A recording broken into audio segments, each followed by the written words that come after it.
Chapter 2012. Send the man fell into silence. He had no idea what Ailsa was talking about.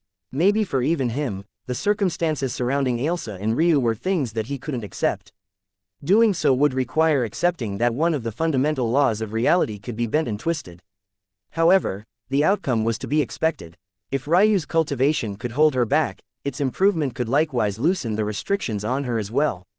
After being forcefully sent back in time, she had had more than 99% of her strength sealed away because a piece of her was with a man who had yet to even be born. By the time it was undone, she had to wait as Ryu's strength began to grow.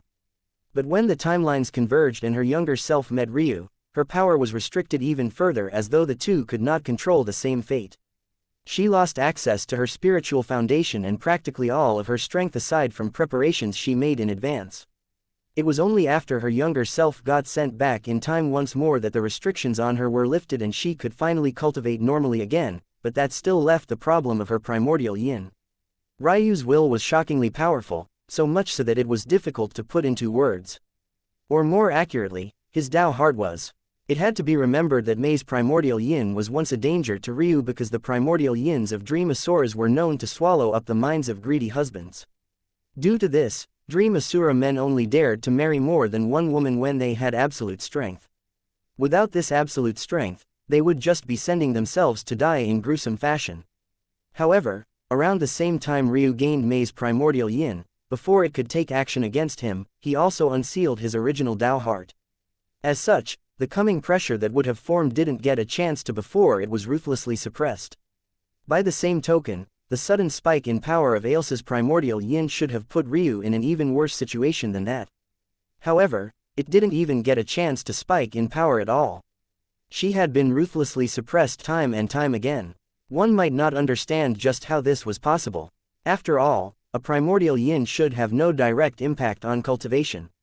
Well, other than the most important.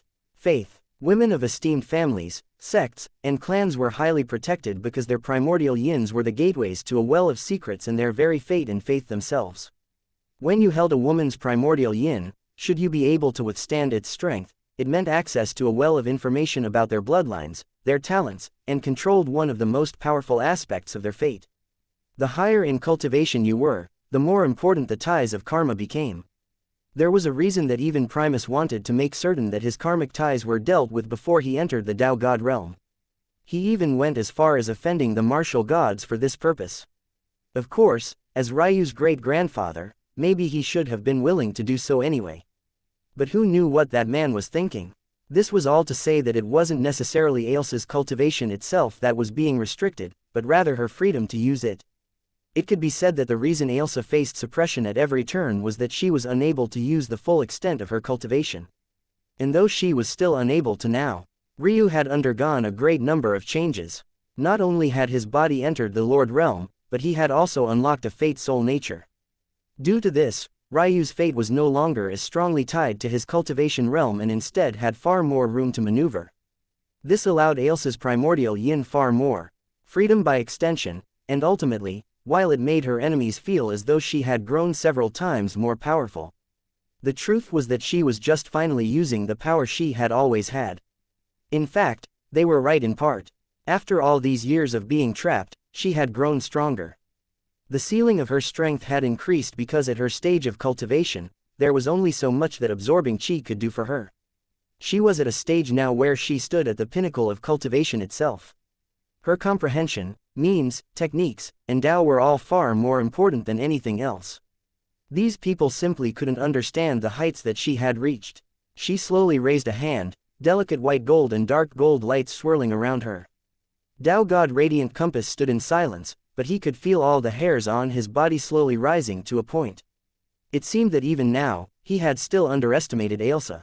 This battle wouldn't be so easy to complete. As Ailsa's aura accumulated, he made several calculations in his mind.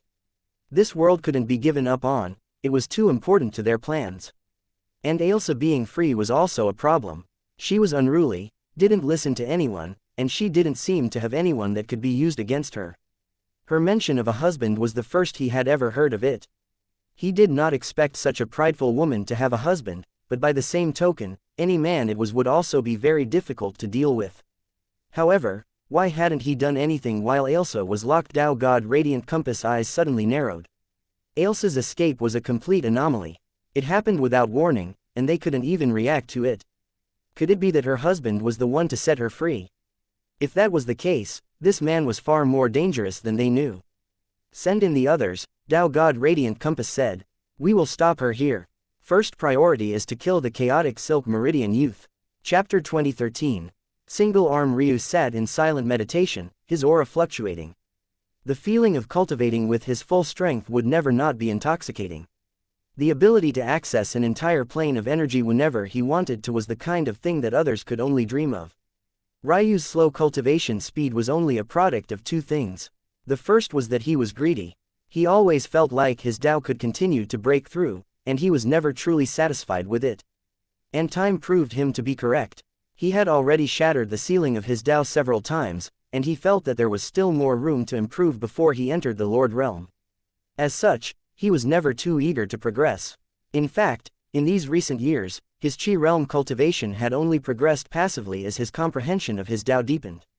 And now, Illis' aura surged once again, and he crossed the final barrier of the transcended realm, entering the omniscient realm. A deep, dark energy of sparkling black silvers, black golds, and black violets swirled around him. He felt at peace. With his wives laying around him, he felt like he had everything in the world that a man could possibly want. Except for one thing, he wasn't at the top of existence yet. That yearning, deep within his heart, to be the very best of the best, was still sitting in his depths. And no matter what else he gained, he wouldn't be satisfied until he could claim it all for himself. Ryu opened his eyes, slowly standing as his aura continued to skyrocket around him. With a step, he appeared outside of his inner world and outside of the human domain. He didn't even look up into the skies despite all the destruction around him. It was almost as though he was only at his most peaceful state when the world was in chaos, much like this. He reached out a palm, and space churned beneath his might. Slowly, he was starting to get a deeper picture of what it really meant to have royal control. He didn't believe that there were large, fundamental differences between Lord control, sovereign control, and God control. Putting them under the same umbrella just felt only natural. However, he still felt like he was missing something quite profound. His figure flashed again. When he appeared once more, he was nearer the core of the chaos. He turned his head and found Ailsa standing in the middle of battle. He knew that she was aware that he was here despite the fact millions of miles separated the two of them.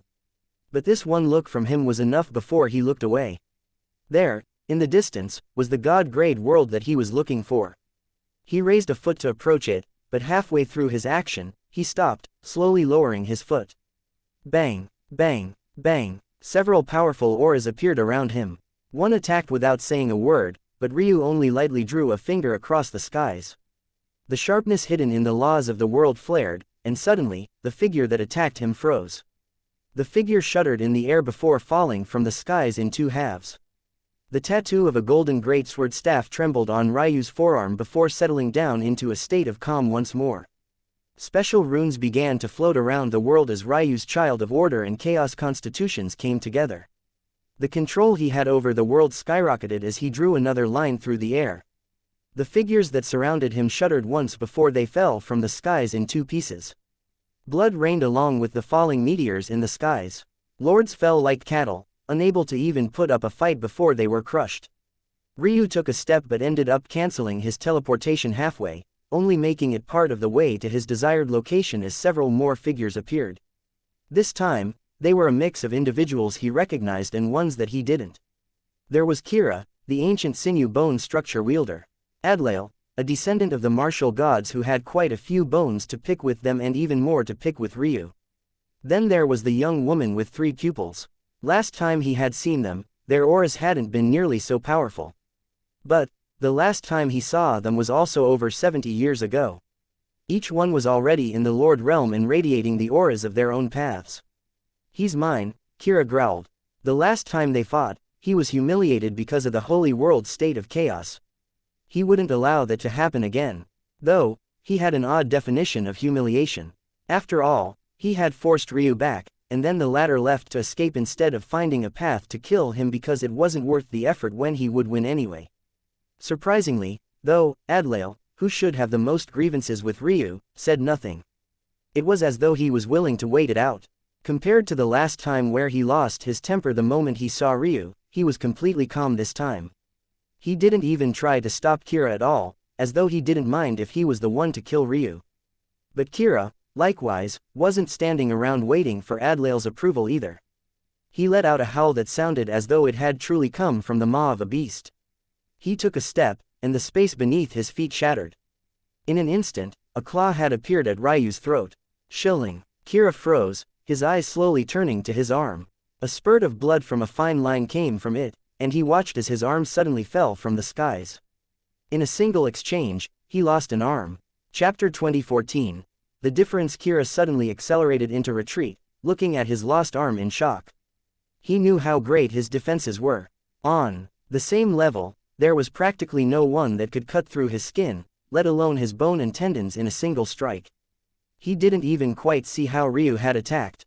It was as though the world had done it for him. Adlail's gaze couldn't help but narrow.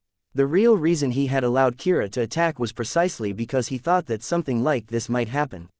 He knew that Ryu was an anomaly, and he found the fact that Ryu's cultivation was progressing so slowly odd. Most would think that Ryu simply wasn't as talented as he purported to be, but Adlail knew better.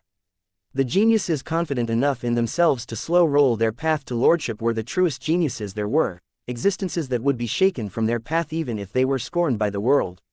Ryu always did things his own way. Even if he discounted the time he wasted in Sacrum, Ryu had been cultivating for over 100 years now. By the metric of the best geniuses in existence, to only be at the omniscient realm after such a long time meant that he wasn't worthy of being named amongst the best of the best. And yet, he stood here before them as though he had already proven himself to be far above them all. And it didn't even seem out of place. Kira stared at his lost arm for a long while before a rage billowed in his eyes. His canines grew, and his body shook once before a new arm burst out from the wound. He took a breath that sounded more like roaring wind and booming thunder. His body grew in size, and spirits of beasts began to manifest out from his body. Roaring tigers and lions shook the space, and his strength skyrocketed. With a step, he charged at Ryu again, his fist descending from the skies with the menace of a falling meteor. Just as Ryu's chest was about to be collided with, he reached out a palm. Boom! The air cracked and fractured, violent winds causing Adlail and the three-pupiled woman to cover their faces with an arm to protect their eyes. However, the result was Ryu standing in place while Kira was forced to take a step back. Your body is weak, Ryu said lightly. You have such a good bone structure, but you wasted it like this. You filled yourself up with the blood of tigers and lions. They don't even seem to be profound bloodlines at all. A coward like you has no right to walk the path of cultivation. Kira's eyes bulged. He understood what Ryu was saying without so many words. With his bone structure, he should be slaying dragons and drinking their blood. But he didn't dare to offend such races on a large scale, so he stuck with lesser beasts. While there were tiger and lion races that could stand with dragons, qilins, and phoenixes, the ones in his body right now certainly could not. Ryu had seen through his sore point and stabbed a knife right into it. With a bone structure capable of swallowing normal blood and refining it down into his personal blood essence, Kira should be a true monster. But his Dao heart was unrefined, and he was a cowardly fool unwilling to mess with the dignity of the ancient beasts.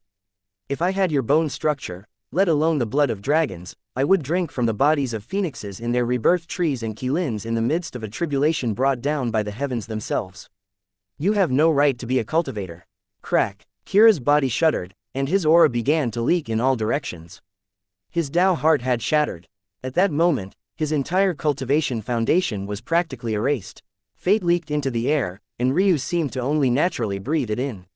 He waved a hand, and Kira's throat appeared in his palm. The man seemed listless as though he was ready to die. He didn't even try to fight back. Ryu looked down at him, seemingly not taking much joy in destroying a man. All he had done was confirm that his Dao really had reached quite a shocking level. The moment he found a weakness in a person, attacking their Dao heart was quite crazy, especially if they had a chink like Kira did. Still the same mindless drivel. Do you think that if you don't wave it around what's between your legs fiercely enough, people will mistake you for a woman? The voice was pleasant, but the words were sharp and incisive.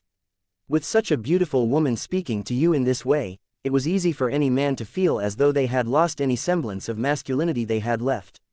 And yet, Ryu hardly reacted at all. He didn't even try to find where the voice came from. Instead, he just put Kira away before speaking lightly. Whether that's true or not, I'm sure you know best. I didn't think you were the kind of man who would try to use ambiguous words to attack the chastity of a woman. What kind of man I am doesn't really matter to you, does it? You speak words that are quite ironic considering isn't precisely what you're looking for a man who swings what's between his legs fiercely. Your chastity, I think you threw that away on your own along with whatever pride you supposedly had. A chuckle came from everywhere at once. But it was dark and sinister in a way that made it seem like they weren't truly laughing at all. I'm going to enjoy killing you, the voice echoed again. That sounds like something I'd say, Ryu replied. But unlike me, you're going to let your little boyfriends attack first instead of doing it yourself. Boom, a violent aura descended from above as young Master Moon suddenly appeared. Chapter 2015. Ryu hardly looked at the descending man. His thoughts almost felt as though they were elsewhere entirely. Was this the feeling that he was chasing after all this time? He felt like the entire world was in the control of his palms, as though there wasn't anything he could face that he would have no chance of dealing with. Maybe even if a Tao god had showed up just now, he would feel the same way. Though that would probably be foolhardy of him, it was a resonant sort of confidence in himself that shouldn't be shaken or moved. His clear mirror Tao heart shone with a resplendent light, and his skin, already practically clear and crystal-like, likewise reacted with the same sort of flare. Ryu took a breath, and the harsh winds around him seemed to freeze. This was an odd occurrence. Considering the destruction in the surroundings, the meteors falling from the skies, the fluctuations of a battle of Tao gods in the distance, it didn't make any sense whatsoever for there to be such a stillness here. But to Ryu, any world around himself was his own. Tatsuya constellation, shimmering starlight descended, streaking with a beautiful sort of cadence that an expert would recognize as the rhythm of a unique formation. Ryu took another breath, and the world seemed to pulse along with him once again. He looked as though he had completely forgotten that he was in the middle of a dangerous situation, or maybe he was simply incapable of taking it as a dangerous situation. A smile couldn't help but curl his lips. This was certainly the action of his Tao heart. If it could make him feel calm even with Ailsa so close to him, then something like this was almost certainly going to be pressed down by it with great ease. In reality, he knew that these opponents were not easy, and it could become troublesome if they laid down their pride enough to actually attack him together. But, would they? And even if they did, would he care? If you're not going to come, I will. Ryu took a step, and his body seemed to become a streaking starlight. He pierced through space, time, and fate all at once, disorienting their senses. Bang! His fist drilled into Adlail's gut. The latter was completely taken off guard, not expecting such a sudden blow. He had been expecting a blow from behind, only to realize at the last moment that Ryu was actually attacking him head-on. It was almost like Ryu knew what he would think and acted accordingly. The aura of a powerful founding Tao shrouded the space. It leaked into the fabric of the world, manipulating even its fate. Ryu already had lines of fate activated, and even the smallest changes were already in the purview of his heavenly pupils. Adlail coughed up a mouthful of blood, his eyes bulging as a mysterious power almost forced him to stay in place. However, the surprise in his gaze was quickly overwhelmed by fury. His earlier calmness was erased so easily it would have shocked even him if he was aware of what was happening. Ryu was still playing games of the mind. Adlail was the least of his dangers until now, especially since he had shown no intention of attacking. And yet, Ryu had still attacked him first as though to pour salt into his wound. Ryu had killed his family, he had forced him into humiliation time and time again, and even now, he was still humiliating him. It looked like between the two, there wasn't even a competition.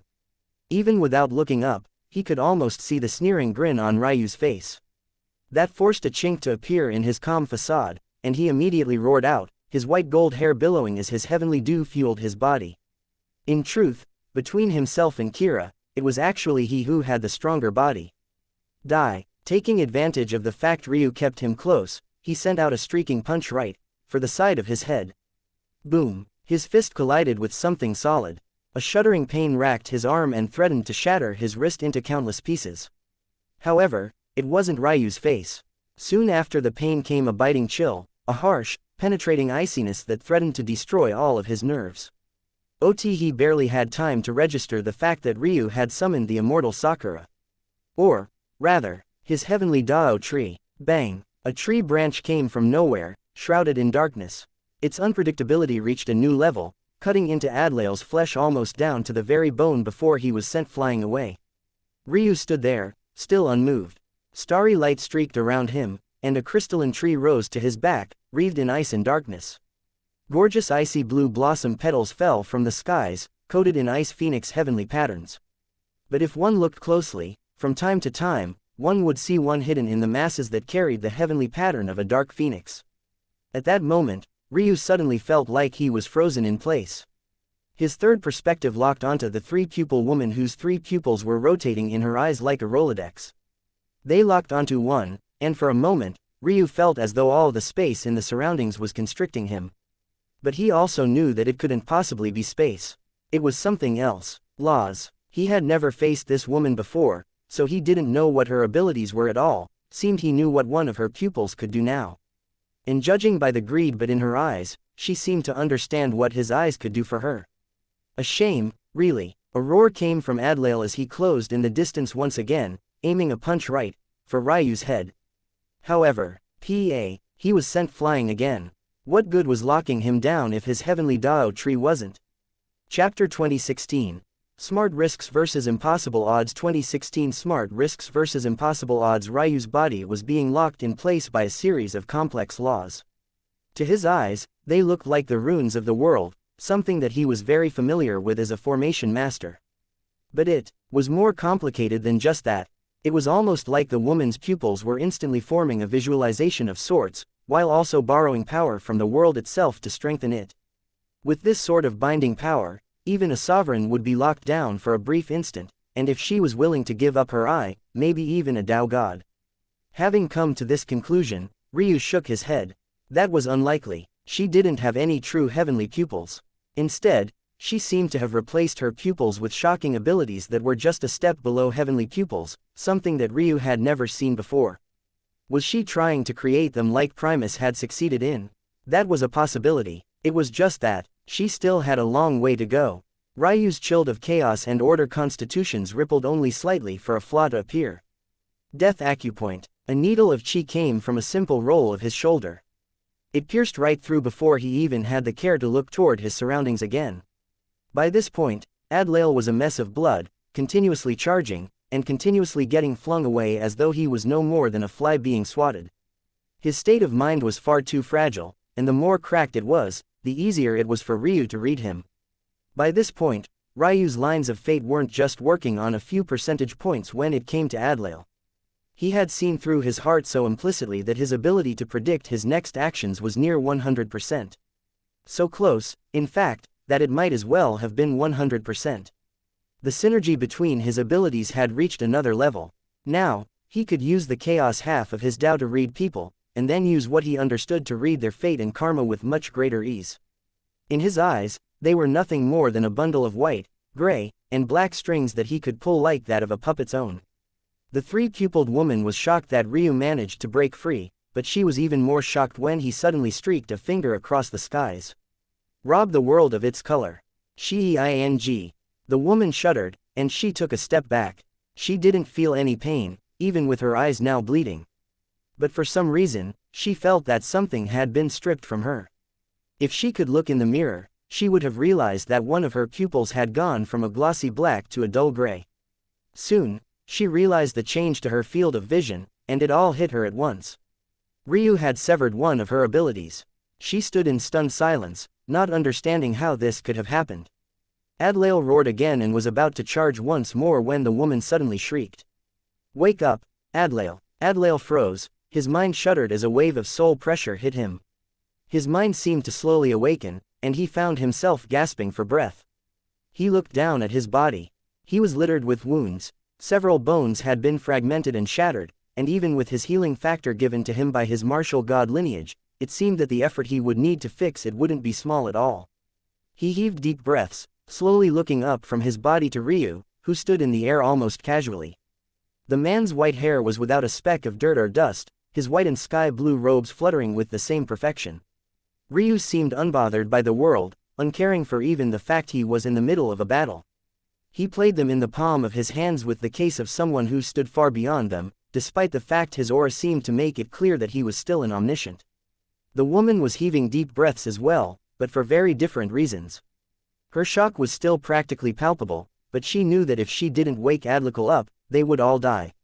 Ryu casually sent a glance into the air to find that young Master Moon and Falling Snow were still standing there. They took up separate halves of the sky as though sentries watching over his death. Ryu couldn't help but chuckle. He really hated people standing above him, but these guys didn't seem to know their place. He really wondered what made them think they had the right to do so. There was only one person here who had even a chance of defeating him in a one-on-one battle, and it was certainly not them. They were lucky that she was allowing them to gather information for her. It seemed that in the time he was away, Surreal had only become more cautious. Despite her rage and his baiting words, her Tao heart was exceptionally firm in its convictions. She wouldn't act unless she was absolutely certain that she could protect her life.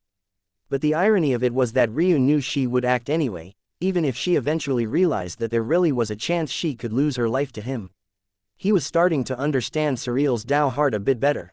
It wasn't that she was unwilling to take risks. If she wasn't, she would have never grown so strong.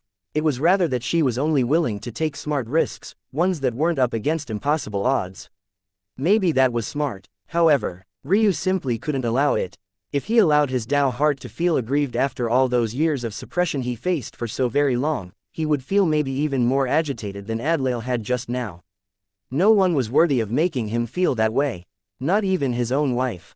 Ryu reached out a hand, and the world flickered as a bow appeared in his palm. Chapter 2017. Undefeatable Spirit. 2017. Undefeatable Spirit. Feeling his grandfather's bow in his palms, Ryu couldn't help but smile. There was a calmness to him as he watched the trinkets on the end of it rattle above. It reminded him of his memories with his grandfather. Long ago, he had fused a substance into his grandfather's bow to give it a chance to slowly improve along with him. In that time, it had been in his inner world, and it had undergone a great number of changes. At least on the inside. On the surface, it looked the exact same as it always had, untouched and unmoved by the world.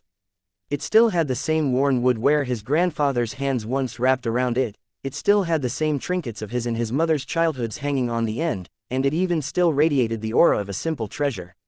One would think that he had just taken out an antique.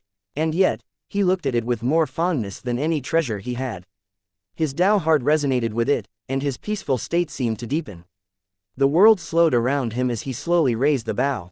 To one side, the three-pupiled woman's lips were still opened in a scream. Below, Adlail was still caught in a daze, and above, the arrogance of the two were still shining through. He pulled back on his bowstring, his back remaining loose and almost carefree. The light and darkness of his greatsword staff's tattoos pulsed and suddenly formed an arrow. The moment it was created, the aura of the bow completely changed. Boom! Time snapped back to attention as the bowstring was pulled back to a full moon position. With an exhale, Ryu released, the aura of a bow god towering over existence. Adlail snapped out of his daze, danger gripping his heart. By the time he realized the arrow wasn't actually aimed at him, his body had already been covered in a cold sweat so thick it dripped down his body. The pupils of young Master Moon constricted, but then he snorted, slamming out with a palm. Ryu almost carelessly drew the bow again, releasing it with a breath. He had found that his Tao had a problem. He was progressing it nicely, but it didn't really have the solid foundation he was looking for. It could do too many things, and it wasn't nearly focused enough.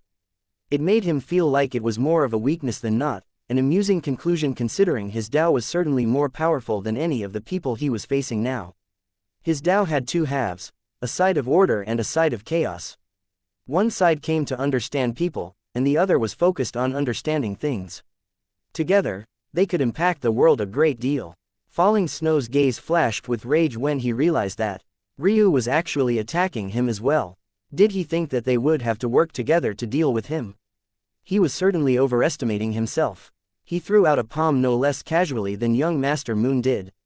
Bang! Bang! Ryu was already drawing his bow again, the calmness in his eyes not wavering in the slightest as he continued to fire. Adlail and the three-pupiled woman were sent flying back, though much of it seemed to be them making distance on purpose. Ryu's heavenly Dao tree expanded, its whipping branches lashing out time and time again as he continued to fire. Falling Snow and young Master Moon were forced to take a half step back, their gazes flickering. They had used too little of their strength and had ended up suffering a loss. But when another volley of arrows came, they were still forced to take a step back. Ryu would never understand men like them. Did he understand their pride? Sure, but only in part. If someone pissed him off or dared to speak such a way about a woman he wanted, he wouldn't be standing in the air, pretending to be a lofty, untouchable existence. I.e. would be killing them. Ryu had an arrogance that was self-driven. It was rooted in the depths of his heart, his soul. They had an arrogance that was externally driven. They cared about what others would think of them. And he simply did not. Bang, bang, bang. The next step of my Tao. I will use you all as a whetstone until I can find what it is. This is not good enough. Ryu's aura changed once more, his hair fluttering in the wind. Adlikal and the three-pupiled woman seemed to realize that they couldn't continue to play it safe and tried to engage in a more meaningful way. But the woman was scared to use another one of her eyes abilities and didn't dare to casually use them, while Adlal's frontal combat capability was being completely overwhelmed by Ryu's ease at battling from a distance. Show me something. Ryu's voice echoed again, his almost leisurely arrows piercing toward the weaknesses of his opponents time and time again. Even when they used more power than he did, it didn't seem to matter. He would target an imbalance in their footwork, a shift in their weight, a gap in their chi control. Every time he struck, it was sharp and precise. Ryu was already used to battling like this. It was the largest reason he was able to bridge large gaps in strength. But now, he was already close to these people in raw power, and his eyes had only become sharper. With such a combination, if they insisted on holding back due to pride, he wouldn't mind killing them right here and now. In his generation, and within his cultivation realm, Ryu feared no one, and it wasn't going to change here. An indomitable spirit rushed out from Ryu like a tide, piercing the skies above. Undefeatable spirit, as though agitated by something, young Master Moon and Falling Snow both erupted at the same time. This time, Ryu had truly pushed them too far. Chapter 2018. 1 by 1 2018 1 by 1 Falling Snow's body flickered and vanished. At such a point, it was about which of them was the sharper and faster existence. And from what it seemed, Falling Snow's explosive speed was much greater, so he made it to Ryu first. Young Master Moon, realizing what would happen, frowned and came to a stop. He refused to fight Ryu together with someone else, his pride wouldn't allow it. His jaw set, and he watched on coldly. The moment Falling Snow showed signs of losing, he would kill him first, then deal with Ryu. At that moment, there was a clash of fluttering blossoms and snow.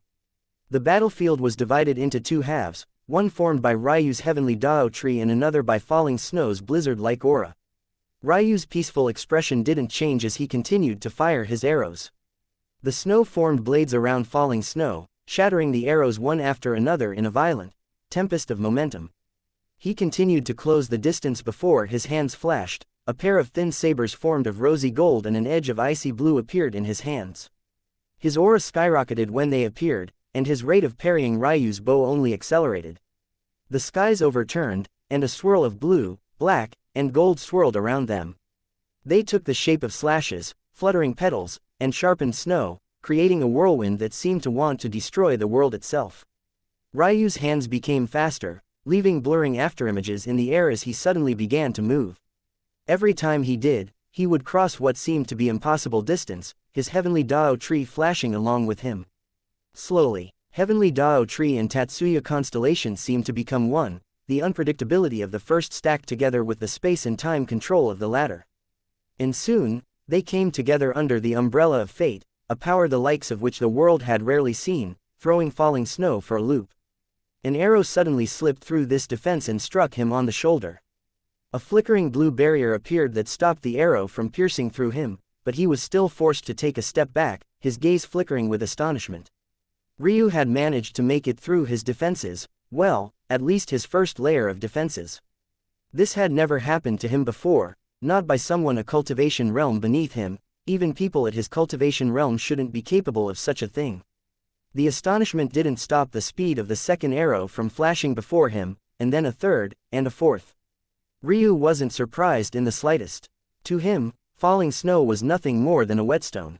He practically shut off his thoughts, his movements only becoming faster and swifter. His words continued to echo in Falling Snow's ears as the arrows rapidly approached, tearing through the air as though they would split space apart themselves. And yet, Ryu's Lord Control suppressed them. Lord Control? How could an omniscient have Lord Control? Falling Snow seemed to still be in a bit of a daze, not reacting at all as the arrows approached. 1043 But then he suddenly growled. Illis' tail grew in size along with his body, and his once slender sabers became much longer and thicker, growing to over 1.5 meters long and just shy of 1 meter thick. The edges of the sabers seemed to only grow sharper, and Falling Snow slashed out just a single time. His aura skyrocketed, and in an instant, he seemed dozens of times stronger. In the skies, even young Master Moon's pupils couldn't help but constrict before he calmed soon after. Falling Snow was clearly an existence who suppressed himself on most occasions. It wasn't just a matter of trying to be mysterious, but rather a form of training. Control was only more important the higher your cultivation realm, and having the ability to control it to this extent said a great deal about a person. But now, he was ready to unleash a bit. He took a step forward, and his aura alone shattered Ryu's arrows. Seeing this, Ryu slowly lowered his grandfather's bow. Honestly speaking, he had only taken it out on a whim. Of the techniques his Tao heart had created and his perfect blackbody soul had refined to a form he could actually use, none of them were bow god techniques. With a calm expression, he put his bow away, and the heavenly Dao tree rustled above him. In that moment, a silver star began to shimmer into existence, nestling itself above the heavenly Dao tree. Ryu's aura underwent a qualitative change as well, it was just that it was far more reserved and calm. Eel reached out a hand, and a single greatsword staff appeared. It was a gorgeous weapon. Its blade was gold, and its polearm carried the same color with embroidery of shining white layered atop. However, the edge of its blade was a heart-shuddering crimson, one that seemed to come from the depths of the nether plane itself. Ryu placed 2 hands on the long polearm and took a step forward. He and Falling Snow vanished at the same time. Bang! Twin sabers and greatsword staff met. The former crisscrossed as the polearm of the latter bent into a wide R, pressing down with greater and greater might. Falling Snow's expression flickered when he realized that Ryu's body was extremely powerful, no worse than his by any stretch. The two separated and unleashed into a flurry of strikes. The skies split, and meteors falling all around were shattered by their auras alone. Ryu's greatsword staff spun in his hands, an illusory taking shape. Falling Snow moved to block it, only for the silent heavenly Dao tree to suddenly act. Forced to change his tactics halfway, he separated his sabers, blocking from both directions at once. But the force was too great. He was sent 3 steps back, his wrists shaking and rattling. Ryu calmly took a step forward, his intent blazing. If they insisted on working alone, he would simply kill them one by one, then. Chapter 2019. Greenhouse Genius 2019 Greenhouse Genius Ryu's battle intent blazed through the skies, his greatsword staff swinging again and again. Every one of his strikes seemed to carry a myriad of changing forms, and yet each one was just as simple and direct. It was hard for Falling Snow to pick up on whether he was fighting a swordsman or a spearman, a saberman or a halberd smith. And unlike the past, it was like these constantly changing forms were all casually and smoothly flowing into one another, beautifully incorporated in an array of magical fate and tides of chi that mesmerized the eyes. In the beginning, Falling Snow managed to regain some of his footing and even seemed capable of countering Ryu to some extent. But after just 3 exchanges, it was like Ryu had imprinted his battle style into his mind and knew what was coming before it came. Ryu's greatsword staff suddenly became heavy.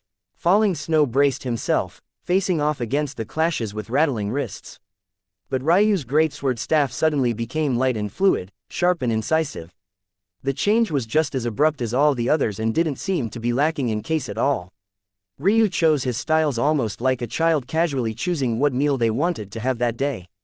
And what attacked Falling Snow's psyche the most time and time again was Ryu's casualness about it all. Ryu seemed to glance at the surroundings from time to time, taking in the scenery and preparing for the arrival of more enemies all at once. He wasn't even fully focused on him at all.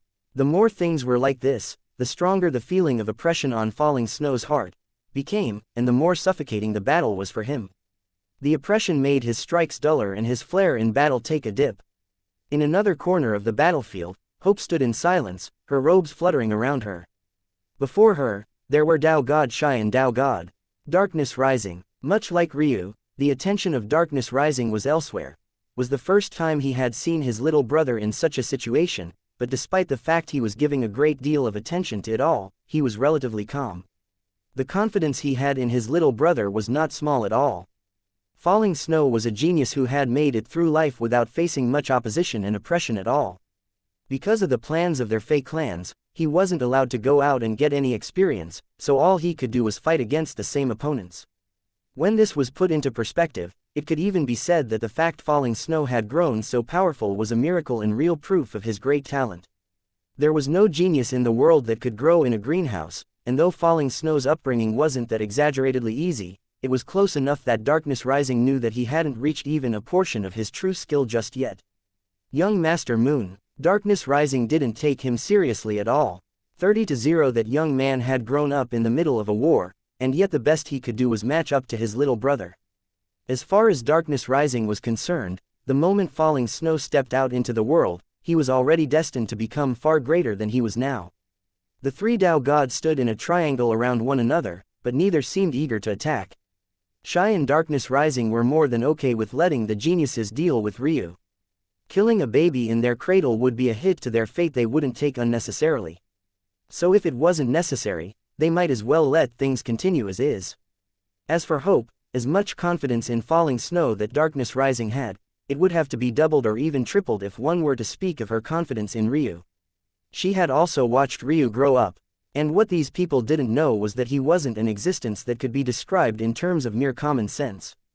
As for Tao God Shy, his expression was unreadable other than the slight bashfulness that was on it. It almost looked like he was shying away in the face of a beauty like hope, but he still looked over to the other battlefield from time to time. As for what his thoughts were, no one but he knew. At that moment, Darkness Rising's gaze blazed with a sudden light. Yes, show them who you really are. Whether you fall from the skies in a rain of ash or come to be reborn from them will be decided now. A single failure doesn't dictate a cultivation path, neither does a single success. Falling Snow was beaten back again and again. Every strike of Ryu's curved through the skies, blending into the wind, caressing the snow, slipping through the shadows, and gliding upon the rays of light. His elements began to seamlessly blend into his combat style as he poured on the pressure. Eel seemed to have had enough with playing around with Falling Snow and was almost a bit disappointed that this was all he had. Falling Snow's rebuttals only became duller until suddenly, Poochie! Ryu's blade accelerated, and a slash cut across Falling Snow's shoulder. Blood spurted into the air, a deep shade of crimson catching all of their attention. The blood seemed to arc in slow motion as the snow falling around the young man slowed to a crawl as well. It was as though the shedding of Falling Snow's blood was a blasphemy that could overturn the heavens. Ryu found that even his blade slowed somewhat, although he was able to pull back, and the feeling was extremely subtle. With his level of control over his body and the sharpness of his own senses, he knew what he was feeling more clearly than anyone else. Interesting. Falling Snow stood there, looking at the spurt of blood along with everyone else as though he too couldn't believe what he was seeing. It was as though this was the most shocking moment of his life, something that he couldn't accept no matter what. But that shock didn't show on his face. There was just the very same dullness. His tail slowly swung through the air. If one looked closely, it was possible to see deep ripples echoing around it as though it was swaying through water rather than open air. My blood, he said softly. Ryu didn't rush to attack, placing his greatsword staff on his shoulder as though he was watching an amusing scene. Was this supposed to be scary? Was he supposed to be impressed that Falling Snow had never seen his blood before? Boom! A violent, bestial aura rocketed out from Falling Snow's body. His tail seemed to double in size, his shoulders becoming broader as even his canines grew in length. The points of his cars sharpened and his hair became more jagged. The savageness of his aura powered through everything else as he tore to another level. The muscles on his shoulders squirmed and fussed about until they overlapped, forcefully closing the wound. And then he stomped on the air and shot for Ryu. Ryu's eyes narrowed. Fast, indeed, for him to have such an evaluation of someone, it could be imagined just what level they had reached. His eyes were at the point where they could track the movements of even Tao gods. He could do so before their mutation, let alone now. However, his body wasn't at that level, not even close. Even so, for him to call someone fast, it was definitely more than just about their speed outstripping his own. For him to call someone fast, not just their speed had to be greater than his, but his ability to react to it and maneuver around it had to be compromised as well. Eel was someone with a spacetime soul nature, and his ability to read and react to opponents was unmatched. And yet, Ryu stood there, his greatsword staff still on his shoulder as falling snow's saber appeared at his throat. It seemed as though he was much too slow to react, that his head would go flying into the air. Yet the reality was much different from expectation. Bang! A fluttering line of blossoms appeared along the length of falling snow's saber, blocking in place. The harsh winds echoed across Ryu's face, threatening to send his head flying with just the pressure from it alone. But the real threat was the second saber. Ryu's greatsword staff finally moved. He slashed downward, but he missed falling snow completely. Instead, his polearm was inverted, and falling snow's second saber slashed right across it. Boom! This second saber carried even more power than the first, and Ryu felt a power that almost ripped his arm from its socket. Tap! Ryu was forced to step back. Chapter 2020. Skill and Power 2020. Skill and Power Tar. Ryu took a second step back. Tap! Then a third. Finally, he stabilized himself, but the rattling in his bones echoed like cracks of thunder. And yet, he grinned. It was a wild, fiendish grin, and it was the kind of maddened smile that made Darkness Rising's pupils constrict in the far-off distance. "Are you angry you shed a little blood?" Ryu asked, his voice sounding like a deep abyssal hell and his own aura beginning to grow in towering waves. What a worthless excuse of a cultivator. Boom! Falling Snow's body accelerated as he slashed out again. A battle erupted between the two as their howls cut through the skies. Bang! Bang! Bang! Space rippled and then forcefully reformed around them. Falling meteors nearby crumbled from the reverberating impact alone, and the heavens seemed to whine beneath their might, not liking the fact they were forcefully making the world withstand their power. The truth was that the heavens breaking apart and space shattering was part of a world protecting itself and letting pressure disperse. The use of Lord Control to keep a world forcefully contained was like making a vehicle too sturdy. There was no way to disperse the impact through the crumple, so the heavens had to take on all the burden. Ironically enough, Lord Control was often more dangerous to a world than God Control because it had the power to keep a world intact to an extent, but not enough to truly take on all the pressure alone. Yet, these weren't things that these two men cared to think about. With every clash, Falling Snow's power seemed to increase as though he had touched upon a valve that was endlessly pouring power into his body. His dullness was nowhere to be seen, and in fact, it seemed like he was using Ryu as a whetstone to strengthen himself again and again. Bang! Bang! Bang! Ryu slashed out with his greatsword staff to block one saber and took a half spin to slip out of the way of a second. Every time he calculated the next path Falling Snow would take, the man would improve again and make his previous calculations worthless. It was almost comical the speed at which the man was improving, and likewise, the pressure on Ryu was only increasing as well. And yet, Ryu's fiendish grin hadn't faded. If anything, the excitement in his eyes was growing. He went from only putting about 20% of his attention into this battle to 30%, and then from 30% to 50%, and then from 50% to 90%. All of a sudden, his full attention was on the battle at hand, and he seemed to have forgotten about everything else. His blade flowed with a mastery that Falling Snow still couldn't match, but the combination of Falling Snow's powerful body and Chi Realm cultivation was like a tempest that fused and collided with one another, raising his power to another tier. Boom! Falling Snow's aura broke through, shattering the ceiling of the lower Lord Realm and entering the middle. Ryu's greatsword staff was almost blown out of his hands as he was sent flying backward. Falling Snow raised his head to the skies, howling like a madman as his hair grew more jagged and sharp. Ryu's chaos chi flared to steady his flight back, but Falling Snow had already appeared before him again, swinging down from above with both blades. Crossing his greatsword staff across his body, Ryu blocked, but he was sent flying downward. Several blossoms and whipping tree branches appeared in Falling Snow's way to block his pursuit. However, the Fae unleashed a howl. A fox spirit appeared behind Falling Snow, carrying 9 tails that fluctuated with a mesmerizing cadence. His strength seemed to hit a new tier, and he blasted through Ryu's defenses. From the side, it looked as though Falling Snow's body had become nothing more than a streak, moving so fast that his afterimages formed a long string of blurring colors in the air. Through mysterious means, his reach seemed to lengthen, and his battle tactics only became more savage. The tip of one of his sabers pierced into Ryu's body just before he could react. However, his instinct was still fast. Space fluctuated around Ryu, and he appeared exactly 1 foot lower, giving himself enough time to react to the blade. He knew that teleporting any further would take too much time and likely be stifled by Falling Snow's aura, so he didn't bother. After shifting that single foot back, his body spun to the side, still horizontal in the air. Flashes of starlight sparkled around him as he slipped out of Falling Snow's wild charge.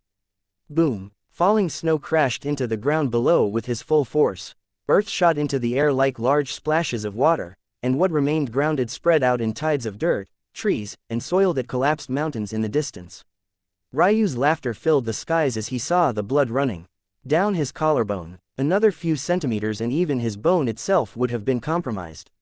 But unlike Falling Snow, he wasn't so shocked. Instead, his booming, jovial air filled the skies and burst the sparse clouds that remained apart. Ryu loosened his grip on his greatsword staff, holding it out with one arm. His other arm flared to the side, surging with darkness as a second blade appeared. This blade had a body of black and an edge of crimson. Its polearm was likewise wrapped in embroidery of the same white, but rather than radiating the holiness of the golden greatsword staff, it only accentuated the darkness further. The moment the second greatsword staff appeared, Ryu's aura shifted, and his bloodlines, which seemed to have been shackled until now, burst out. An aura no less bestial than Falling Snow's erupted and soon surpassed it. Tattoos appeared across Ryu's body, his now torn-up robes falling off in strips as he revealed his strong torso. Dragon scales took shape, and a pair of wings that could block out the skies appeared not long later. His wings solidified, revealing a form delicately formed of carefully carved white feathers embroidered with heavenly patterns of gold and dark gold. His scales were no less of a brilliant white, but each one seemed to carry a hidden world within. Together, they forged a momentum that towered. A draconic tail whipped out from Ryu's back, and he took a step forward that shattered the space beneath him. When he vanished, he was even faster than Falling Snow. The latter had only just been preparing for another attack when Ryu appeared before him, slashing down. Falling Snow blocked and swung his second saber, only to be met by Ryu's second greatsword staff. The reverberating, booming cacophony of their battle sent devastation all across the land. But this time, Ryu's arm displayed a flexibility that was unmatched. The strength of his foundation wasn't something that Falling Snow could compare to. The level of dexterity that Ryu had in dual-wielding weapons wasn't something that Falling Snow could compare to. It was the very reason he had chosen this path in the first place. And while Falling Snow had a great deal of skill, he placed strength and power first and foremost. Comparatively speaking, Ryu had a great deal of both, and he didn't have to choose. The only reason Falling Snow could even compare to his body was that he had yet to complete his body realm cultivation method. And as for skill, he couldn't compare at all. Ryu's strikes suddenly went from heavy to light again. As though he were wielding a thin sword, his wrist lightly flickered, undercutting Falling Snow's blade and parrying it upward. Xianxia. The grating sound of two blades grinding against one another echoed, and the chips that Ryu's blade had caused in Falling Snow's were never more obvious than now. Falling Snow twisted to the side, thinking that Ryu would use this parry opportunity to pierce him right through the chest. But instead, Ryu's wrist forcefully bowed downward. At that moment, the polearm of his dark greatsword staff displayed a flexibility it never had before, curving like the arc of a bow. The polearm bent downward, but the tip of the blade shot up, snagging a chip in Falling Snow's saber. Falling Snow's eyes widened, but it was already too late. Crack! His saber shattered. Ryu had forged his great sword staffs with the aid of a Tao god and two false shrines. How could Falling Snow's blades compare to his own? Falling Snow managed to block Ryu's light greatsword staff with his second saber, but he had no answer for the follow-up of the dark greatsword staff other than to dodge. Unfortunately, what good was that? Ryu's blade cut across Falling Snow's body. Falling Snow barely managed to pull back, but his body was still half cut into. A slice extended from his shoulder to his opposite hip, his collarbone, his lungs, and his heart all being cut in two. Chapter 2021. No time 2021. No time. Ryu didn't seem to react much to his slice across Falling Snow's body, his gaze calm and unperturbed. Falling Snow fell to a knee, hacking up mouthfuls of blood, the howling winds of his breath strong enough to cause space to shudder. That was another large difference between the two. Even without the injury, Falling Snow's skin was a bright red, his chest heaving and sweat matted on his body as his limbs trembled from the strain. Comparatively speaking, Ryu just stood there silently. His heartbeat was so slow that his chest couldn't even be seen moving. It was only every few minutes that his heart might echo with a beat that caused space to shudder. It was like he hadn't even been in a battle at all, the cadence of his breathing too even. His body looked spry. Though his robes were torn asunder, it didn't do much to detract from his momentum in the slightest. There didn't even seem to be the slightest wound on his body either. Ryu casually swung down his second greatsword staff, and Falling Snow hurried to block. However, he quickly found that the energy pouring into his body couldn't easily be handled. The ravaging darkness suppressed him from all sides, tearing into his body and throwing the chi that he once had such great pride in into disarray. That was when he remembered that part of the reason they wanted to capture Ryu in the first place was because of his chaotic silk meridians. He hadn't taken it very seriously at first. The chaotic silk meridians were just another god-grade talent. He had plenty of them, and unlike the chaotic silk meridians, the usage of his own were quite straightforward and not difficult to manifest at all. Comparatively speaking, without jumping through many difficult hoops, the chaotic silk meridians would never be able to display their greatest strength. However, this was both a curse and strength of the chaotic silk meridians. They might be lackluster if you failed to bring them to their full potential. But when they were, Falling Snow coughed up a mouthful of blood. "Since you like seeing your blood so much, I thought I would help out," Ryu said casually. "You'll probably need quite a bit of help closing that wound if you want to survive." Falling Snow was driven to his second knee by Ryu's blow. The former was struggling through gritted teeth, but the latter was only casually chatting as he continued to add strength to his blow. None of these people even knew that Ryu had not just one set of meridians, but two of them. And the second just might be even more shocking than the first. Wanting to use a series of battles to tire him out when on the one hand, he had unlimited chi, and on the other, he had unlimited healing.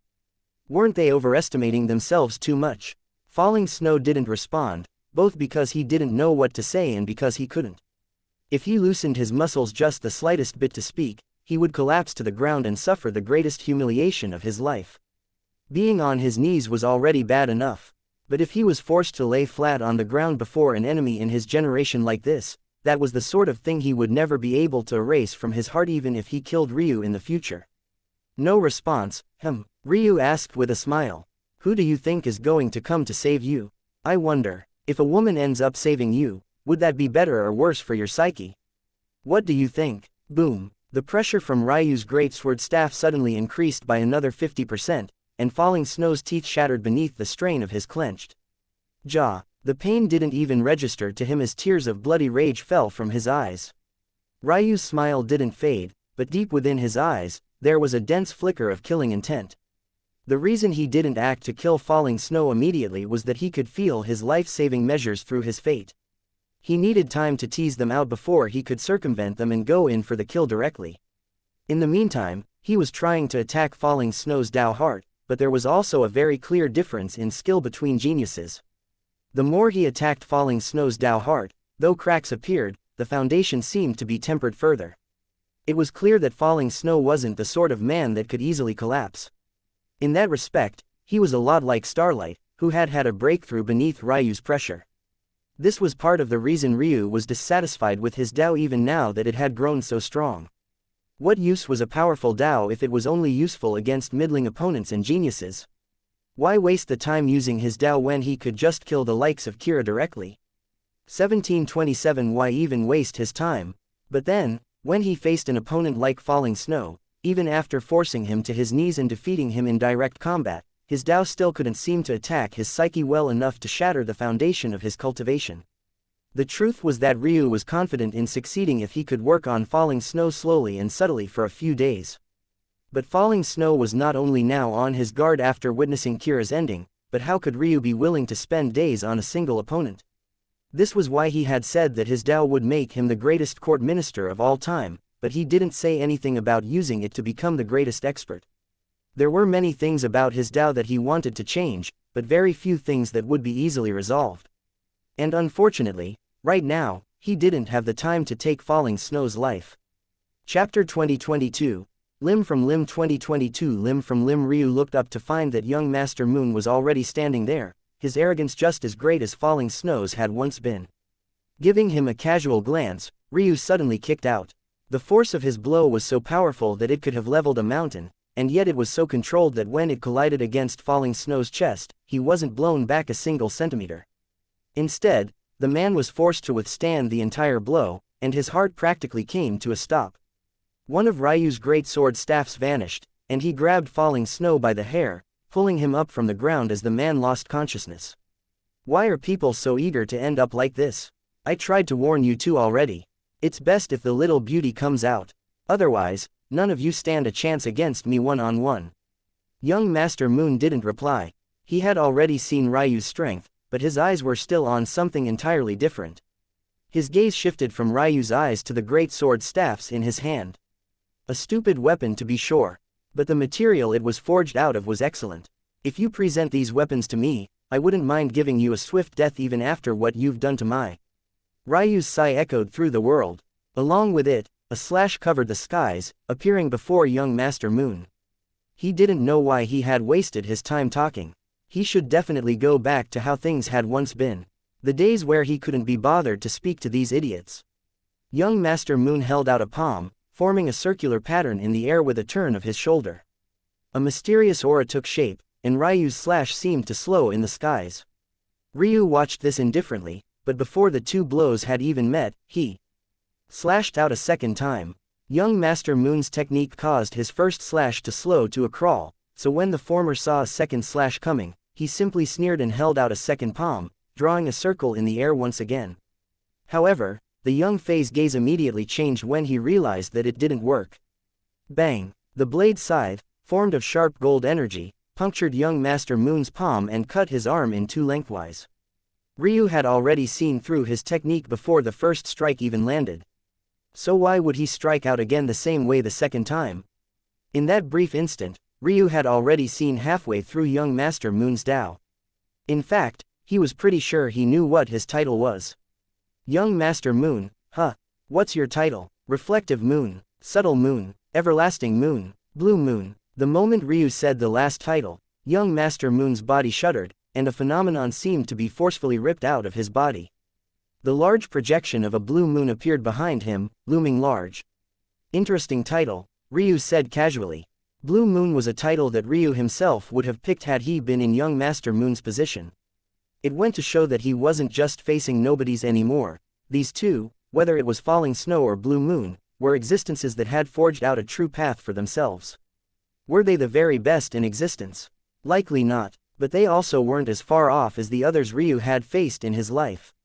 A grin couldn't help but spread across Ryu's face. The essence of the title was in the word blue. The first layer of complexity was in the truth behind colors.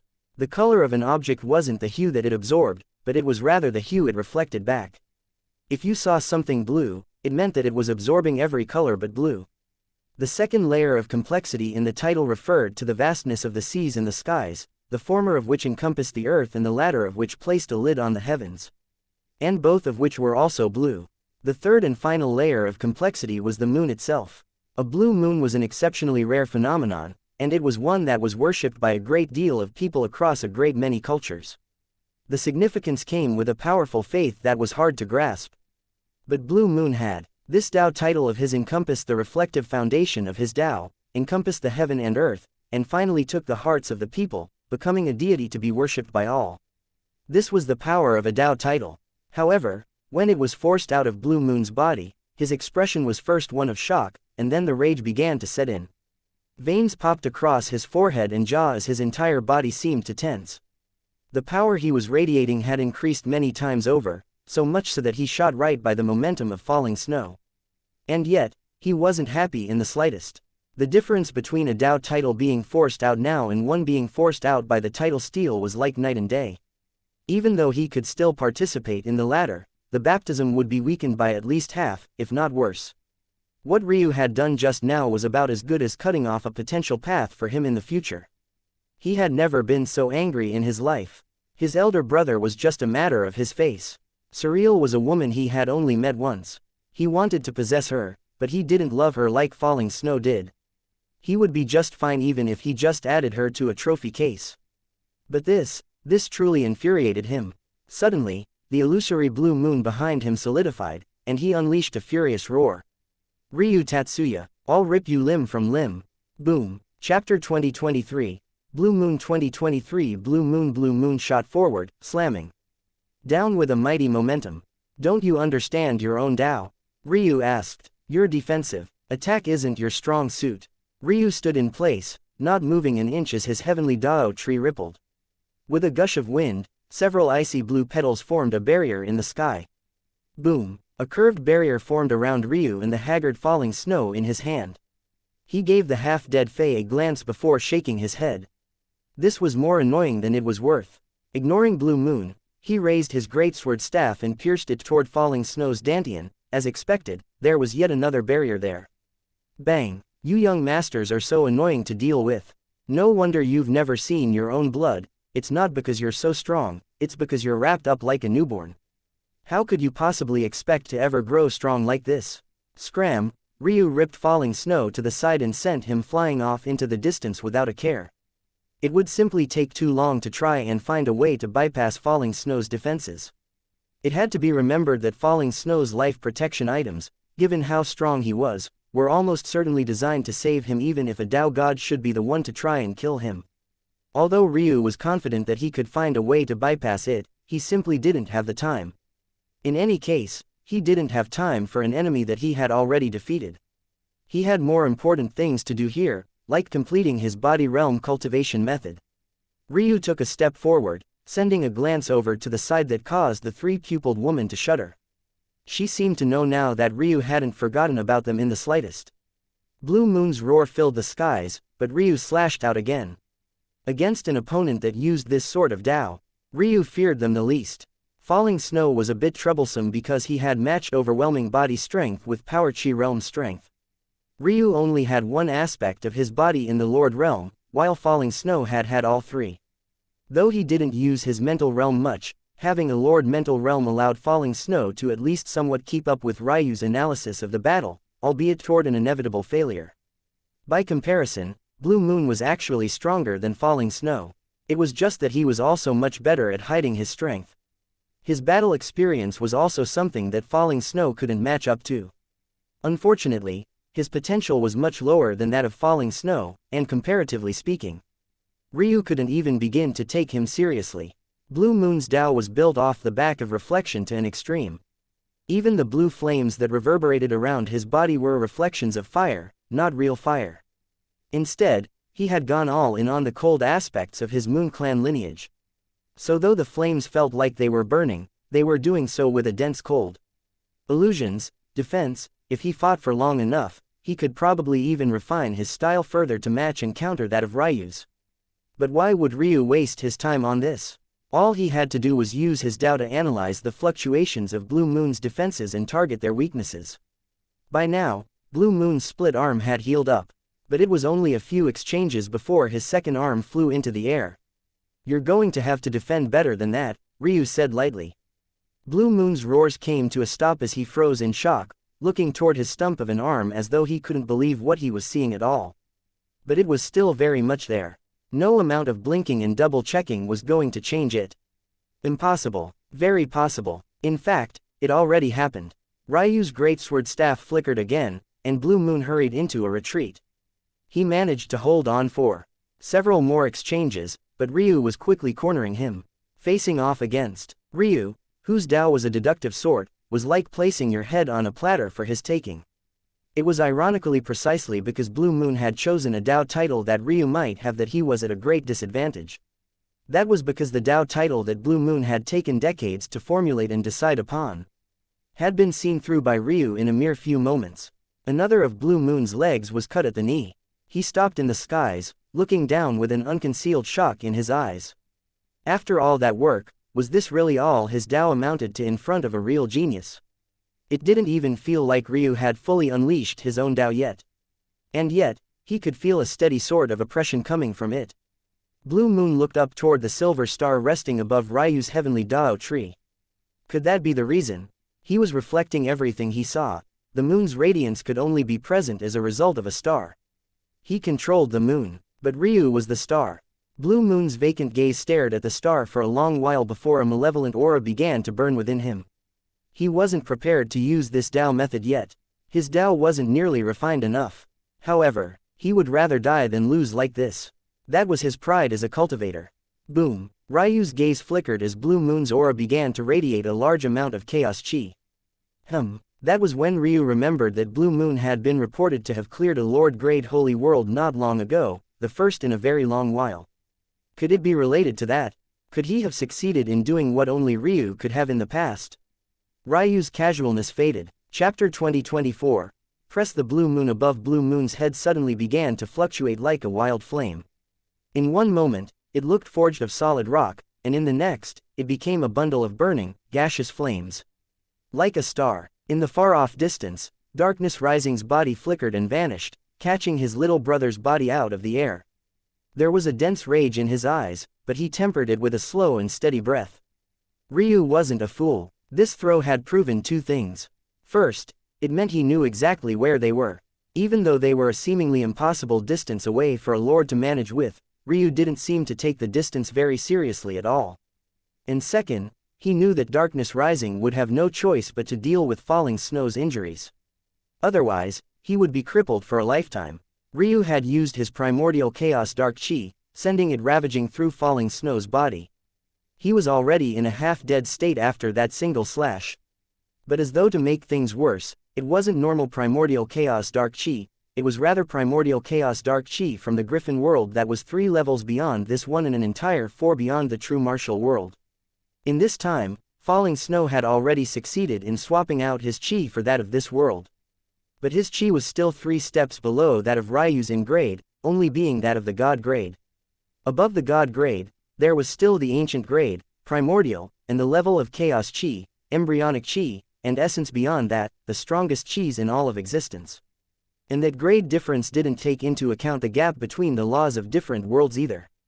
That meant, in effect, Ryu's chi grade was as much as 6 entire levels beyond Falling Snow's in that instant of time. This was a shocking reality that Darkness Rising sensed the moment he touched his little brother. He realized that Ryu had checkmated him. He would either have to decide between letting his little brother die or returning and allowing this to continue. But he didn't understand how. Ryu even knew that Falling Snow would be so valuable to him. Darkness Rising had no idea that with his eyes, Ryu could easily see the fate connection between Falling Snow and Darkness Rising. He knew at a glance that they were not only family but that Darkness Rising had a great deal of affection for this little brother of his. Expecting anyone to hide from his eyes was simply a pipe dream. Even a Tao god wasn't immune to his scans any longer. Darkness Rising's jaw set. He gave Ryu a glance from a far-off distance and then shot off into the distance. Hope made no attempt to stop him at all, a light smile on her face as she watched Tao God Shai silently. Then, she suddenly attacked. Tao God Shai had expected the stalemate to continue, and he was still paying attention to Blue Moon, his confidence no longer where it was at before. However, he was still a Tao god. He reacted quickly. Their palms formed an energy barrier in the skies that reflected against one another, sending them both taking a few steps back. Tao God Shai was stunned. He had already sensed it, but Hope's Tao hadn't broken through the ceiling, or so he thought. No, he was sure. How could she possibly face off against him? And why was she so eager to fight? Weren't they fine in this sort of stalemate? Then he understood. Who would be the first to break this sort of stalemate? Wasn't it the side who thought they would lose? Hope attacking now was ironically showing her confidence in Ryu. Even with the changes to Blue Moon, soon, Tao God Shai wouldn't be able to hold himself back from rushing over to help Blue Moon. And at that point, they would end up fighting anyway. So why not start now? Ryu gazed at the blazing blue star with a calm expression. With a flip of his hand, his second greatsword staff returned to his palm, and he pointed it out. He didn't have the time for all of this. The longer this battle went on, the more variables there would be. He needed to strike a balance between conserving himself and speed, but unfortunately, he would need to press a little bit more. Although he had embryonic chi, it couldn't do much about his focus chi, and if he ended up fatigued enough, even his embryonic chi would stop working properly. He had experienced that before. His body was just too powerful at this point. However, soon enough, he knew the Griffins would get involved in this. Why? He had no idea. All he knew was that when he reached out to use their world, he felt the shift. All things considered, the Griffins should want nothing to do with these people. After all, they had forcefully suppressed the ancient beasts in this region, stopping them from appearing. But all of this was still a confusing mess to him. After all, if the Fae descended from the fiends, then why were they still fighting a war? Did they not know? And weren't the ancient beasts and Fae arch-enemies? Why would the Griffins coming here mean danger for him, then? Shouldn't it be a good thing? But his sense of fate didn't lie, and his sensitivity toward the trouble his life was in couldn't be faked. In that case, he would just need to press a bit. It had to be remembered that he hadn't just created the great sword staffs to have a powerful set of weapons. He had created them to take on the burden of a Tao method he couldn't withstand the backlash of on his own. It seemed that it was time to make its appearance in its truest form. Ryu held out both great sword staffs, and the world was suddenly forcefully stabilized. Judgment, he didn't even move, but space shattered around his blades like broken glass. Even Lord Control couldn't keep reality together. Chapter 2025, Make Them. The world fell into a silence. As though all the air had been sucked out and a vacuum had formed. Blue Moon felt as though he had been locked onto, his body frozen in place. He was entirely unable to move. It felt like the laws of the world had suddenly turned on him. Fluttering runes of light solidified around him. You should be thankful, Ryu said with an indifferent tone. Normally, I wouldn't waste an attack like this on the likes of you. I normally wouldn't waste any words on you either. But you see, in the darkness there's this woman who thinks too much of herself. If I stay too silent, she might think that the likes of you actually has a right to stand on the same stage as me. When in reality, you were never worthy. Ryu's blade slashed down. The world was divided in two. It could only be said that it was the simplest of any one of the attacks that Ryu had ever created. There didn't seem to be any profound truths, there was no overriding of the world or shocking overturn of reality. It was just a single slash. Simple, and seemingly unadorned. And yet it was this very same attack that made Blue Moon sense the scent of death. No matter how hard he tried, he couldn't move a single inch. His entire body was locked down as though the heavens had descended with the purpose of killing him. No. It was deeper than that. It wasn't just death, it was judgment. In some ways, this was an even higher form of trial. He could feel as though it was his karma itself that was being locked down. It was said that the dream wraiths could erase one's memories before passing one along to the other side. However, the passing into a next life wasn't as random as one might think. Many times, karma was so important precisely because it could marginally change things around one's coming life. The more you did in your life, and the more positive karma you had, the better chance you had at living an easier life on the other side. Ryu had already seen this through his lives. However, the problem was that the impact of karma wasn't nearly as large as anyone seemed to think it was. If you wanted to impact your next life to a great degree, a few good deeds here and there weren't nearly enough, but whether it was true or not didn't matter. What was important was that Blue Moon could feel like his next life was being decided right here and now. Like Ryu had replaced the role and function of the dream wraiths in the heavens themselves to pass judgment on his own. Those that he hated didn't deserve life. The slash that split the world appeared before Blue Moon in a blink.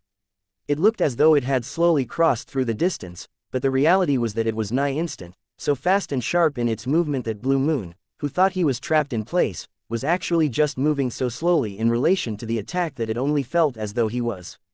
The strike cut into his body. A line appeared down Blue Moon's face. His torso was cut into, and it looked as though his body was going to truly be cut into pieces right before everyone's eyes. His phenomena certainly couldn't escape this fate. It was split in two despite the fact the blade light never seemed to touch it in the first place. However, as expected, just when it seemed young Master Moon would die, there was a blinding flash of light. Ryu took a casual step to the side, reading through it without the slightest change to his expression. A beam of light reflected back at him, but other than rustling his hair and what remained of his robes a bit, there were no other changes whatsoever. Blue Moon, on the other hand, stood frozen in the skies, a line of blood running down his body. Whether it was his skull or his lower extremities, nothing was safe. He fell from the skies as a light enveloped him, shooting him off into the distance. Ryu shook his head, exhaling a breath. He could feel a heaviness on his mind that wasn't there before. Fatigue. He shook his head. Blue Moon and falling snow were powerful opponents. There was clearly something extra special about those that had broken through the ceiling of their world that others didn't have. Their undefeatable spirits had an extra tinge of power that wasn't normal. The result was that their Taos seemed to stretch further than others did, and their power was more refined and sharper than it should have been. But Ryu couldn't help but wonder why his Tao didn't have the same character to it. Why was it that his Tao, which had broken through the ceiling of a world more than just once, didn't carry the same benefits as the others did? Ironically, the only explanation that Ryu could think of was that it was because it was too easy for him. Maybe it was precisely because it was so easy that he didn't experience the same thing. Others gained undefeatable spirits from taking this step, while he just took it as a casual action. If there wasn't effort involved for him, then how could it help to refine his Tao heart? That said, was his Tao heart weak? Of course not, so why couldn't he use his Tao heart to allow this change to his Tao?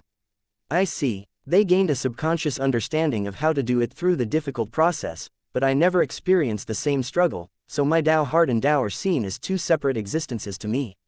When in reality, I can make them one. Boom. The moment this realization overcame Ryu, his aura shot through the skies. Chapter 2026. Impossible. Ryu felt the changes. As expected, on the surface, there wasn't much. But he also realized something else when he began. It wasn't just that it had never really been difficult for him to break through the Tao ceiling, but it was also the fact he had two Tao hearts inside of him. His body wasn't used to using his original Tao heart the way it was meant to. In addition, his spiritual foundation wasn't in the location it was supposed to be in. On top of that, there were two godhoods pulling for his attention, one formed in his White Phoenix spiritual foundation and the second formed in his Beyond Perfect Extreme spiritual foundation. Is this what I was missing? A reflective light shone in Ryu's eyes. At that moment, his clear mirror Tao heart seemed to have layered over his pupils, making his eyes seem far more reflective than they had in the past. Usually, his silver irises were forgettable. It wasn't just because they were more like a dull and muted gray most of the time, but it was also that his pupils themselves were attracting so much attention. Even when others didn't notice it, his heavenly pupils were always there, and they would obviously detract from any beauty that his irises might have had. But at that moment, it looked like his eyes had gained two blazing silver stars to them. I see, it's so obvious when I think about it now, how could I have missed this? There was a reason the Tao heart was called the Tao heart. It was the center of your cultivation, the spiritual foundation that held up all things. In that case, how could it not incorporate your Tao and your control? The world shuddered around Ryu and solidified. His will manifested into a tangible form, and his Lord Control took such a large step forward that Adlail and the three-pupiled woman took a step back, almost mistaking Ryu's momentum for someone who had just broken into the sovereign realm. However, the reality was that Ryu's cultivation hadn't changed in the slightest. He stood there in silence, his aura continuing to skyrocket as he poked and prodded at the changes in his body. He felt that just the act of using his spiritual foundation the way it was meant to be used, his power had easily doubled. It was no wonder. There was still a gap between him and falling snow. He had been using his Tao heart properly while Ryu certainly hadn't been. But these were also things that no one seemed to speak about in a tangible form. There was nowhere to go and learn about this because Ryu was the only one who needed to learn of this after the fact, because he was one of the very few people who ever had to learn to live without his spiritual foundation and then adjust to the appearance of another. Ryu even had a feeling that part of the reason people didn't have high opinions of those that inherited spiritual foundations from others was precisely because of this. It was just that they couldn't explain the incapability so clearly. When taking on a Tao heart from another person, who could it possibly meld and fuse with your own path perfectly? Instead, you would end up struggling to find and strike a balance.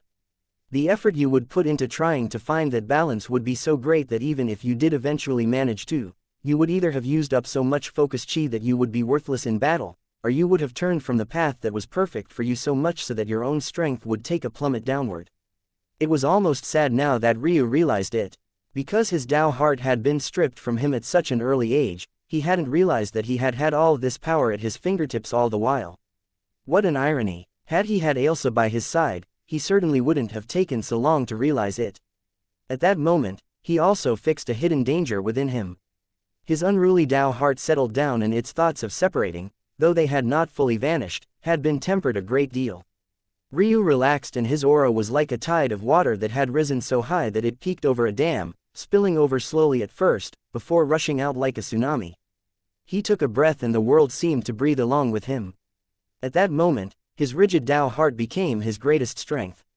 Whether it was space, time, or faith, they all bent to his will to a degree he had never experienced personally before, so powerful and strong that he felt like his soul nature had suddenly taken enormous leaps forward when in reality this was just the affinity he had always had finally showing its true might.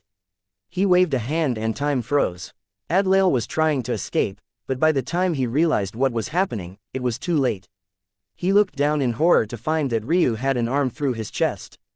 I am, possible, who didn't know how hard it was to control time, to completely grind time to a stop in a world this powerful, and against an opponent who was a realm above you.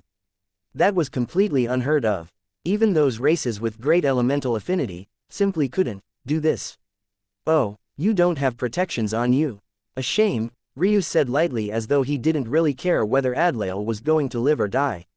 In the end, he had died just as pitifully as his brother did. However, as he was dying, Ryu sensed something odd and waved a hand. Adlael's spatial ring shot into Ryu's palms. Normally, Ryu wouldn't be bothered with the items of his enemies after their deaths. But he realized a while ago that he was missing out on quite a bit of wealth. Even compared to those moments, though, this felt different. Chapter 2027. Crystalline Edge. Ryu only looked Adlael in the eye for a moment before he ripped all of his fate out of his body, incorporating it into himself and then tossing the man's corpse to the side without a care in the world. He looked down at the ring in his palm, his gaze flickering. Time slowed down around him and then ground to a halt. In that moment, his thinking accelerated and it was as though he had entered a completely isolated space where others couldn't react to his speed, and yet he also couldn't interact with them. Regardless, he had no intention of trying to interact with them in the first place. His only goal was to deal with the ring in his hands. Ryu scanned through the entire ring until he found it. With a thought, the sword appeared in his hands and he was taken aback by what he was seeing. It was a sword formed with a blue, crystalline edge, forged of a material he had most definitely seen before.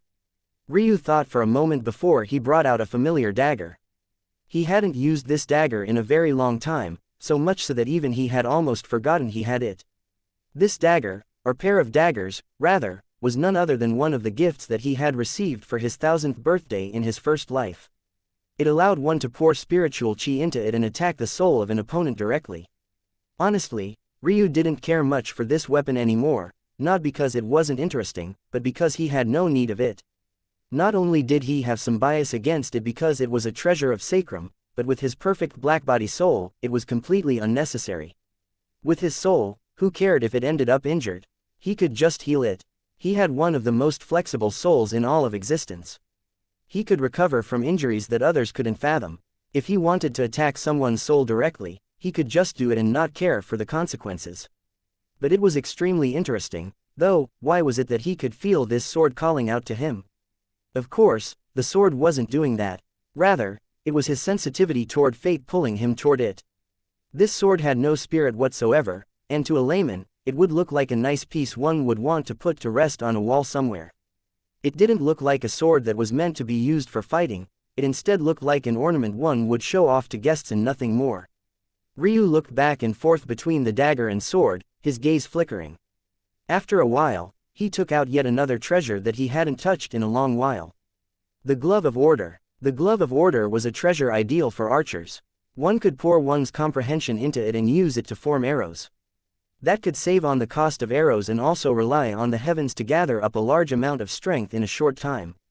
It was like exchanging focus chi for more raw stamina, which was quite excellent depending on what kind of fighter you were. For obvious reasons, then, Ryu had no need for it. He would prefer to use his overwhelming chi stamina to make up for it rather than having yet another drain on his focus chi. But for some reason, he was feeling that this treasure was also calling out to him. He had received the pair of daggers from his birthday party, but the Glove of Order came from the so-called Natural Order sect of the higher mortal plane. Ryu remembered finding it in the spatial ring of the expert that was there, and it was a so-called unique grade treasure.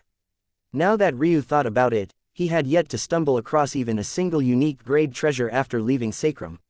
The implications of such a reality only dawned on him at that moment. Had he been missing something big all the while? Ryu slipped the glove of order on his hand. As usual, it covered his palm and 2 fingers and looked like a common glove used to protect an archer's fingers from calluses. But the moment it slipped on, it trembled and a surge of aura came from it. An illusory gauntlet quickly covered Ryu's hand, then up his arm and shoulder. Soon, his entire body was covered in a crystalline blue armor. It wasn't the first time Ryu had seen this armor. He had already triggered it back in Sacrum. But, once again, he hadn't been very interested in carrying it forward.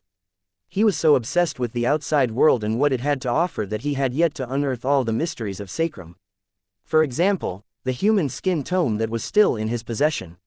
Or, even more shockingly than that, what about the prayer mat? He had found the prayer mat covering a node that surged with energy from the core of Sacrum's heart. Sitting on it allowed him to sense every life and death in Sacrum all at once. Who had been able to create such a treasure? Why was it there in the first place? What was the relation between it and everything? Were the martial gods really only obsessed with Sacrum because Alina's mother was looking for a method of supporting her ambition? Or was there something deeper? With the armor on, Ryu's grip over the dagger and swords tightened. And soon, there was a connection formed between the two. At that moment, Iam's head snapped toward Ryu's location. The speed of a Tao god that was in a hurry was exceptional. Even under supposedly frozen time, the reaction was snappy and quicker than what could be described. Unfortunately, with their hands full with Ailsa, there was nothing they could do at all. Chapter 2028. Only one reason Ryu saw the crystalline objects in a new light, but at the same time, he was baffled. This was definitely not the first time that he had held the dagger in this form. He was sure that he had done it before. But why was it that it was so different now? Looking at the glove on his hand, his eyes flickered as he began to deduce something. I see, before, I was hardly acknowledged by this thing. To think a treasure born from Sacrum would be so arrogant. Ryu couldn't help but chuckle. The glove of order reacted to one's level of comprehension. But back then, Ryu hadn't even had a Tao, let alone a solid enough comprehension for it to latch onto. Every time he had an improvement in his inheritances, the glove of order would react in kind, but it was also like feeding little meat pebbles to a black bear. How could it ever be satisfied with that? For a long time, the glove of order had been starving. But now it finally had something to hang its hat on. Ryu chuckled and then shook his head. Raising up the sword, he casually slashed down. There was a resonance that formed and the laws of the world overturned. Ryu felt that even his own soul was about to be ripped out of his body, and to his shock, the power of this casual swing was already nearing about 90% the potential of his judgment attack. It floored him. That Tao method was one of his most powerful, and he had even improved it further by incorporating the use of a false shrine and his fate and karma soul nature on top of that. He couldn't fathom how this casual swing managed to cover so much of that strength. Ryu looked at it for a moment and then shook his head. He didn't like it. With a casual toss, he threw the sword and dagger back into his inner world and pulled the glove off his hand, tossing it inside as well. He wasn't interested in using external items to form his strength. If it was a treasure that he had created himself, or if his life was truly in danger, he wouldn't mind it. But he would reach the top of the world under his own merit. He waved a hand, and the 3-pupiled young woman was forcefully sucked into his palm. He slapped her forehead and her vision swam. Her vision seemed to be stripped from her before he tossed her into his inner world as well. Soon, the world around him began to accelerate again, and when things cleared, he found a beauty with flowing black hair and bright violet eyes staring back at him. Surreal stood before him casually, unaffected by anything in their surroundings. One would have thought that he had just dealt with a great number of geniuses all on his own. Ryu knew why she was so arrogant.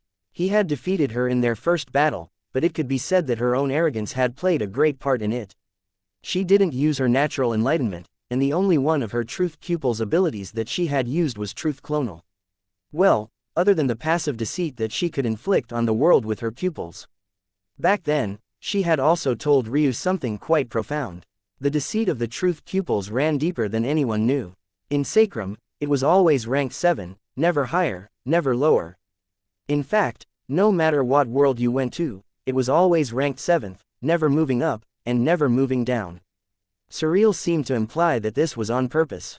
But then something happened. In the true martial world, it had moved up to 6th, tying with Ryu's mysteries of heaven and earth pupils. Why was that? After all that nonsense Surreal spoke about, could it be that she was just blowing her own horn after all? There were only two explanations. Either she had been lying from the very beginning, or Ryu almost wanted to dismiss the thought. The second possibility was so shocking that it would have to mean that Surreal was at a level now that was hard to imagine. In order for the second to be true, she would have had to override every truth pupil wielder who had ever existed before, making her already the strongest truth pupil wielder to ever exist. Of course, this wouldn't be in cultivation, but rather in mastery of the truth pupils. That second possibility was that she had become the main decider of the fate of the truth pupils, and she personally made the decision to lift the veil of deceit that shrouded the truth pupils. It was only just the slightest bit, moving them from 7th to 6th place. But even a half a position was shocking. In fact, budging it at all was far beyond means that Ryu could even fathom right now. It could be said that this woman, if it really was the latter case, had all the reason in the world to be arrogant. But that was also precisely why her methods were baffling to Ryu. On the one hand, she was unwilling to lay her pride down in front of him, even to the point of holding back during their first fight. But then she wanted to lecture him about being cautious and careful, of knowing when to lower his head and protect himself, on top of going around trying to find a husband out of such pathetic candidates, all to do something that her talent should allow her to do all on her own. How could Ryu ever respect such a woman? He refused. The sharpness of the two's gazes caused the world to warp and twist around them, shuddering with pain and horror as it seemed to realize that there would be no escaping the damage this time around. At the same time, it could be said that Ryu truly wasn't very good at wooing women. There was only one reason Surreal would act so contradictorily with him, and he had only himself to blame if he couldn't figure it out. But at the moment, he only seemed interested in knocking her down a peg. Chapter 2029. Silence and arrogance. The silence between the two was palpable. Their arrogance seemed to be ingrained into their very bones, drilled through the psyches and melded into the foundation of their Taos themselves. Maybe the two had their own various thoughts about these matters, but what was clear was that they both seemed to be pissed off. In the past, Ryu was disappointed that a woman he thought might be perfect actually had such a great character flaw. Trying to juxtapose the woman he once thought her to be and the one she was ended up being something he couldn't square no matter how hard he tried. How could the arrogant woman he almost fell for be put in the same breath as this woman who was looking to spread her legs for revenge? It was enough to drive him mad. However, it was also a good thing that his pride was so deep. He hadn't even thought of Surreal much in these last few decades, and the reason for that was that he had already decided that she wasn't worthy of him. She was so far from the woman that he thought she was that it was impossible for him to accept her in her current form. As for Surreal, she was far too arrogant to explain herself, ironically not much unlike a certain other somebody. The glimpses that Ryu had into her life were the things that she had casually decided to disseminate. Maybe if he cared to listen, she wouldn't have minded telling him more, but his reaction basically guaranteed that she would never do such a thing.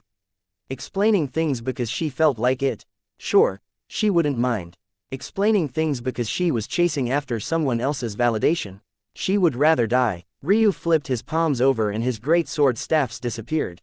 The scales on his body rippled, and in that moment, the horns on his head grew longer and more penetrating. His muscles rippled as his horns branched out, almost forming antlers. Runes began to ripple across their surface, and sparks of lightning danced along with the common spattering of flames. His body was slowly changing in subtle ways. The hidden worlds of his scales became deeper and more reflective, and there was something especially demonic about him. His horns completed their transformation to antlers, and they seemed to hold up the skies. Though his body had barely grown, and he still stood at just over 2 meters tall, he felt larger than life, as though he was taking up far more space now than he ever had before. The whites of his eyes vanished, becoming a well of endless silver. Even his pupils seemed to be nowhere to be seen.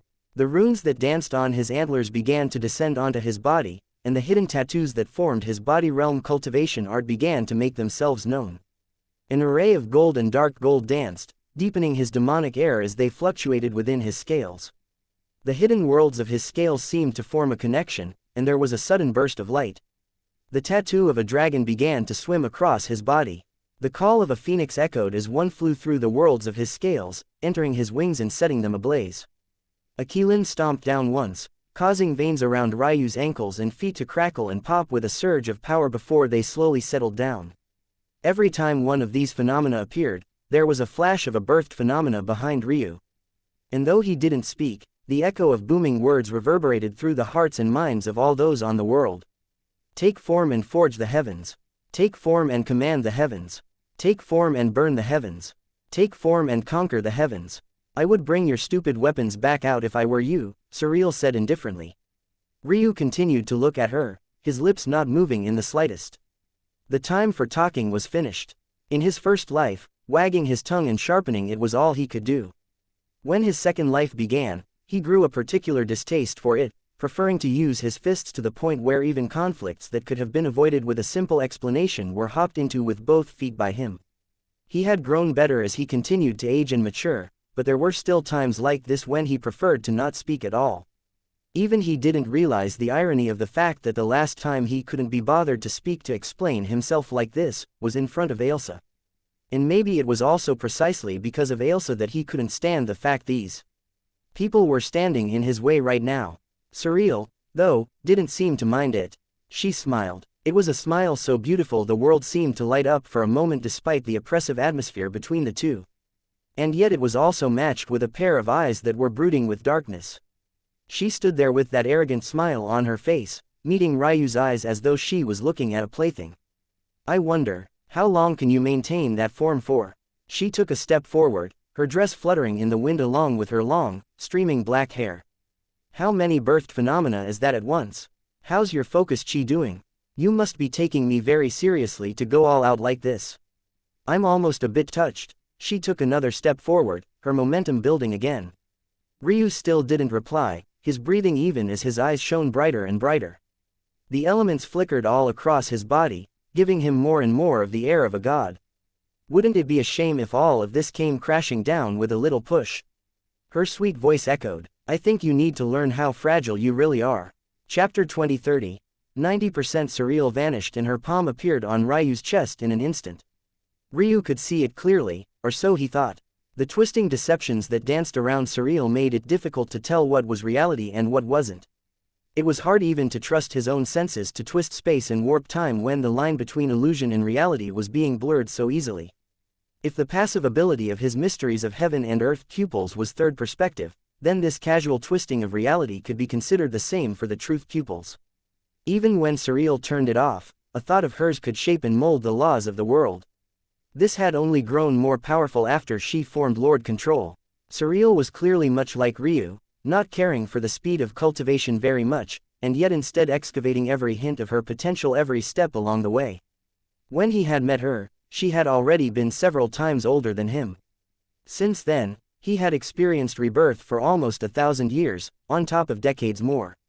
With Surreal's talent, Ryu wouldn't have been surprised even if he came back to find her already a Tao god. But the fact that she was only a Tao lord wasn't a sigh of relief. If anything, it made him several times more serious. There was no way that she spent all these years grinding her wheels in the dirt hoping for a single breakthrough into the Lord realm. So the question was, just how deep was her foundation right now? Pat. The palm collided with Ryu's chest but there was no sudden, shocking explosion of strength.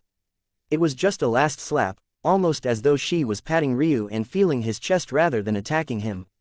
And yet, the rolling storm within Ryu's body told a different story entirely. His inner organs shook, his heart would have burst had he not had his realm heart, and it felt like all of his bones would dislocate at once. And yet, he stood there, perfectly still, perfectly unmoved. His body was so powerful that despite the rolling changes happening within, they didn't even echo out into the world. It was perfectly silent. However, he realized one thing immediately. Surreal's body was exceptionally powerful. This was the difference between the Fae and the Fairies. The Fairies were a pure spiritual sort of race. Their bodies weren't their strong suits, but they instead placed their bets on their elemental and chi control. They often had powerful souls as well. But the Fae were perfect all-rounders. They had powerful souls, powerful chi control, and powerful bodies. They were one of the ancient races for a reason and their weaknesses were few and far between. And even those that existed were abstruse and difficult to take advantage of. Just a casual palm from her carried so much strength and power. Ryu looked down and into her eyes as though assessing something. Then, twin 8 trigram diagrams appeared in each one of his silver eyes, rotating in opposite directions. The illusion on the world seemed to disperse before him, and the layers of fate became the foundation upon which he read the world. This was what he really wanted. He needed to establish a baseline for what was surreal's reality and what wasn't.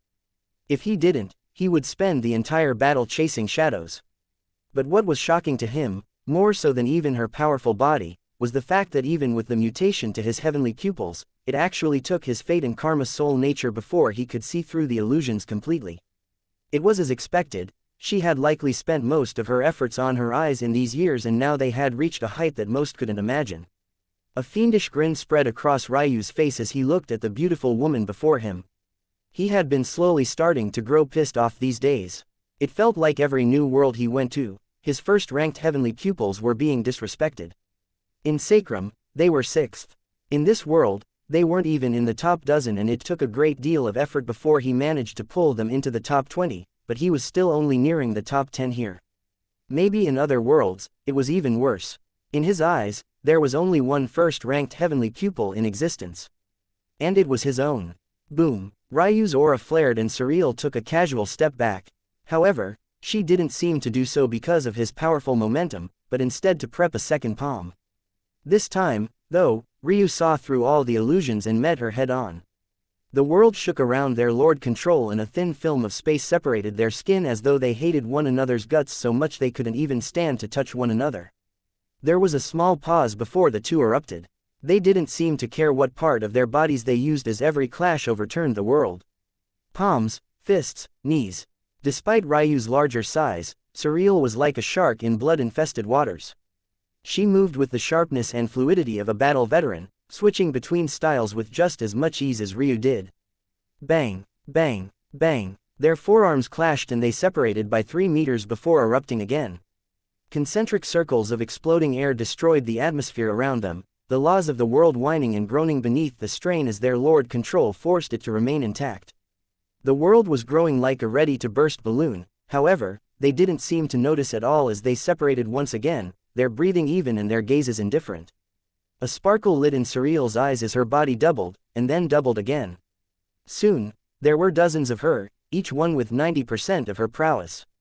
Truth Clone, Chapter 2031, Summoning. There was simply no getting away from it. This was the one and only ability of her truth pupils that she had used last time, and the horrors of it still echoed in Ryu's mind. The truth pupils, its fundamental ability was to distort the line between illusion and reality, allowing it to create shocking abilities like this one.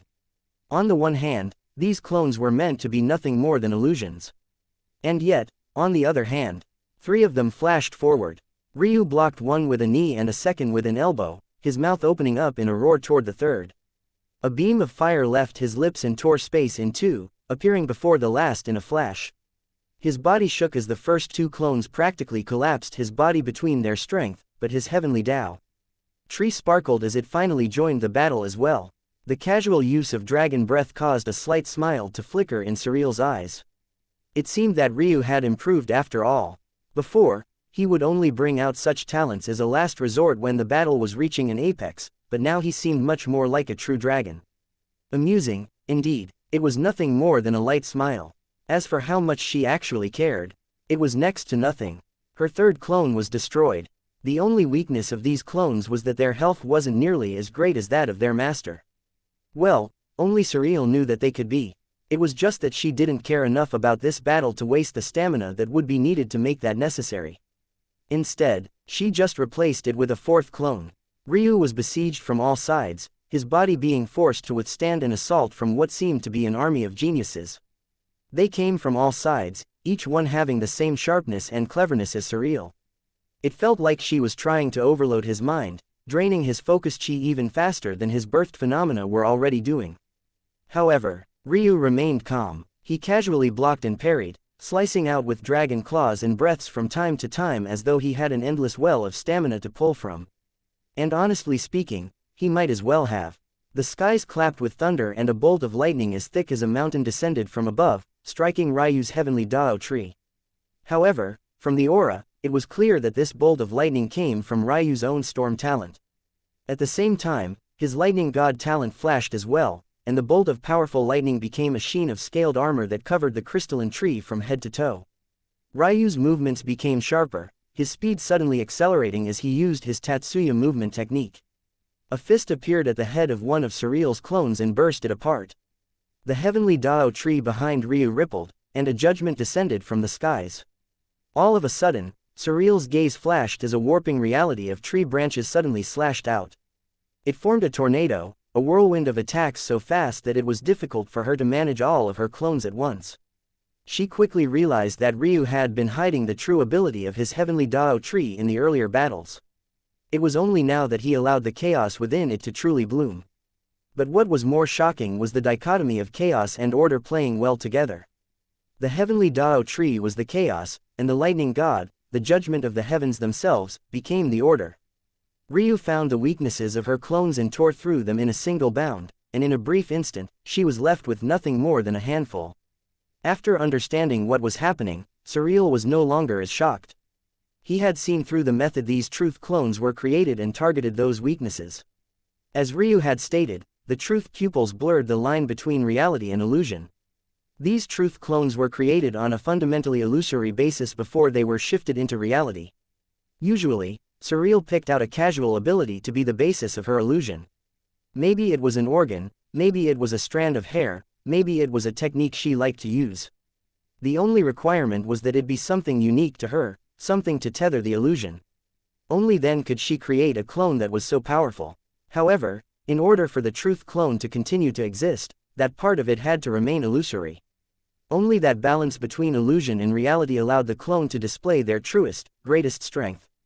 But when facing against Ryu, whose pupils could see through such things, it didn't matter how much stamina Surreal gave them, he would rip through them all in a single touch of judgment. Ryu took a step forward, his muscles rippling. The bruises that dotted his body, thanks to Surreal's clones, vanished with the circulation of a single drop of embryonic chi before he shot forward with another step.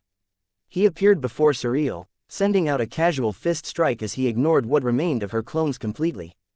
Boom! Surreal didn't move an inch, but a portal did appear before her. A palm as white as snow came out from the small portal. Even when what was on the other side couldn't be seen clearly, Ryu could feel the heart-shuddering aura. However, he wasn't surprised. He had already known that Surreal was a summoning necromancer after the first time they fought. Back then, she had summoned a demon royal as well, but compared to the aura of the one back then, this one was on a completely different level. They couldn't even be compared. But what Surreal did next was even more shocking than that. Ryu watched as her irises rotated and the portal grew larger. Chapter 2032. So two of the truth clones that remained, one suddenly flashed over to the side and fused into the summoned demon's body. All of a sudden, its already oppressive aura reached a new stage, and Ryu was sent blasting backward with a single ripple of its wrists. Ryu barely stabilized himself in the air hundreds of kilometers away as he watched an Ice Queen step out from the portal. Her skin was an unhealthy sheen of whitish blue, or rather a sheen that would have been unhealthy on practically any other creature. However, her eyes, rather than being the usual blue, they carried sparkling shades of violet. Ones that looked eerily reminiscent of Surreal's eyes. Ryu's eyes narrowed. He knew that this wasn't a normal matter by any stretch of the imagination, especially not when 3 more portals appeared and the 3 remaining clones fused into each of their bodies. Each one of the Ice Queens managed to gain Surreal's violet eyes. Each of them swiped at the air, causing a long katana of white-blue ice to appear in their fair and delicate palms. The crowns above their heads shimmered as Surreal stood casually behind them, her own eyes glowing for a moment before they dimmed. Ryu knew that Surreal had cast a skill with her eyes just now, but he didn't know exactly what it was until the 4 Ice Queens moved. Each one of their auras was in the Lord Realm, and when they moved, vicious winds rippled around them. One suddenly appeared behind Ryu, almost catching him off guard. It was like it had phased through his senses entirely. That was when Ryu understood. The 4 Ice Queens formed a domain of ice, forcefully changing every chi in the surroundings to suit their element. As Ice Queens, they were formed entirely from the ice element as well, meaning if the 4 worked together to create a domain like this, they could instantly shift anywhere within it. It was essentially an advanced application of spirit body. However, Ryu, who was prepared for a slash to his back, felt a sudden spike of pain. His gaze flashed, and he looked down to find a wound eerily similar to the one he had given Blue Moon. No, it wasn't just eerily similar, it was completely identical in every way, shape, and form, even down to the darkness chi rampaging through his body right now despite the fact that the Ice Queens should have only been using ice chi. It seemed that on top of using this domain of ice, they were also able to use Surreal's illusion and reality abilities to add yet another layer of confusion. However, when Ryu saw the wound cutting into his shoulder, through his heart, and out of his hip, his grin became even more demonic. Was this payback for her little boyfriend? He had to say, she was quite good at pissing a man off. Ryu suddenly reached out to the side. It looked like he was grabbing at empty air, but sparks flew from his claw as he suddenly clamped down on a sword that had been invisible just moments ago. His wrist flexed, and the sword shattered. Ryu suddenly vanished, his Tatsuya movement art turning him into a streak of starlight that vanished into a smattering of ice. He activated his own ice spirit body, slipping into the domain of the Ice Queens without the slightest worry, and then, boom, he erupted with flames and lightning. His fire and lightning spirit body layered on top of it, and as his body fused into their domain, which was likewise connected to them, they felt themselves being burned from the inside out. Ryu appeared high in the skies above, blood still drizzling down his chest, but the head of an Ice Queen, leaking icicles, was being held by the hair. Chi rippled and roared around Ryu, his momentum only increasing as he became more and more familiar with incorporating his Tao heart into his battle prowess. Surreal seemed to be taken aback again. This time, she wasn't expecting her Ice Queens to be dealt with so easily, and certainly not by this method. Ryu was sure confident in himself. Fusing his spirit body with the bodies of 4 others like that was exceptionally dangerous. With those 4 working together, on top of the confusion layered in by her truth pupils, he could have easily lost himself permanently, destroying his soul and never being able to reform his body. But here he was, still spry and looking for battle. Surreal smiled. Decent, but you've got a little injury there. Ryu looked down at his chest, only for the wound to suddenly close. Surreal chuckled, seemingly not caring in the slightest. At that moment, Surreal's aura changed, and she became more alluring. The red on her cheeks deepened, and she fluttered her eyelashes. Looking down at her palm, she began to speak with a sultry voice. Your chest didn't feel too bad in my palm, handsome. I think I might touch it again. She vanished, her body swaying through the air. She appeared before Ryu, her palm striking the exact same place it had before. Ryu's body bent into a curve, being sent flying through the air. Surreal appeared high above Ryu's flying form, ready to strike out again. But at that moment, Ryu's wings flapped, sending a whirlwind of air pressure toward her. The power of the upward thrust was so great that the vacuum that formed behind him sucked up the ground, sending shards of earth scattering upward. Surreal's eyes only blinked, watery and misted over with lust. Somehow, she phased through it all, pressing a palm to Ryu's chest again. Bang! Ryu's trajectory changed. From moving horizontally to the ground, he was blown downward and through it. Surreal vanished once more, appearing on the edge of the crater Ryu was in. The lust in her eyes faded, replaced by a murderous light. She raised her hand to her lips, tasting Ryu's blood and shuddering with pleasure. Every time her personality fluctuated, her soul's strength seemed to take another enormous bound forward. And as her soul strengthened, so too did her eyes. Chapter 2033. Dreary. A new personality, a new soul, a greater soul strength. A greater soul strength, stronger heavenly pupils. The cycle seemed to be endless as Surreal pulled out one shift and change after another. From arrogant and haughty, to lustful and conniving, to bloodthirsty and possessive.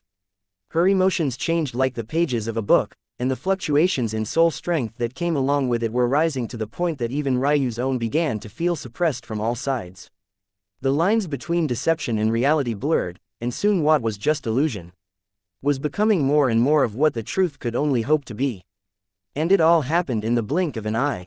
Bang! Ryu, who was already locked deep within the depths of a crater, found his body forming a second within it. A force so great came from above that the crater deepened, forming a concave abyss within what was already a several-kilometer deep pit. All of his bones threatened to shatter, and he coughed up a mouthful of blood once more.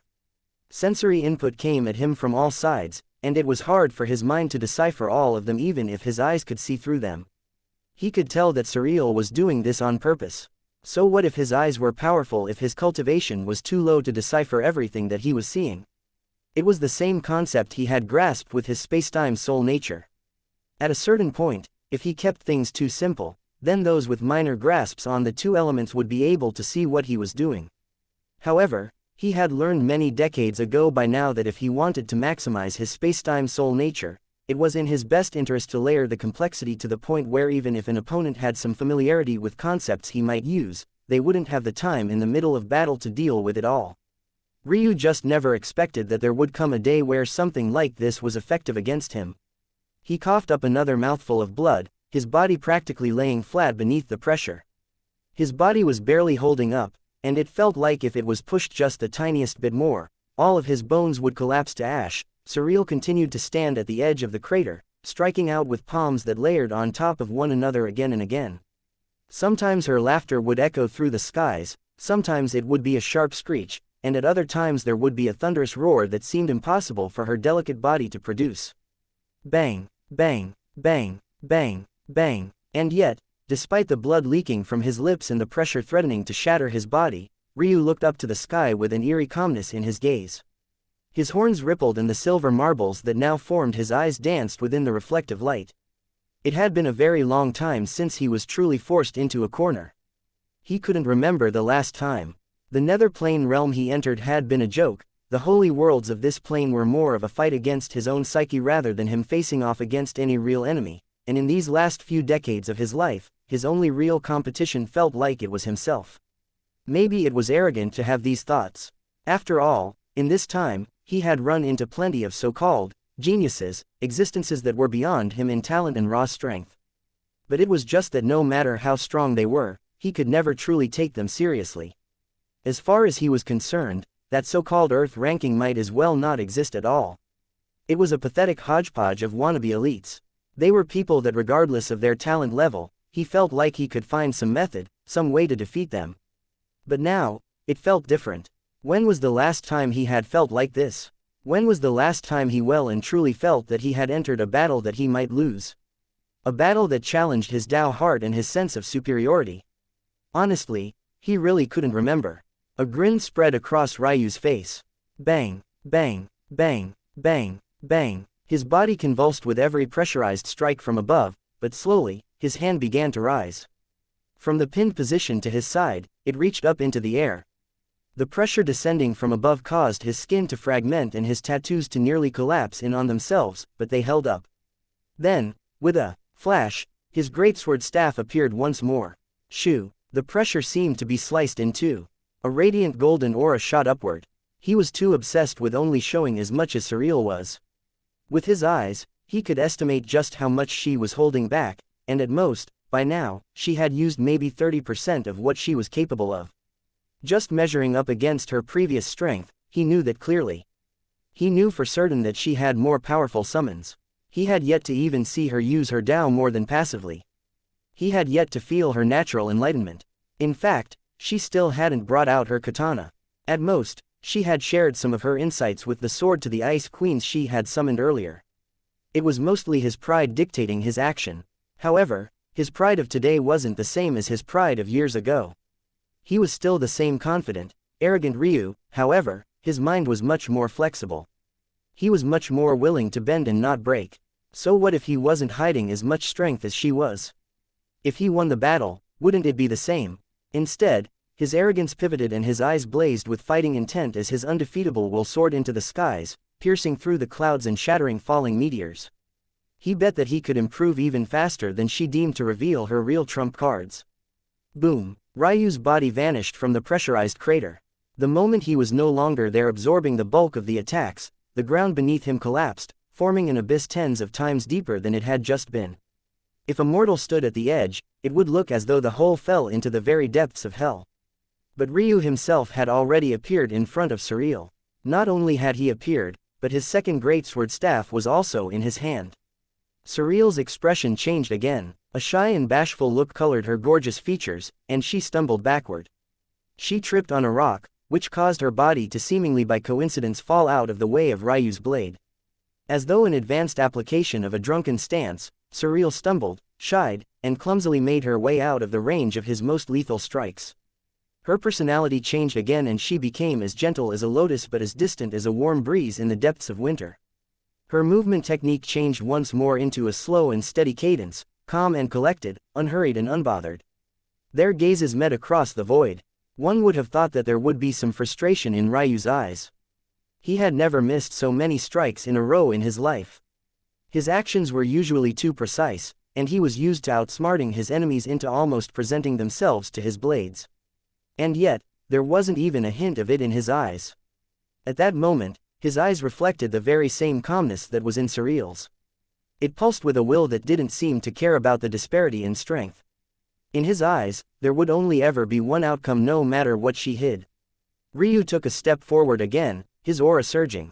An 8-trigram diagram appeared at the base of his heavenly Dao tree, and high above it, encompassing both the tree and his silver star. The world overturned beneath his aura and his eyes flashed. Robbed the world of its color. In that moment, the skies lost their specks of vibrancy. The meteors falling from above almost became dull and lifeless in one respect, and yet all the more deadly in another. A black and white paintbrush dotted the skies, and it felt like all the chi in the world had been forcefully sucked away. Surreal suddenly found that her control over illusion and reality had been put in a stranglehold, and she was slightly late to react. Though she still dodged, Ryu's greatsword staff cut into her sleeve and drew blood. Down her slender arm, blood trickled down as the only splash of color in the now dreary world. Chapter 2034. To Surreal's body flickered and she suddenly appeared tens of kilometers from Ryu. Ryu didn't follow up, at least not quickly. He only took a calm step forward, crossing an entire kilometer before taking another step that was just as calm. His body was beaten and bruised, his clothing barely covered his lower half, and his blood coated his body. And yet, his aura only seemed to be growing taller and more vibrant. Surreal looked up at the world around her, seemingly analyzing something before looking down at the wound on her arm. There seemed to be a flicker of surprise within as well. She recognized the skill Ryu had just used. The most powerful abilities of the mystery of heaven and earth pupils were all well known enough to be recognized if you were looking for it. Considering she knew exactly what Ryu had, it wasn't a surprise that she could. The problem was that shouldn't be so powerful. Rob the world of its color should be a skill capable of countering immortal rings, but it wasn't supposed to be able to do this. Ryu had stripped the world down of its fate itself. Or, more accurately, the fate that supported her eyes. Ryu had been looking for a home run that forced her into a corner, something like what he had done to the three-pupil girl. Back then during their battle, he had used Rob the world of its color to strip one of her pupils of its sight and the ability that came along with it. But no matter how he looked, he couldn't find a method of doing the same to Surreal even if he was willing to sacrifice his life. Her heavenly pupils were too strong and her fate was even stronger. This, however, he could certainly do. With every calm step, his aura continued to rise. Since Surreal didn't want to use the abilities of her heavenly pupils, he would use his own. He would see how she would deal with this. Lines of fate. The world of black and white became layered in Ryu's eyes. Every probability was firmly grasped, and without the twisting of Surreal's eyes. He took another step, but this time, when he appeared once more, his sword was already at Surreal's throat. Surreal's eyes narrowed. Clang. Blade met blade as a katana came out from seemingly nowhere. Surreal elegantly fluttered back, landing on the ground with short, delicate, and practiced steps. With a swing of her arm, she dispersed the pressure from Ryu's strike and a large carve out of land curled to her side. The wind pressure of her blade alone brushed by Ryu's side, flashing by his indifferent expression as his hair kicked up beneath the pressurized, condensed air. Strands of his white hair were diced up as they fluttered, but his eyes never left Surreal. The blade was just as long as he remembered, taller than even he himself, let alone Surreal. Even without counting the handle, its thin frame was a slowly curved edge of over 7 feet long, putting even some spears to shame. Even with a spear that long, the hand position would shorten the range considerably. But with Surreal's katana, she might as well have been using a long-ranged weapon. There was only a short silence before the two erupted. The howls of blades filled the skies, and their movements flashed in relation to one another. Ryu held nothing back anymore. He didn't reserve the power of his body, his heavenly pupils flashed with one ability after another, and he pulled on the power of his great sword staffs, commandeering the light and darkness of the world to levy attacks that split the skies into night and day. Surreal's wrist flickered and parried one of his blades to the side. Despite the cumbersome length of her blade, she used it with the agility of a short sword, pivoting to the side, twisting her wrist, and piercing at the spine of Ryu's second great sword staff in one fluid motion. If she succeeded, both blades would be blasted apart, leaving Ryu's chest wide open. But Ryu himself was no slouch. He might be lacking in comparison to her power, but his skill never lagged behind anyone. His own wrist twisted, and the spine of his blade suddenly curled in the air, sliding beneath Surreal's piercing strike and parrying it upward as well. His blade continued, looking to slice Surreal in two. Surreal took this matter in stride. The pivot of her feet continued to carry her momentum to the side. If Ryu kept following to split her in two, his blades would have to cross over one another, throwing his footwork into chaos and leaving him open to suffer a counterattack. It was a huge no-no for dual weapon wielders. Or so Surreal thought. Ryu followed through without hesitation, his torso flexing as he swung down even harder. At that same moment, his second greatsword staff disappeared from his palm entirely, appearing high above the skies in a blind spot Surreal just might not notice. The blade appeared at Surreal's waist, ready to cut her in two. And that it did. Ryu could feel the sensation of soft flesh followed by the slight resistance of bone before it too was sliced right through. However, he subconsciously felt that something was off. Surreal wouldn't suffer such a blow so easily. Surreal's body was split in two, blood splattering everywhere. However, even as her corpse fell to the ground, she appeared again in the distance and out of the range of the attack he was preparing with his second greatsword staff from above. Ryu's gaze flickered and he realized that this was an ability of her truth pupils.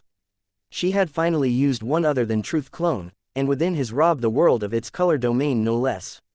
However, he wasn't too surprised. He had deployed the domain mostly to suppress her casual use of the lines of illusion and reality. That passive ability was too shocking to deal with, and it made his own passive ability's third perspective and maybe focus could fall into that category as well feel empty by comparison. Cutting off the fate of heavenly pupils, especially when he speculated that Surreal might have more dominion over the truth pupils than any predecessor before her, was too difficult.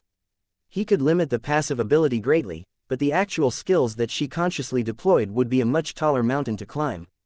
True death. Contrary to its name, it was nothing of the sort. She could easily create a lifelike replica of herself to cheat death in her stead. Ryu's gaze flickered as he looked up into the skies.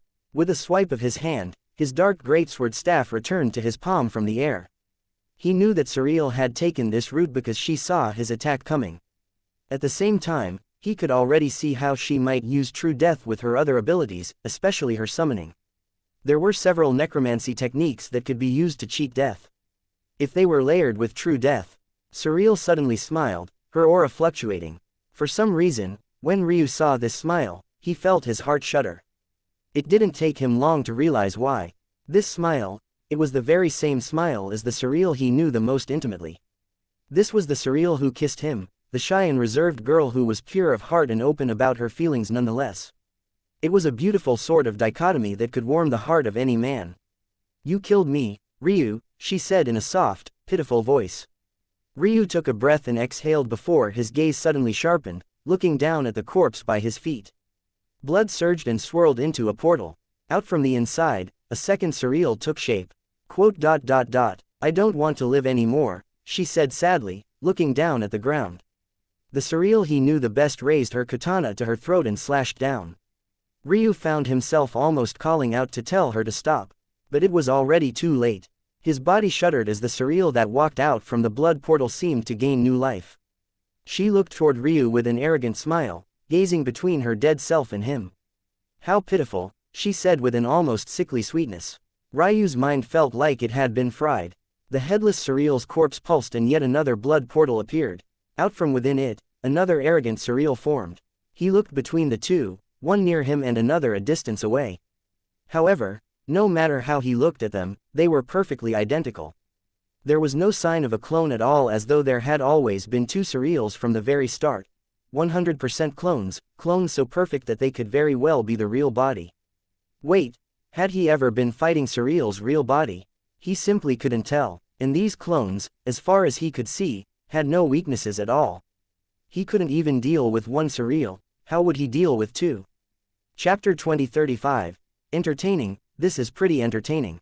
Just look at him getting his ass kicked. Lucard gnawed on an enormous beast on the top of a mountain range, seemingly not caring about the meteors falling around him. And because of that pride of his, he won't make use of us either. We can finally relax and enjoy his pain. Maybe we'll get extra lucky and he'll die here. Don't jinx us, dragon. Langer would have put a palm over Lucard's mouth if his damned head wasn't so big. Just let me enjoy this in peace. What could I possibly be jinxing us about? Don't underestimate that man's shamelessness. Before we know it, we'll fall into a trap. You sound like you're more scared of him when he's not here than when he is. No one is scared of that bastard. The word you should be using is cautious. He has no bottom line fuck. Langer was just in the middle of speaking when he looked into the skies and began to curse. The first was just the beginning. Soon enough, there was a string of curses following after him, and he wanted to strangle Lucard for not listening to him. At that moment, a beauty with flowing white hair appeared. Her breasts were tall and proud, but her style of dress was so elegant and conservative that even the most lascivious of men couldn't feel it within themselves to blaspheme her with their gaze. There was a certain hint of coldness in her silvery eyes that looked down on the world with a loftiness from above. This was a woman used to wielding power. This was the wife of Ryu Tatsuya, Eska Tatsuya. They are here, Eska said lightly. Langer was still cursing. This Ryu bastard was more shameless than he even knew. He had actually sent his wife. What were they supposed to do now? Watch a woman fight while they stood on the sidelines? What Langer didn't know was that the plan ran deeper than even that alone. In one moment, Lucard was gnawing on meat and bone, and in the next, he stood. The mountain beneath him trembled, and the space around him warped. He tuned out Langer's words and looked off into the distance before his teeth suddenly bared. A rumbling growl filled the skies, and the sound of his draconic blood surging through his veins sounded akin to tsunamis wiping out entire swaths of land. Fuck me, Langer pressed a palm to his forehead. He knew that he had lost Lucard. Now no one would be on his side at all. Whoever was coming had already triggered Lucard's battle intent. These damned prideful dragons were so easy to manipulate. Boom, boom, boom. Eska stood elegantly in the skies, her expression calm. It felt like even if the world fell apart around them, she would accept it calmly and without the slightest care. Shoo, shoo. May and Selhira appeared soon afterward, but rather than looking toward the coming danger, they couldn't help but look to the distance toward Ailsa. It was impossible for them to keep up with the battle of Tao gods, but when Ailsa was hardly moving an inch, such hurdles didn't pose a problem at all. She stood there with her back facing them, her posture ramrod, and her aura somehow soft. She was close enough for them to see, but felt a world away nonetheless. It was like looking at an unreachable target. Subconsciously, they knew who she was. As complicated as Ryu's feelings might be, the idea of sharing wifehood with this caliber of woman left them feeling uncomfortable. The only one who didn't seem to be moved was Eska. In fact, her own aura seemed to be provoked.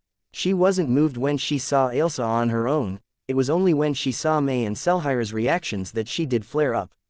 The presence of an empress filled the air, and it seemed natural, not carrying the slightest hint of inferiority or jealousy in the slightest. This was an aura provoked not by Ailsa, but in order to support the women by her side. The foundation was very different, and as a result, it seemed even stronger in response. From the distance, Ailsa's head slowly turned back, and for a moment, her gaze met that of Eska's. The two women looked at one another calmly before turning back. There was no clash, no world-shuttering change, it was just a simple look. Yet Mac and Selhira felt like they couldn't quite breathe. It seemed that they had forgotten. Ryu had more than just one wife that had experienced trillions of years of life. The only reason Eska wasn't already at the Tao God cultivation realm was because she had fused with a youth that didn't have nearly the foundation she did. In addition, without Ryu by their side, they had to put in a great deal of effort into undoing their sacrum foundation and recultivating to an appropriate standard. But ever since they returned to Ryu, in the decades since, they had begun to wonder why they ever struggled in the first place. With all the embryonic chi they could ever need at their fingertips, progress that used to take them years took a matter of seconds. In this time, Eska and Eismine had been delving into their comprehensions to a deeper and deeper level while refining their foundations. And it was probably about time she took a leap forward. Boom, boom, boom. The skies split open, and the first thing anyone saw were the feathers. A gorgeous brownish tan, rich and almost creamy in its consistency. When they fell from the skies, they carried with them the size of small hills and a softness that graced the world. The air solidified as a paw descended from above. The growls coming from Lucard only grew more intense, and all of a sudden, he couldn't seem to hold back anymore. With a stomp, the mountain beneath him shattered. Chapter 2036, Griffins. The moment they appeared, Lucard felt as though his dragon's pride was provoked. The rivalry between dragons and Qilins was well documented. There was simply no escaping that. However, it could be said that the dragons had a rivalry with anyone who tried to suppress them in any way. The Qilins were existences who relied on the judgment of the heavens. For dragons, who represented rebelling against the heavens, this was a huge insult and unacceptable. By comparison, the griffins represented order, structure, sovereignty. They were antithetical to everything that the dragons were as well. Lucard was here for one reason and one reason only. He wanted to become the next dragon emperor. After realizing that the world was far larger than he thought, he changed his goal from wanting to become a dragon emperor of the true martial world to a dragon emperor of all worlds. However, the reason he wanted to be a dragon emperor and not just a normal emperor was that he believed dragons were superior to all races, not because he only had such limited ambition. Meaning, his path wouldn't allow him to be passive when there was some bastard looking above his head, trying to stamp on it. He was provoked immediately by the mere auras of the griffin race. And he wouldn't stand for it. No amount of cursing from Yonjer was going to change anything. Eska looked toward Lucard's rushing figure and shook her head. This was indeed what Ryu said would happen. And as expected, it would make things trickier. After all, there weren't just lords in there were sovereigns and Dao gods. These weren't the normal sovereigns that Lucard could just barely fight if he had to. These were existences from a world 3 tiers above this one. It wasn't a gap that Lucard could bridge just because he was enraged. But no amount of talking would change things either. The griffins, I've been waiting a long time. Ailsa's soft voice echoed through the skies. Despite its delicate nature, it carried a rumbling power to it. The Ruin Master Guild, which already felt like she had given them all they could handle, felt a shudder in their hearts. That was because Ailsa's aura suddenly deepened to another level. It took a step forward as though she had been treating them like children all this time, and her crimson eyes flared with life. With a tap of her feet, an 8-trigram diagram appeared. However, unlike Ryu's, it continued to rapidly expand, moving so quickly that it seemed like it would swallow up the entire world. At that moment, the meteors in the skies froze, the destruction on the land came to a stop, and even the winds in the skies slowed to a crawl. Ailsa only took a light, airy breath, no different from any of the others she had taken, and then the world bloomed with light. Greenery overflowed, trees grew to tens of times their original height, and clouds dispersed to reveal sunrays that sparkled with ruby crystals. Cultist dominion, cultist reign, reverse. Every light word caused another change to the world on a scale that was shocking to an extreme. And then, the griffins that had split the skies open found themselves trapped and forcefully teleported. All at once, several Dao God griffins were enveloped by runes. They shattered them one after another, only to find that it was never enough. Soon, they were dragged into Ailsa's prison, trapped within the walls with her. In the skies, all that were left were the lords and sovereigns. Lucard's roars filled the skies as he was just about to clash with the first line of griffins. It was as though he didn't notice the change at all. Or rather, maybe he would have rather died to the Dao God griffins than back down in the face of this aura. Eska didn't move, looking up and into the skies. Originally, Mei and Selhira weren't supposed to come. Their experience was too low, and they weren't quite ready. But since they insisted on doing so, Ryu had chosen to let them make their own decisions. As for whether that was a mistake or not, only time would tell. Regardless, if there was anyone he trusted to keep them safe, it was Eska. As for why, a subtle wind whipped up around Eska. It didn't seem to be a part of any of the other destruction taking place in the surroundings and practically had a mind of its own. However, soon, it became far less subtle, growing stronger and stronger until suddenly, her long white hair was dancing in the air. It was about time she returned. Boom! A hole was torn through the skies, and claps of thunder echoed. Streaking lightning flashed with a deep black hue, sending shivers up the spine of anyone that had seen them before. Returning to lordship, sovereignty, and godhood beyond wasn't as easy of a feat as it should have been for someone who had lived as long as Eska. For one, she had never made it so far in the first place. The system of sacrum didn't have such realms. Second, she had to consider Ismine's foundation as well. And third was tied into the second reason, Eska's existence itself was already a taboo in and of itself. She was an existence that had extended her life through the use of an immortal jade and had quasi-stolen a body for her use after the fact. Regardless of what heaven she was beneath, she was an intolerable existence, and this was another reason why her cultivation had been so slow and steady until now. Otherwise, with how long they had been back by Ryu's side by now, reaching these stages of cultivation should have been easy. But now, after all this time, it was finally the right moment. The world shook, and Lucard found himself stopping his charge. If he continued, he would ram right into Eska's tribulation. It was clear that this had been done on purpose. Chapter 2037. Taboo Path. Eska looked into the skies, her countenance gorgeous and unmoved. But then it began to flicker, suddenly becoming a woman with a darker tone of skin and a far more valiant air. This second woman looked like she wanted to take a bite out of the skies, her aura surging with battle intent that could overturn the clouds and split the earth. Izmine Tatsuya. Her aura was so much different from the calm Eska that the world didn't seem to know how to react, becoming volatile and almost losing control of its own self. The countenances of the two women flickered back and forth, and something about their auras seemed to be reaching a sort of resonance. Every time they completed a cycle, their auras would grow more powerful until, all of a sudden, it reached a tipping point and they suddenly solidified into a new form. Boom! A white gold aura spread out in all directions, and their power shattered through a ceiling. Their Daos combined into one, soaring into the founding Dao levels and then beyond before continuing one tier, then two, then three, then a fourth. A new woman appeared, sharing the soul of Izmine and Eska. This woman carried Eska's arrogant, elegant temperament while also having Izmine's unruly wildness. She had Eska's large chest but Izmine's rippling, toned musculature. She had Eska's long, flowing white hair but the white gold irises of Izmine. Her skin was a healthy wheat color, and her body was wrapped in tight white leather armor that exuded a pulsing power. A black chest plate rounded her chest, and her white gold aura formed a pair of angelic wings at her back. In that moment, she broke through a veil and her lord aura took shape, rippling with a power that descended from the skies and blanketed the world.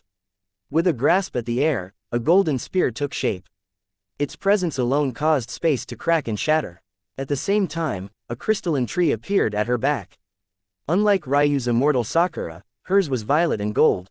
The petals were formed of a delicate amethyst that had veins of bright brass and polished gold running through it in intricate runic patterns.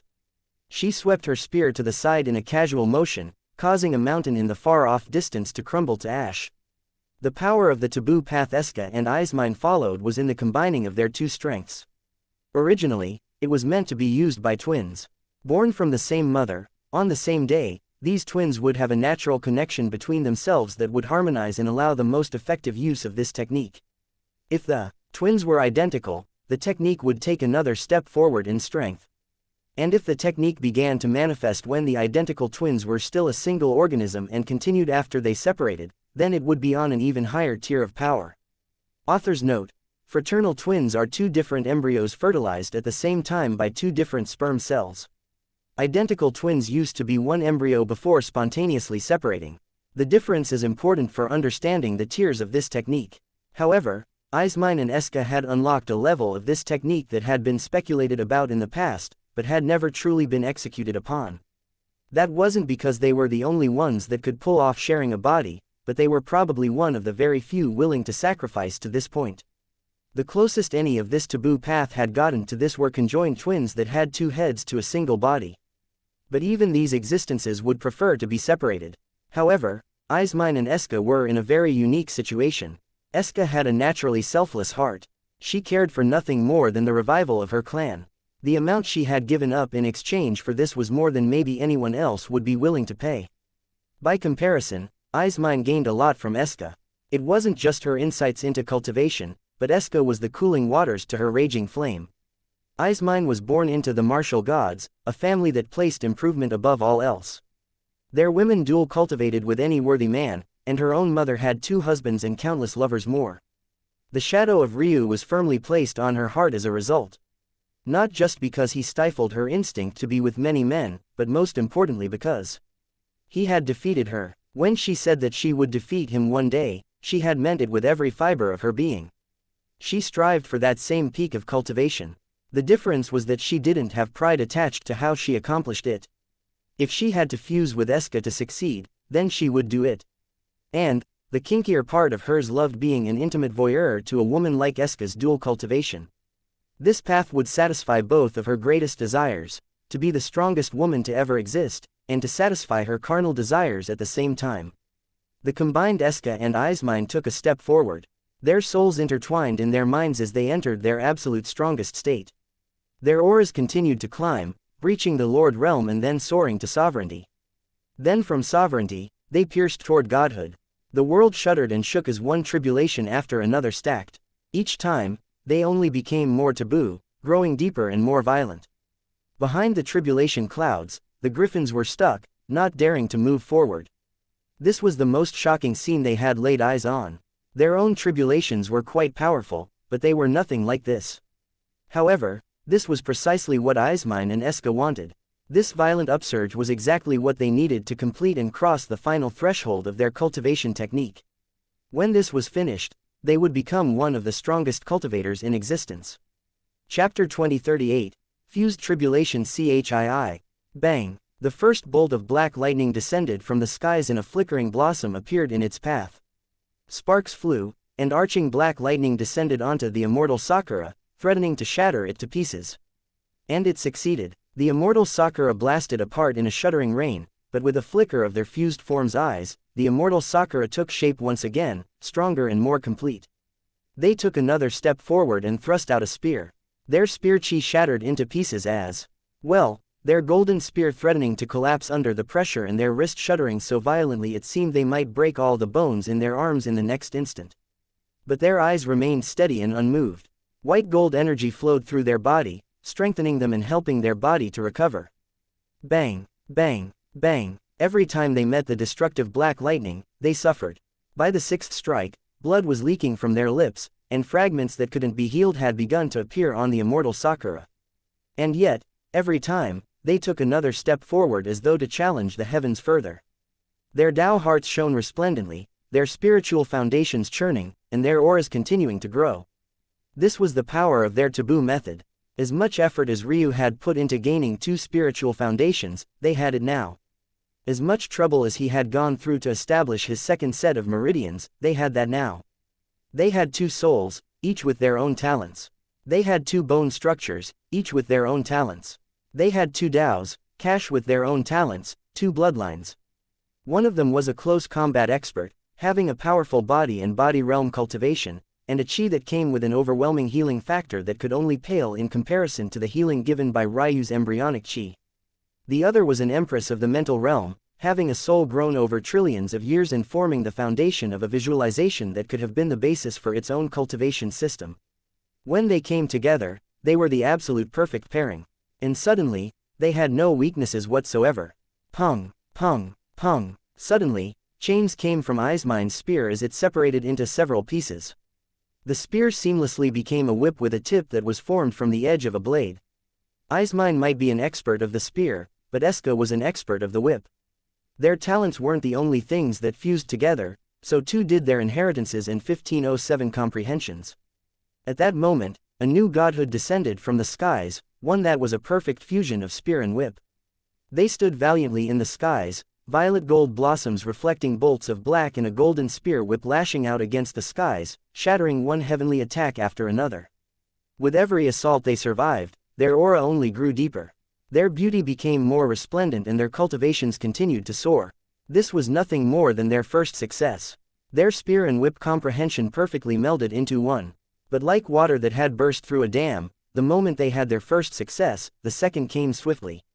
Eismine's bloodline was already well known. It was the Heavenly Dew bloodline, one that was straightforward. It gave them practically endless, overflowing vitality, and their blood flowed with white gold runes that boosted their vital chi to unimaginable levels.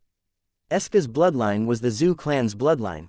It didn't seem to do much for the body, but when it came to the soul, it provided shocking support. It allowed her to convert vital chi into spiritual chi, adding to her mental realm stamina. However, if one listened to this explanation alone, it would sound quite familiar. That was because it was eerily similar to the Silver Touch branch of the martial gods, existences that were capable of converting vital chi to spiritual chi, and spiritual chi to vital chi. These existences were even capable of forcefully taking the vital chi from enemies and turning it into their own. It almost felt like the Zhu clan bloodline was a step down from the Silver Touch bloodline. But, when the Zhu clan bloodline and the Heavenly Dew bloodline came together, the Silver Touch bloodline buried deep within Eismine was triggered, and suddenly the two came together, mutating around the form of one another. Moments after they formed a spear whip godhood, they formed the heavenly Zoo bloodline. Boom! Their aura reached another stage as suddenly, all of the insights that Eska had on the mental realm were converted to the body realm, and all of the insights Eismine had on the body realm were converted to the mental realm. A feedback loop was formed between the two, and they suddenly flickered their wrists. Their vital chi and spiritual quintessence fused into one, forming a shocking attack that split the tribulation clouds in two. A snaking, golden spear whip tore through the air, clashing against the heavens themselves. However, this seemed to infuriate them all the more. The skies shuddered and the tribulation clouds quickly reformed, growing stronger and more violent. And soon, more bolts fell from the skies, only for the next fusion to take place. Eismine's talent pillars were all one and the same, heavenly dew. But Eska's were not. Eismine's bone structure was only present to support her heavenly dew bloodline. Eska's bone structure, however, was seemingly weak. It was originally a mere sovereign-grade bone structure known as blossoming petals. This bone structure allowed its user to gain a spirit body-like ability to devolve into petals to evade and escape. This bone structure was actually the foundation upon which Eska built her visualization. Of course, a sovereign-grade bone structure might be shocking in sacrum, but it had to be remembered just how pitiful that was on the scale of the whole of existence. From common to black, then earth, heaven, and finally sovereign. Eska's bone structure was a level weaker than an ancestral bone structure, which was a level lower than a fragmented bone structure. Of course, this was just sacrum's grading system. To the true martial world, her bone structure would simply be known as a common grade bone structure. They would never give this bone structure the title of sovereign. However, when this bone structure fused with Eismine's under the pressure of the tribulation. Author's note: I think I should probably also say here, since I won't be able to for a while given the way the narrative is going, but this is not a permanent fusion. This is just their ideal battle state. Chapter 2039, Blossoming Petals. Blossoming Petals was a flowery bone structure seemingly without any real substance to it. Other than evading and escaping danger, it was hard to expect much of anything. But it was precisely that caught Eska's attention. She had spent her whole life with this simple bone structure, even going to the point of building an entire minor cultivation system on it, which by now, her immortal Sakura could certainly be called. These two things, though, seemed unrelated. Her bone structure was designed for evasion, but her immortal Sakura was once one of the greatest defensive techniques of sacrum. It was so good, in fact, that even Ryu, who was almost always insistent on using his own techniques now, still used Eska's visualization. In fact, if Ryu wasn't so arrogant, he would have realized that he used all of the Zhu clan visualizations in some form, from his master's to his wife's. But that was beside the point at this moment, though it was an important one nonetheless. What was more poignant at this time was the fact that in Eska's eyes, these two matters weren't identical at all. The reason why Eska had such a weird expression on her face when she saw Ryu fuse his Ice Phoenix heavenly patterns into the blossoms of her visualization was because, in doing so, he changed the entire fundamental foundation of the technique itself. It had to be remembered that immortal Sakura was originally best at parrying. The blossoms didn't usually outright block strikes unless they were particularly weak. What the blossoms did instead was redirect power, misdirecting the strength of a blade or technique away from the user located in the very center. This parrying strength was built on the evasion characteristics of Eska's bone structure. When one observed a blossom petal gliding in the wind, it was possible to see its myriad of changes in its shifting forms. Lighter than a feather, it allowed itself to be carried by the currents that surrounded it until it gently fell to the ground. What made Eska's immortal Sakura so powerful was precisely this method, because it allowed two things. First, at the highest levels, the trajectory of attacks didn't need to be calculated at all. The change to the atmosphere around said attack would cause the immortal Sakura to react immediately, causing a fluttering blossom petal to appear in its path. This meant that the focus chi necessary to use this visualization method started and stopped at the creation and sustaining of the visualization. The rest happened automatically at Eska's level of control, and this was practically unheard of for a technique at this level. Over the years, her ability to do this had only increased further and further. And second, when an attack collided with a petal, it was influenced by its own current, allowing subsequent parries to occur with greater ease. It was actually a misnomer that immortal Sakura was only good at parrying short burst, non-energy attacks. But this was still just the tip of the iceberg, because there was something else that Eska had studied to form her shocking visualization. The legendary immortal Sakura tree itself. And namely, the name Immortal. Now the question was, what happened when the heavenly dew bone structure and the blossoming petals bone structure fused into one? White gold energies danced on the wind, and the fluttering blossom petals around them took shape to their back, forming wings that spanned so far that they seemed to want to challenge the tribulation clouds above in terms of size. They took a breath, steady and calm, unhurried and unbothered. Then the dam broke once more. First, they formed the Heavenly Zoo bloodline, a bloodline that now carried the strength of both Heavenly Dew and Silver Touch. Now, they had formed the Heavenly Blossom bone structure. A blooming immortal Sakura began to take form in their eyes, but it still seemed a world away from completing. However, at that moment, when a bolt of lightning descended from the skies, something absolutely horrifying to the spectator happened. They raised up a palm not holding their spear whip, and the lightning collided with it. However, instead of burning them to ash, the lightning actually diverted its path, crashing into a mountain in the far-off distance. There were no shortage of individuals paying attention to this situation. For one, the tribulation had grown powerful enough to block a large majority of the griffins outside.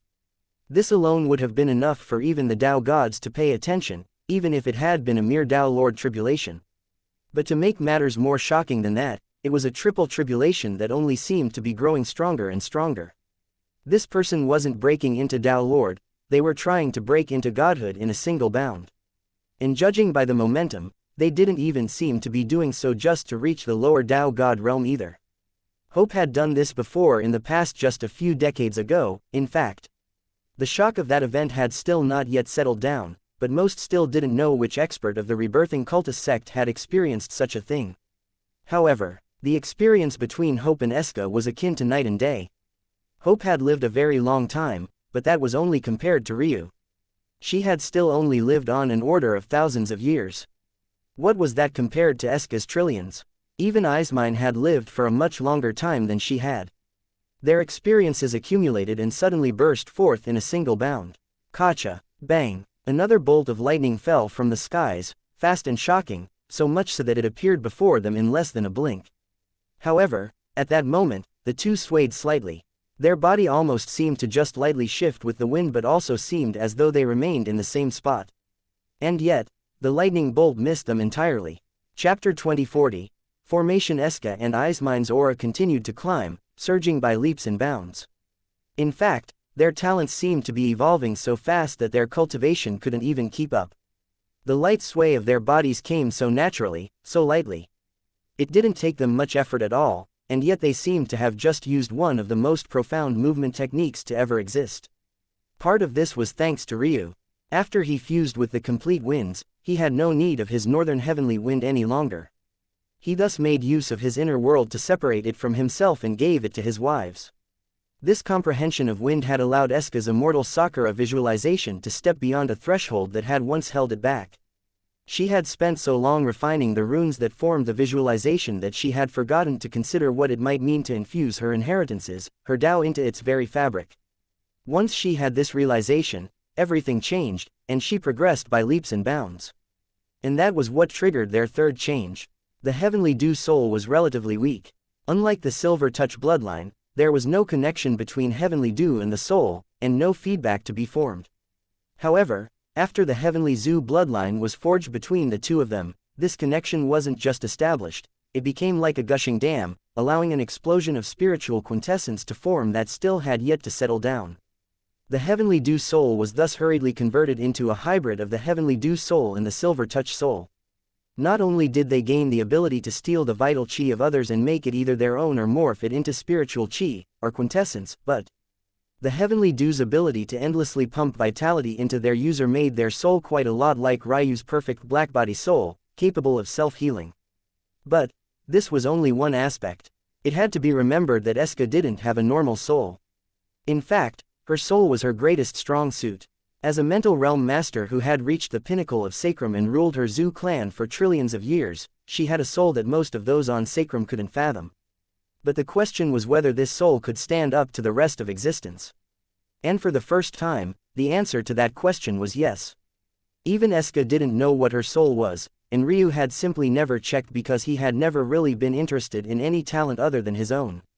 Plus, back when he and Eska first got together, his own soul was quite weak and he was still working toward perfecting it, so his senses were dull in that respect. And that was also long before he regained his perfect blackbody soul. After he met Eska again, she was not only fused with him now, but she was also using the taboo technique that made it even harder to tell them apart. Especially their souls. But if Ryu was here now, or, rather, if he could spare the attention to give to the situation by his side, he would have realized something shocking. Eska's soul. It was the perfect whitebody soul. Ryu had read about this counterpart to his perfect blackbody soul long ago. Unlike his soul that needed to upgrade to display its true power, Eska's perfect whitebody soul was shockingly powerful out of the gate. If the perfect blackbody soul was known to devour and consume all things, then the perfect whitebody soul was the opposite, being known as the perfect reflector. But it was hard to say what this meant. The number of ways you could define it were too numerous. And that was precisely why Eska struggled so much with it despite her experience. Not only was it extremely difficult to rebuild the foundation of a talent that was graded so high, but because it had so many paths, it was impossible to deal with. It had to be remembered that in Sacrum, there was no soul pillar of talent. Most only thought of bloodline, meridians, bone structure, and spiritual foundation. They had no idea about soul talent and the Tao. As such, most of her life, Eska had ignored her soul. Of course, she was still a mental realm expert, but she had believed that the difference in her soul only came down to how much spiritual chi she could consume and how large her spiritual sea was. Even when she learned that her soul talent should exist, she had no idea what she was working with. That was because her perfect whitebody soul was the perfect mirror image to any and everything. No matter what she threw it at, it would be able to replicate it perfectly. Because of this, there was no looking for its strengths or weaknesses, because its strengths were endless and its weaknesses mostly didn't exist. After a while, Eska gave up, turning her attention to other things. But she never realized that this was the best decision that she could have ever made. As with all powerful talents, the perfect whitebody soul was unruly and difficult to manage. Ryu was particularly unlucky with his batch of talents, but that didn't mean others didn't struggle as well.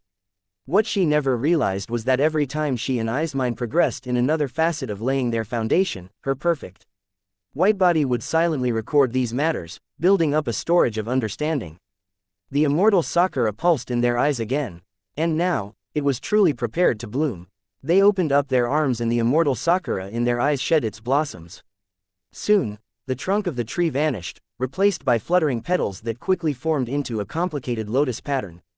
When these petals fused together to complete the structure, the tribulation clouds above became more infuriated. The formation of heavenly pupils. Chapter 2041. Immortal lotus blossom violet gold lotuses took shape in their eyes, fitting into their white gold irises perfectly, almost like a nebula exploding within their gazes. Across the universe, there was a sudden shift. There were only 99 total heavenly pupils, never more, never less. For one to appear, another had to disappear. And at that moment, ranked 99th across the world, a new pair of heavenly pupils took shape. The lotus shrunk into their pupils and was swallowed up by the blackness in the end, boom. A pillar of light connecting the ground to the heavens shot through everything and all that there was. Eska and Eismine's auras continued to skyrocket, leaping forward by bounds as fate converged around them. At that moment, their greatest weakness suddenly began to recover.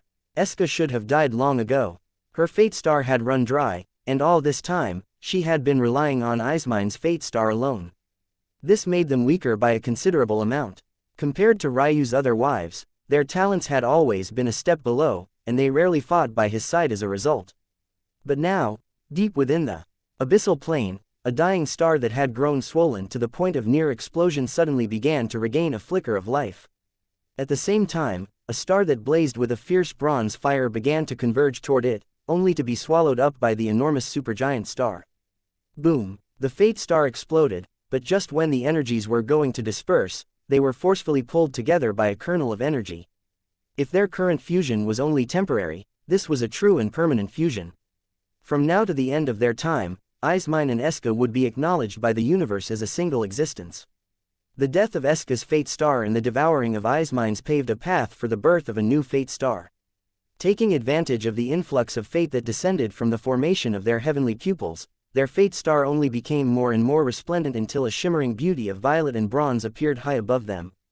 Their soft, cherry lips parted, and they spoke words that caused the world to shudder. Tao Goddess, Lotus Blossom. The lotus, whether it was the word or the flower, they both had meanings that had withstood the test of time immemorial.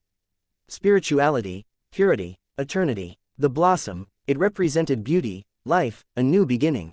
Together, they were an immortal sort of rebirth, a perpetual perfection that could be given breath and life again, and again, and again. However, after they had spoken out their title, they felt a flare of arrogance light to the very depths of their souls. As though they had been provoked by something, they opened their cherry lips once more to speak again. This time, they spoke more forcefully. Immortal Lotus Blossom. They did away with the Tao Goddess title, throwing it to the side as though it was worthless and meaningless. And the moment they spoke out the word immortal, they transcended beyond the title of Tao God. This wasn't a new cultivation realm. There was no cultivation realm beyond Tao God. Rather, it was a state of mind, a state of Tao heart, the state of confidence in oneself. Only those that could shed the chains of Tao God had the right to pick a title without its constraints. Only those that could see beyond the veil of Tao God could realize that cultivation was a path without end, and only when you took this step would you have the right to truly walk your own way to the very pinnacle. Their spiritual foundations trembled and fused into one, their Tao hearts multiplying in strength to become just a single Tao heart. And in that moment, they broke through the final stage. From Tao Lord to Tao Sovereign. From Tao Sovereign to Tao God. From lower Tao God to peak Tao God. Their white hair danced in the wind, their golden spear whip slashed through the bounds of reality itself. To their bodies, a fluttering array of petals formed wings, and hidden deep within their eyes, a blooming, rotating lotus shimmered with a resplendent light. The lotus blossom heavenly pupils. They took a step forward, and a lotus bloomed at their delicate feet, then another, and then yet another. When they took a step with their right foot, the lotus rotated clockwise, with their left, it rotated counter. A bolt of black lightning fell from the skies, then a second, then a third. They moved with such furious momentum that soon the skies were filled with a curtain of them, suffocating and dominating all at once. Yet, when they ran into a clockwise rotating lotus, they were repelled, being parried to the side and sent flying. When they ran into a counter-clockwise rotating lotus, they were shredded apart, eaten up, and absorbed into their bodies to fuel them more. Eska and Ismine steadily walked into the skies until they were so close to the tribulation clouds that they could reach out and touch them. All at once, the lotuses that had become their staircase to the heavens rippled. "We will call you," they spoke in a gorgeous, layered voice. Stairway to heaven. The world shuddered, and the tribulation clouds seemed to retreat. But it was too late. The lotuses clashed and surged, fusing into one and shooting into the skies, tearing the tribulation clouds apart. They inhaled once, and the thick clouds were pulled into their noses and mouths, pouring into their bodies with a great deal of strength. Then, they slowly closed their lips. The skies fell into silence, and there, high above, the griffins that had been blocked outside appeared once again, only for their eyes to widen. Eska and Ismine stood there in silence. With a flick of their wrists, their several kilometer-long spear whip snapped back together, its chains leaving rattling sounds that shattered space in its wake. Chapter 2042. Risk. The expressions of many of the Tao gods changed. They had all been fighting to keep a single Ailsa in check, but now a second woman with the same amount of strength had suddenly appeared. How were they going to deal with two existences with this level of strength? Eska and Ismine looked down from their high perch, completely ignoring the griffins in the sky as they checked on May and Selhira. The two of them were looking into the skies with gazes of shock and awe, not expecting to witness something like this today. The pressure they had felt from Ailsa was completely wiped away, and a determination sparked in their eyes. If three of Ryu's wives had managed this, then it was their place to do the same. Even if it took a lifetime to achieve it.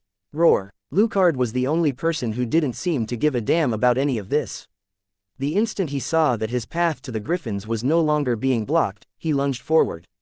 He opened his maw, unleashing a dragon's breath that was wreathed in spatial storms and what almost looked like crackling black lightning. The griffins were taken aback. Still suppressed by Eska and Ismine's aura, they couldn't quite react, and many of them were enveloped all at once. Eska and Ismine turned their attention back to the skies, their gaze calm as they slowly raised a hand. It seemed that it was time to end things here. Ryu coughed up a mouthful of blood. His body was beaten and broken, but he still held onto his great sword staffs as his eyes blazed. He hadn't been able to pay even the slightest modicum of attention to Eska and Ismine. He could only believe in them to make it through on their own. Standing tall and straight, he held his blades out, breathing deeply. There were now 3 surreals before him, each one with 100% the strength of the main body. He had managed to kill her again, only for her to repeat the same exact trick. Honestly speaking, she had probably allowed him to kill her on purpose just so that she could pull this off. The coordination she had between, well, herself, was undoubtedly excellent, and he had suffered for it several times already. He was sporting several wounds that shone down to his bone, and his breathing was uneven and had difficulty steadying. When Surreal noticed his healing factor, something about her blade changed, and it felt like she wasn't just targeting his body anymore, but rather something more fundamental. Somehow, it felt even more fundamental than karma and fate itself. Ryu didn't know exactly what it was, but if he had to describe it, it felt like she was rewriting his reality. He was injured not because he was in a world of normal cause and effect where a blade would naturally cut into skin, rather, he was injured because it was only natural he be injured, as though the law of the world said it should be. So, and as such it was. She was rewriting the laws of his body itself, superseding his control and rendering his embryonic chi mostly impotent. This was the problem and the irony with relying on external items. The problem was that when you came across an opponent that was powerful enough, they would become useless. Then, a large portion of your combat strength would collapse without you being able to do much of anything to change it. As for the irony, it was that embryonic chi wasn't an external item to Ryu. It was being produced by his own meridians, his own talent, and yet it was useless anyway. Ryu's lip curled into an arc, watching as Surreal frowned into the skies. Her personality had shifted again, becoming reserved, stoic, and cold. Maybe if she was in one of her more arrogant personas, she wouldn't be reacting like this. In fact, her other 2 clones weren't. They didn't even look into the skies, just continuing to stare at him with derision. Obviously, the middle clone was frowning because of Eska and Ismine's success. Their appearance had changed the landscape of the battlefield again. Why such powerful women are with a man as weak as you is something I'll never be able to understand, the cold and stoic Surreal spoke. Maybe what's between his legs is truly impressive, a second, jokester Surreal replied. Then turn him into a toy, an arrogant, sneering third Surreal rebutted. Lock him away in a dungeon for when he's useful. Why bother to call him husband? So completely and utterly pathetic. None of this will matter when I'm stronger than them all. All 3 of them said at the same time. Ryu didn't speak from start to finish. As his breathing heaved, his gaze flickered with a menacing light. The curl of his lips told their own story, and his fiendish intent was only building. All the while, his undefeatable spirit had never wavered in the slightest. In fact, it only seemed to be growing stronger. His grip around his great sword staffs tightened to the point space crackled and groaned around his knuckles. The 3 Surreals looked at him at the same time. Why don't you give up already? They spoke at once. Ryu still didn't reply. He took one more breath and exhaled, howling winds matching the cadence of his heaving chest. Something deeper than fate and karma. Fascinating, indeed. Deep within Ryu's body, a change was taking place. He hadn't dared to do this before. In order to complete his body realm cultivation method, he needed space and time. This wasn't just to balance his other elements, but a much deeper reason. His boundless cosmos bone structure. It was the final piece that remained. Without space and time, he couldn't safely complete the cycle of his body realm and connect his bloodlines to his bones the way they were always meant to.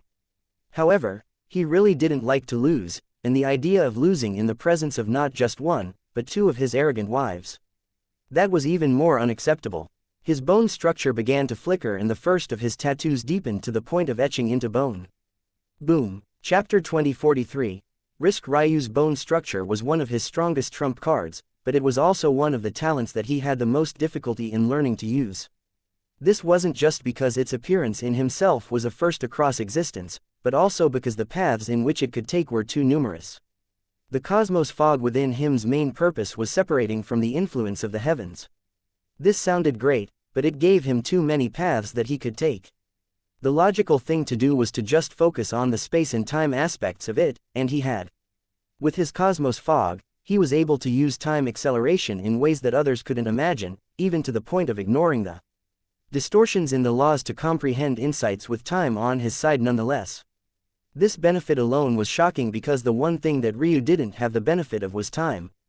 Ironically enough, despite the fact that he had only been forced to come on this mission, the time he spent cultivating here was already more than 4 or 5 times the amount of time he had spent cultivating anywhere else. In Sacrum, he didn't cultivate at all in his first life, and even in his second, he wasted 14 years being oppressed from all sides. He hadn't even been allowed to awaken, let alone practice and cultivate. There weren't even 10 years between the time he finally passed the trial of the Phoenix Sky God and the ultimate battle between the martial gods before he once again found himself unable to cultivate for 999 years. The good news with his rebirth talent activating was that it had made his process of re-establishing his foundation much easier. But the bad news was that he had once again wasted more time while others around him were busy growing more powerful. Including Surreal. If he didn't include the time he spent meditating by the black hole to gather up the last treasure he needed for his beyond perfect extreme spiritual foundation, he probably hadn't even spent 5 years in the true martial world before he was forced to come here. It was an irony of ironies that the first time he was truly able to meditate in silence and focus on nothing other than improving himself was in this world that was stuck in a perpetual war, but it was also its own form of embarrassment. After all, the only reason he had been able to be so leisurely was because of his wife. If not for the rebirthing cultist sect, would he have been so relaxed? Although Ryu had had a clash with Star River, making it clear that all the things he gained were only because he had become their throne, he also wasn't so naive as to believe that 100%. The throne system outside of Sacrum was far more complicated, and it wasn't impossible for a sect he became the throne of to choose to target him. The reason they didn't was because one betrayal was already far more than enough.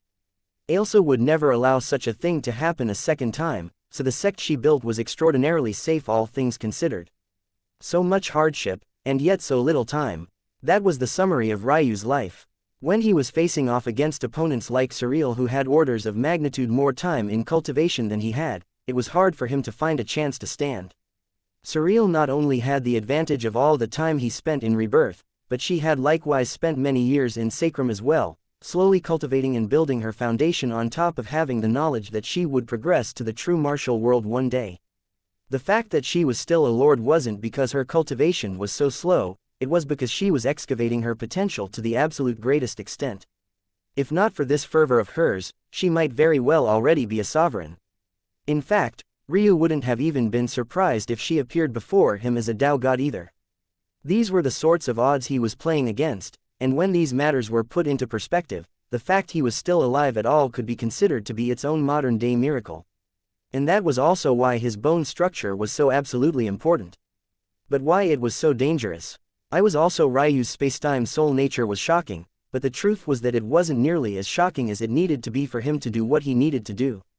In fact, he was very worried about taking this step until he gained his karma and fate soul natures to match it. But even then, it felt like he was truly riding the edge of life and death. What Ryu wanted to do was both simple and shocking at the same time. Everyone knew that blood came from the root of one's bones, churned out from the marrow. Ryu had always made the assumption that this was true as well, but as he was analyzing his body to complete his body realm cultivation method, he realized that something was off.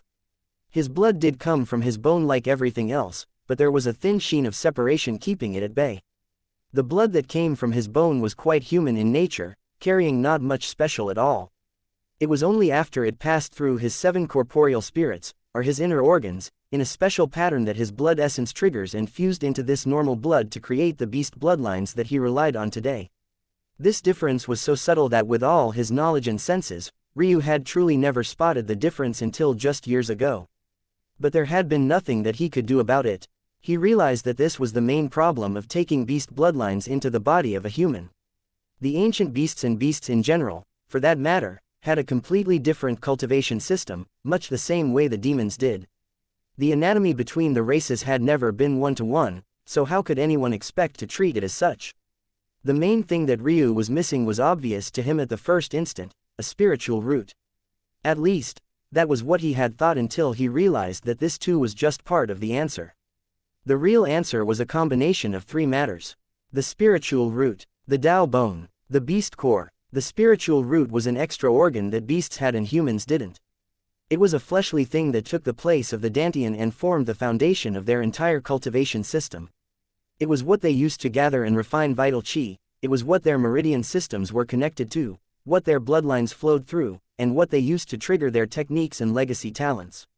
The beast core was something that didn't even appear in sacrum. It only occurred in a shockingly small percentage of beasts. In the rarest of them, they might be born directly with a beast core. But that didn't stop many talented beasts from forming it after birth. The beast core was an amalgamation of a beast's insights, manifested into a more tangible form. Usually, it was more inheritance than anything else. And that was because there was still one other evolution that beasts could take.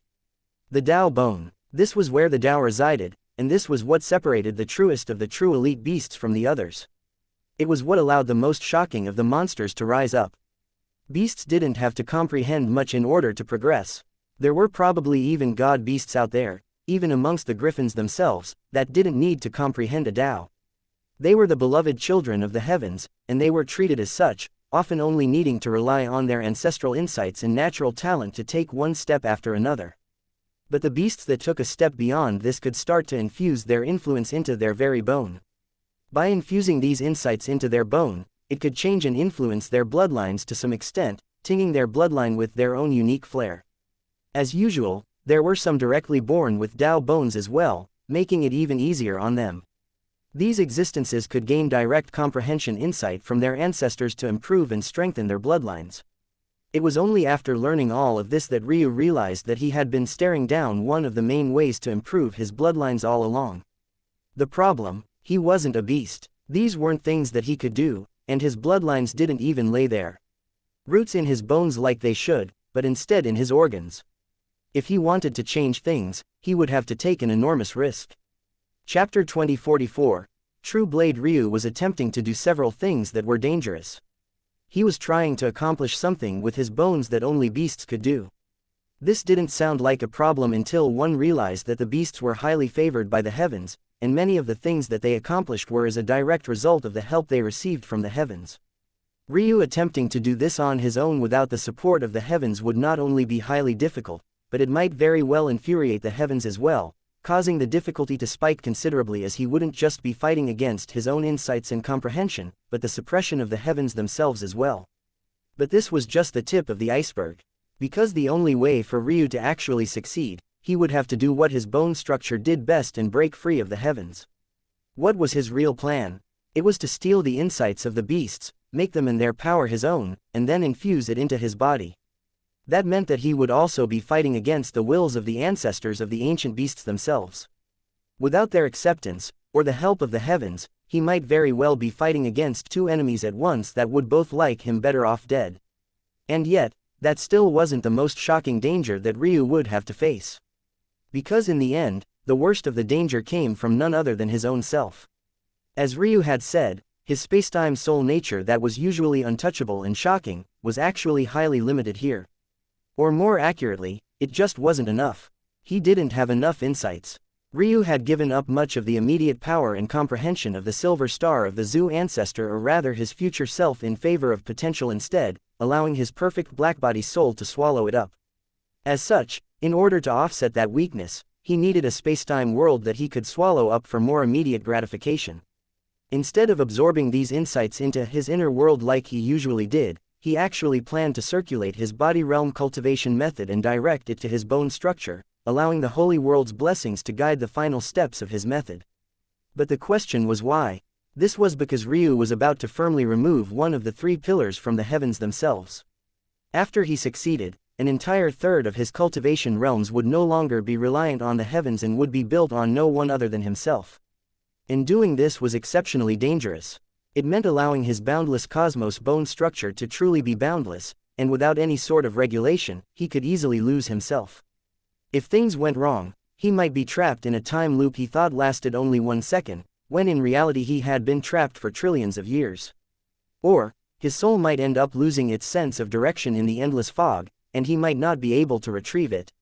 Or, his Tao heart, which was already causing him problems, could appear in a nook of his bone structure, concocting plans he wouldn't even be aware of until it was too late. The problem wouldn't be his talent, but rather that the scope of his bone structure was far too large and it needed guidance. And yet, despite knowing these dangers, not only was Ryu taking this step, but he was doing so in the middle of battle. Boom! A confidence that couldn't be taught emitted from Ryu. It wasn't something that could be given. It could only be built on a mountain of corpses. From the time his father first handed him a spear and he took his first lessons, he had been building this confidence into his bones. Even when he no longer believed in his ability to cultivate, that confidence had transferred to other things. He had always refused to be a useless man.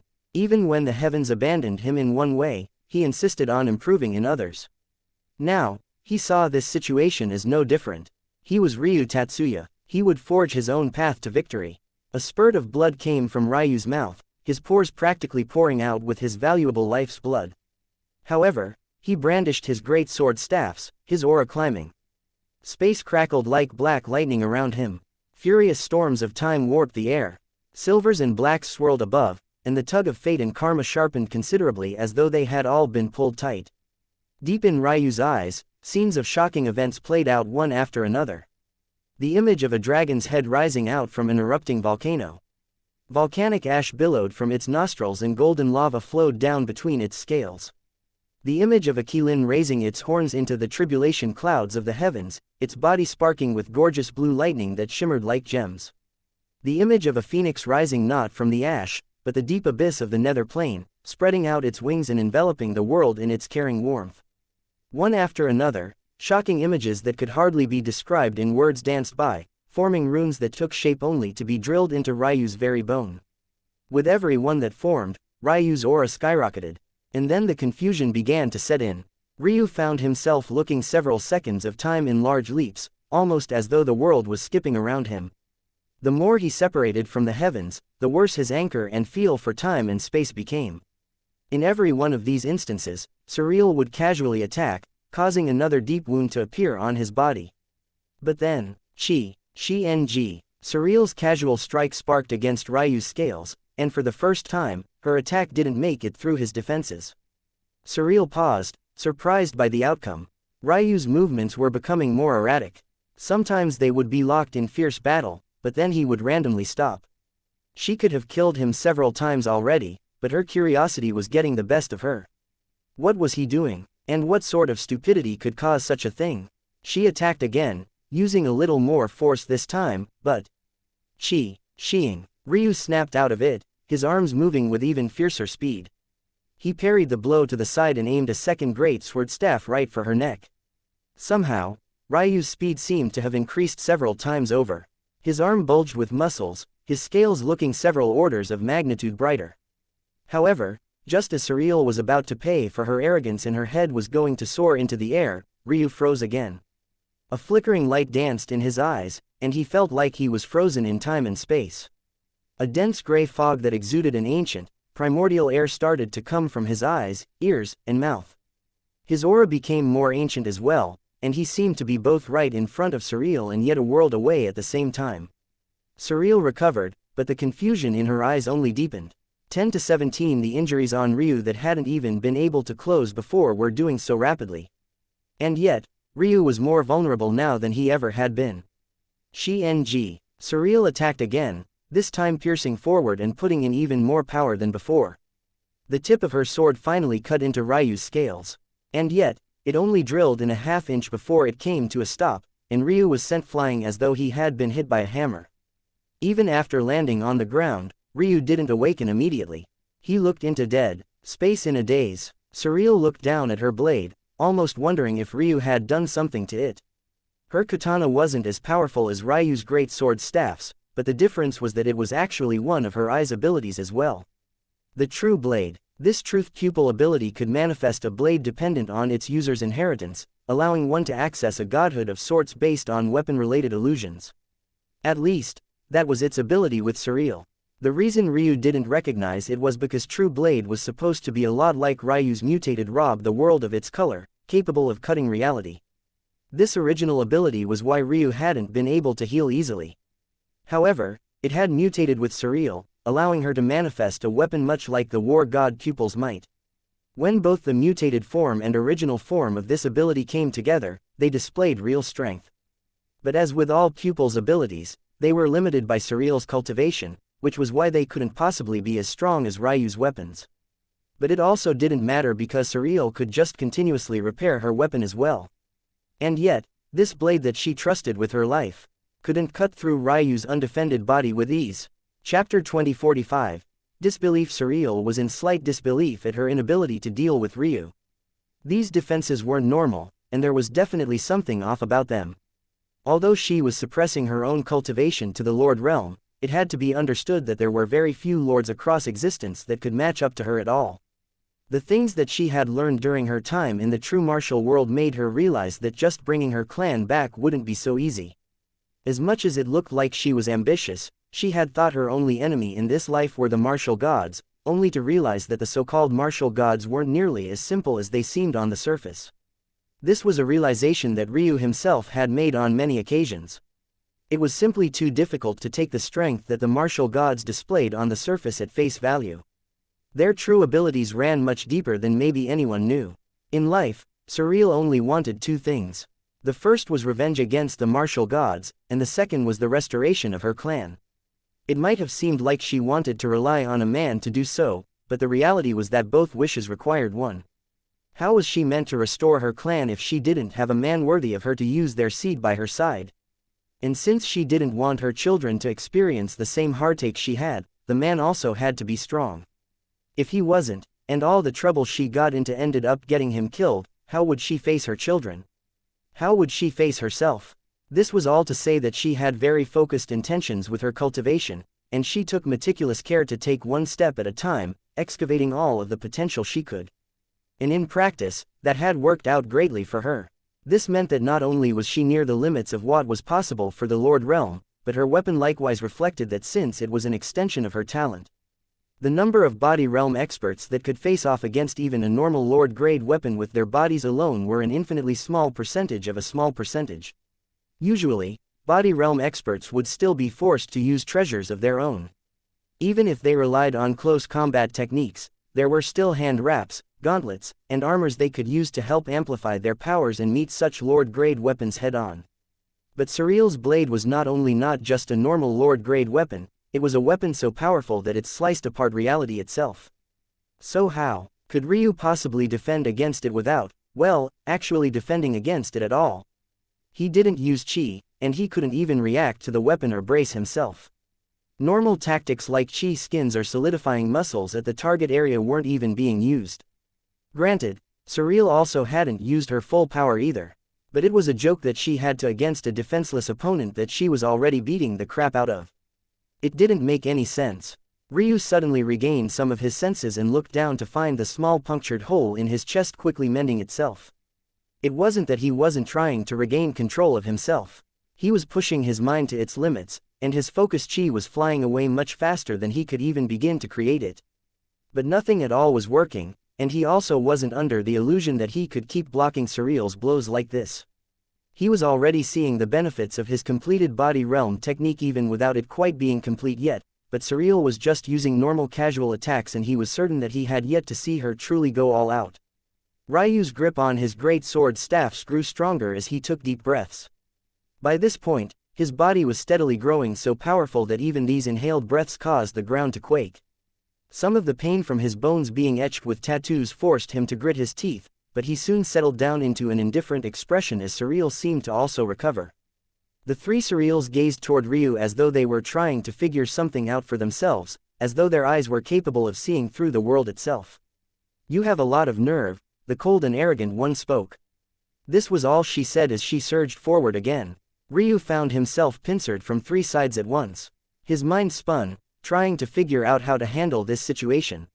He had brought out all the stops, but bang, bang, bang. Ryu unleashed a barrage of attacks, two that sent a pair of Surreals flying and the last of which sent him into a deadlock with the third. The air vibrated around their crossed blades, and then, as expected, Ryu lost himself in time. Surreal's gaze sharpened, but it was too late to pull back her force. Ryu was sent flying back as his body went lax. He's doing it on purpose, Surreal realized. If they were in the middle of a clash like this when he lost consciousness, it would be much harder for her to follow up and deal a lethal blow to him. By the third time this happened, Surreal found herself getting frustrated, caught between her pride and a willingness to end this battle as quickly as possible. However, Ryu's lapses were also getting longer and longer rather than shorter. She realized that whatever he had done to himself, he was no closer to fixing. In fact, he was only getting worse as time progressed. But likewise, the effect his body had on the world was also increasing. Not only was Ryu frozen in time, but so too was the immediate space around him. Chapter 2046. Murkiness. The murkiness of Ryu's mind was only growing greater. Every time he tried to force his way out, he found himself trapped even further into the quagmire, as though the mesh of time and space around him had formed a quicksand that he was already right in the middle of. His cosmos fog was too thick and it felt endless. The more he etched into his bones, the more it flooded into those etchings and even into his body. It cooped at his bloodlines, and it was even encroaching on the rest of the inner organs. It might have already taken over his meridians if they didn't have deep and profound abilities of their own. He was like an animal stuck in a cage of his own making. He knew that this would happen, but he had chosen to do it anyway. The problem wasn't that he lacked the affinity, but rather that he lacked the depth of power. There was too much to analyze, too quickly. Having to do it personally would leave him not only unable to proceed but also entirely drained of focus chi. Every time he slipped into this experience, it only got worse as he fell deeper and deeper. Ryu couldn't help but chuckle to himself, finding the situation funny. Fear of death, he didn't feel it, at least not in this situation. And maybe that was the real difference between himself and Surreal. Surreal didn't want to die because she knew that the moment she did, there would be no one left to get revenge for her clan. She lowered her head when it was necessary, not because it was what she wanted to do, but because it was the smart thing to do to survive another day, to live for another moment, to strive for another improvement. This was why she did what she did. Ryu had never seen things that way. It wasn't that he felt his family would be just fine without him. He didn't care how powerful Ailsa, Eska, or Eismine grew. As far as he was concerned, if there was a bet to be made, he was the best choice to lay all their chips on. The real reason Ryu never went as far as Surreal in protecting his life was because he felt that no true cultivator could be born in fear. If he wanted to rise to the top of the world, he couldn't be sheltered and hidden. He couldn't be a coward who lowered his head once, because then there would be a second time, and then a third. He had seen it happen in his other lives before. He had seen what happened to people who bent with a thought and swayed with the changing winds. He refused to be that person. And unironically, that was what had led him to this situation. Could he have asked his wives for help here? Yes. He didn't even have to go so far. Just getting Lucard or Yanger to help him with this battle would have been more than enough. Both were lords and they would be unlikely to be stopped by others. He could have set up a formation ahead of time. He could take out the treasures he had literally just gained from Adlail, and make use of them right here and now while he figured out a way to get to the remnants of the Holy World. But he had done none of that. Why? His pride. And did he regret it? Not even the slightest bit. He had grown a lot in his cultivation journey. He had learned when to put his pride down in some respects, and he felt that he had grown as a person. But this one kernel of himself, he refused to change. It was what made him Ryu Tatsuya, and it was why he didn't even have a thought to bed a woman who was so in line with his preferences like Surreal. The moment she trampled that bottom line, it was like any thoughts he had ever had of being with her were eviscerated. It should have been clear to him then, but as with all things in the cultivation world, it wasn't what you knew, but rather how you came to know it that was undoubtedly the most important. Did he know that he was arrogant? Of course he had always known. But it wasn't until now, when he stared down a real possibility of death due to his own actions, that he truly felt the difference. There wasn't even the slightest bit of regret in his heart. In fact, he could tell that even if he were to truly be lost in an endless cycle now, he would be disappointed, but he would also be content. It was an odd feeling, one that Ryu never thought he would have. He thought that he would be the last person to ever want to die before he achieved his goals, and though he didn't truly want to die now, he was just fine with it. At first, he thought that it was his Tao heart messing with him again, but he quickly realized that he was so lost in the mire of his cosmos fog that his Tao heart couldn't even reach his mind to influence him, at least not well enough to manipulate a mind as sharp and intelligent as his own. This left Ryu in an odd balanced state where his Tao heart was finally active in a normal capacity for once in its life, and this was precisely when he truly felt the real him. All his life, the various attacks on his talents had twisted him one way or another, changing who he fundamentally was and shading his outlook on life. And it was ironically in a quagmire of his own creation that he felt himself truly feel free. He wished for nothing more than to reach the top of the world of cultivation, to stand above and lord over all others. But should he fail, he would be content so long as it meant he had been given every chance to succeed. Chapter 2047. Irony 2047. Irony. It was ironic that Ryu realized this about himself. He had always seen himself as a hypocrite. A man who wanted for everything and wouldn't be satisfied unless he could have it all. He didn't care about the hopes and dreams of wobbling fairy. Since she had chosen to lay with him, she would be forever bound to him or suffer his wrath.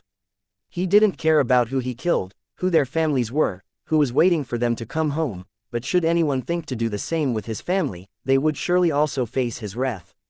He had so many contradictory views, all of which could be summarized in a single word.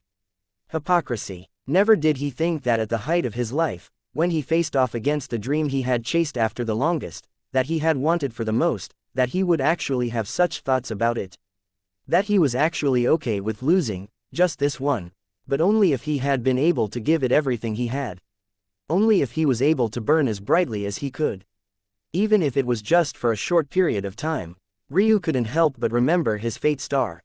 That day, on his 1000th birthday, he had looked up at it for the first time in a very long while. He remembered how bright it was, how large, but it was too large, too bright. It would burn through its fuel quickly. He would be like a flashbang in the span of the wider universe. Although he would shine boldly and largely, he would eventually burn out just as quickly, forgotten and abandoned by the world, never to be remembered. The name Ryu Tatsuya would likely be lost to the stream of time. He would have existed for too short a period. He had made peace with that long ago. Or so he thought. At the very least, he had forced himself onto another path, trying to find other ways to be useful. Although he had allowed it to jade his life, he couldn't help but wonder now if the only reason he had become so hateful of the world was precisely because his Tao heart hadn't been by his side at the time, because his soul had been stripped from him and hidden away in the death shrine. What if this was the real way he would have reacted back then? What if it took all this time, and facing off against true death, not to mention gaining those pieces of him back, to finally allow him to see his truest self? It was almost amusing in a way. Almost. It should have been terrible. How long had it been now? How many years had passed with this smile on his face? Had it been a split second like he felt it was? Or had centuries already passed outside unbeknownst to him? What was the truth? What was the reality? He didn't know, but he was content. Was the choice to take this step stupid? Maybe, but he had done things his way to the very end. And that was enough for him. Since you've done things your way, how about we do things my way now? Ryu didn't really react to the voice. It was so ambiguous he felt that even if it spoke again right now, he would be unlikely to recognize it. There was some sort of filter over the voice, making it impossible for Ryu to tell if a man or woman was speaking. In fact, even if one told him that a different person had spoken every word of that sentence, he would still find it believable. It was like the voice had disconnected so thoroughly from the laws that dictated the universe and existence itself that even their sense of self wasn't grounded, almost like they were mouthing the essence of words, and not just speaking them, so their self wasn't involved at all. Ryu analyzed this in an instant and understood that whoever was speaking to him now was an expert beyond his imagination. Maybe such a person was one of the existences that he had chased after his entire life, a person who sat on a perch above the world, looking down on the world with a careless impunity. To them, he was nothing more than a fly. Ryu laughed. I think I'll pass. I knew you would say that. If you agreed, then you wouldn't be content anymore, now would you? You understand me well. I know you better than you know yourself. Is that so? Maybe so. Ryu chuckled again, not minding it. Maybe someone so powerful really did have the right to say such things. He felt calm, relaxed. He stared off into the endless cosmos, his heart resting at ease. Do you know why I picked you? The voice spoke again. Is there a need to ask? I, Ryu Tatsuya, am always the best bet. And yet you are about to lose yourself because of your stubbornness. I've lost myself before. It was quite embarrassing. This, though, isn't that. If anything, I have finally found myself. Indeed. And it's quite annoying. You're insufferable in the worst sort of ways. There are a few men like you across existence. One I met before. For a long while, I thought he was you reincarnated. But he is not. You two are so similar that you've taken opposite paths. A few. I doubt that. I knew you would say that too. I'm interested now. What is his name? He is nameless. Ryu blinked for a while and then burst out into laughter. He laughed so hard that tears almost flooded from his eyes. He couldn't remember the last time he had such cheerful laughter. He must have been only 7 or so years old when his grandpa Kunin had made a ridiculous joke. And yet, here he was, laughing so heartily. Chapter 2048. Hypocrite 2048. Hypocrite, nameless, huh? Ryu said, I was right, he and I are really too different. So similar that we took opposite paths, you said. I guess that is also correct. I wonder, between the two of us, which one is stronger? He could wipe you out with a single thought. In fact, he would if he cared to pay attention to an ant disrespecting him like this. Ryu didn't seem offended. In fact, he only laughed harder. I'm sure you know that isn't what I meant. Ryu spoke through his laughter, the wild ambition in his eyes burning like a furious light. And I'm sure you know that he wouldn't care about your semantics. True. Ryu's smile became a fiendish grin, his heart beating wildly as anticipation grew within him. Would he be content if he were to die here? Yes, but the world had forgotten one thing. He was a hypocrite, down to his very bones. Who cared if he would be content? Contradiction. Dudoom. Dudoom. Ryu's heartbeat grew so furious that it began to ripple across the world of fog he was in.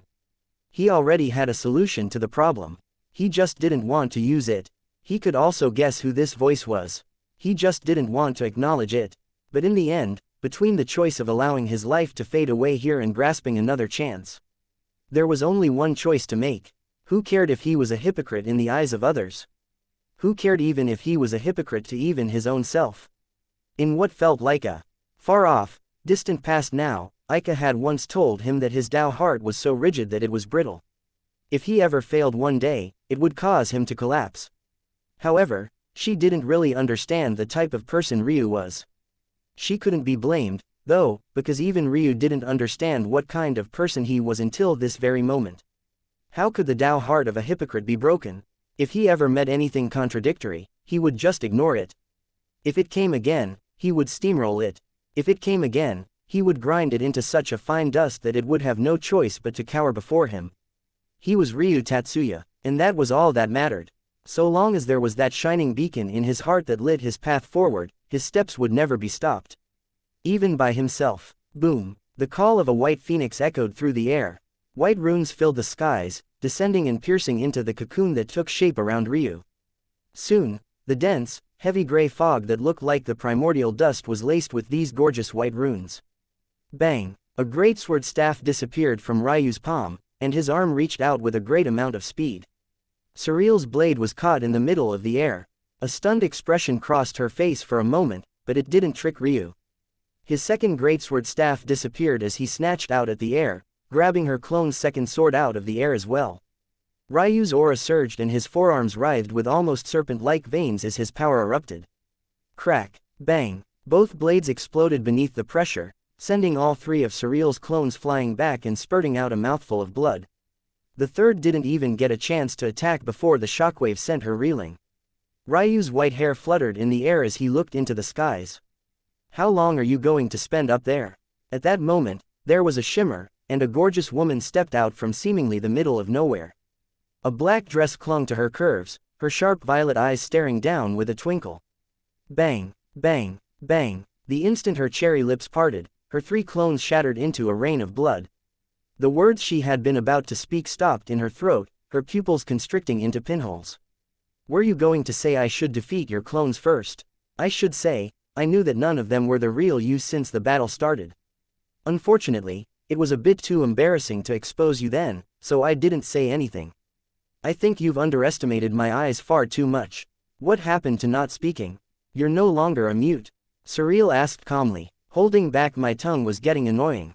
If there's a woman that needs a spanking, shouldn't I give her what she's pining for? Surreal sneered, the wind kicking up around her. A truly arrogant bastard. Haven't you grown tired of the Tsunere shtick yet? Ryu asked, rolling his neck, his wings flared out, and mountains for dozens of kilometers were flattened beneath their wind pressure alone. I can tell you that one way or another, you'll obediently climb into my bed. Do you believe? Not in the slightest bit. Ryu smiled, flicking out his wrists and causing his great sword staffs to appear at the same time. Surreal waved a hand to manifest her steely blue katana. That's fine, I can make you a believer. We can start with lesson 1. Ryu took a step forward and vanished. Boom, the pressure of their two blades stopped them from meeting. Space bent, but was forcefully maintained by Ryu's pressure. Surreal's gaze flashed, her blade passing through his. But Ryu didn't react to the sudden warp in reality at all. Instead, both of them came to a sudden stop. Boom, boom, air exploded as their weapons stopped at one another's necks. Another millimeter, and both of their heads would fly into the skies. Just as Surreal was about to speak, a pressure slapped against her face, sending her flying into the distance. Lesson 1. I don't hit or abuse my women. If you want to avoid the pain I'm about to inflict, there's really only one choice to make. Surreal's eyes bulged in shock, and then came her fury. Ryu Tatsuya. Ah, my name has a nice ring to it, don't you think? Learn it well, you'll be saying it I'll kill you. You see, that was less nice. Doesn't have the same charm. Bang. Surreal appeared before Ryu in a blaze. Chapter 2049, Eruption. Bang. Bang. Bang. A tempest of furious strikes erupted between the two. Every clash felt almost like the end of the world, the laws of reality bending and folding until they were forcefully kept in place by the Lord control of both of them. An outsider looking in would feel as though they were watching the battle through a rippling mirror. Sometimes they would see Ryu and Surreal fighting in place. But then suddenly, and inexplicably, their bodies would warp, stretching out across thousands of kilometers as though they had become the strings of karma themselves, before snapping back into reality as whole humanoids once more. They seemed to have completely forgotten their techniques and skills. Or maybe the battle had reached such a high-level state that it simply wasn't possible to rely on such things any longer. They weaved in and out of one another's strikes, the streaks of cold and darkness coming from Surreal, while Ryu's aura changed far more frequently and remained far less consistent. Ryu ripped through an array of elements, swapping from beams of light to explosions of dense black fog, from crackling ice to heart-shuddering flames. He flowed seamlessly and fluidly from one to another, his momentum only increasing with every furious strike. Surreal didn't seem to be holding back in the slightest either. At least that was what it seemed. But every time Ryu became sharper, she became swifter. Every time Ryu became faster, her strikes became heavier. They matched blow for blow, crossing the skies and leaving exploding concentric circles of air in their wakes. The moment these furious momentums left the range of their Lord control, space would fragment and shatter, mountains would collapse, and entire oceans would ice over or explode into heated mist. Is this all a few extra 1,000 years can give you? Ryu asked, his eyes blazing with battle intent. Before, you didn't speak because you were too embarrassed.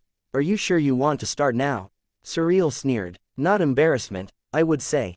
Have you never seen a thinking man before? How would I find a way to beat you and talk at the same time?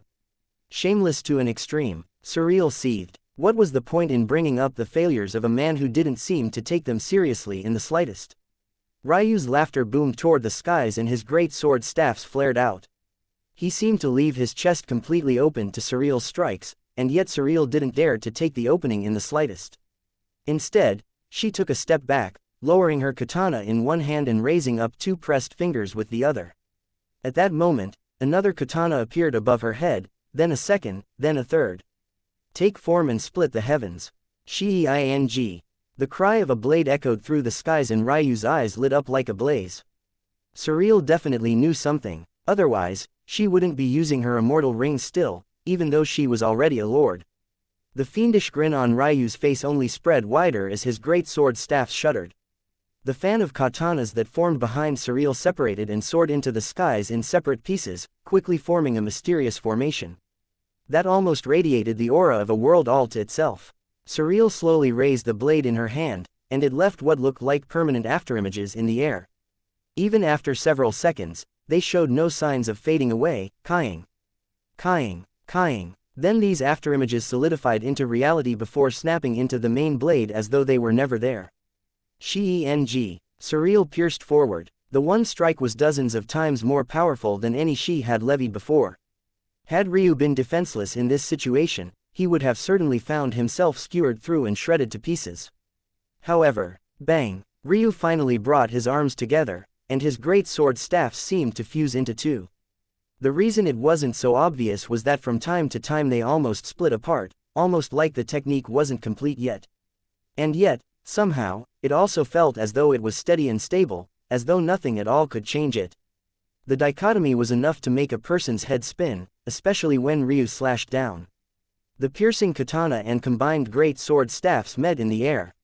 An explosion of light dark matched with cold dark met, rippling golds, blacks, and icy blues painting the world in a swirl of colors that reflected in both of their eyes. Bang! The two were forced apart, but it was then that Surreal's array of katanas descended from high in the skies. Ryu's heavenly Dao tree took shape once again, this time even larger than before. Its roots pierced into the ground for the first time, and its canopy felt so large and looming that it could be a sky in and of itself. His Dao heart bloomed and cosmos fog erupted out from within him. His branches of the heavenly Dao tree shook and met the arcs of the blades in the skies. Surreal's array of blades suddenly doubled in size, and then doubled again. The two stomped on the ground and erupted forward. The ground itself was forced to bear the full brunt of their prowess, solidified beneath their lord control. But deep underground, their power traveled and turned the sturdiest earth of the world into piles of loose sand. The two clashed in the air once again, one backed by an enormous tree and the latter backed by a formation of swords just as large. Tree branches and shimmering blades clashed continuously in the air as the two fought amidst the chaos. Ryu took steps that caused blades to miss his neck by mere millimeters, and Surreal sent out strikes that avoided lashing tree branches by a hair's breadth. They almost danced in the skies with the world as their backdrop. Fate swirled around them in a tempest as though it was eager to crown its heir between the two. Chapter 2050, Lesson 2 Boom. Boom, boom. The world finally collapsed between them, unable to withstand the pressure any longer. Space lashed out like a chain broken under high pressure, sending out scythes of black and silver lightning in all directions. The two coughed up mouthfuls of blood as they were sent flying beneath their own strength. It was almost as though the two had compressed the air so much between them that they had created a bomb that detonated with their combined strength.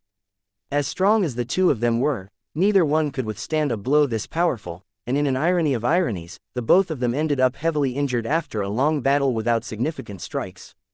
The whipping scythes tore into Ryu's heavenly Dao tree and Surreal's array of swords. Half of both of them were obliterated in an instant, and while Surreal seemed to be fine, the destruction of his heavenly Dao tree caused severe backlash to Ryu's soul.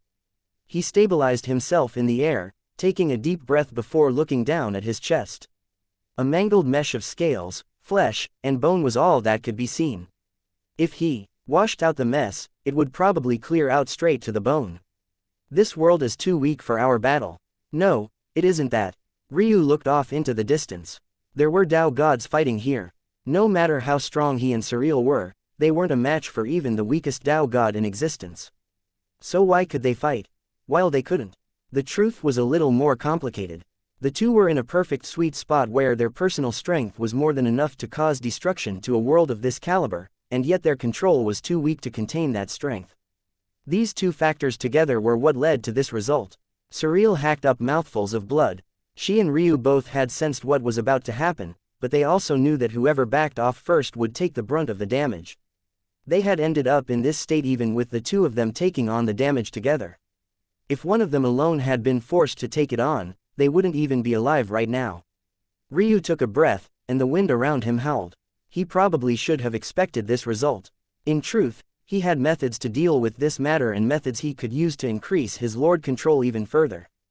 But the reason the two hadn't been using their best techniques was that they knew from the moment Ryu awakened that this battle wouldn't have a conclusion here.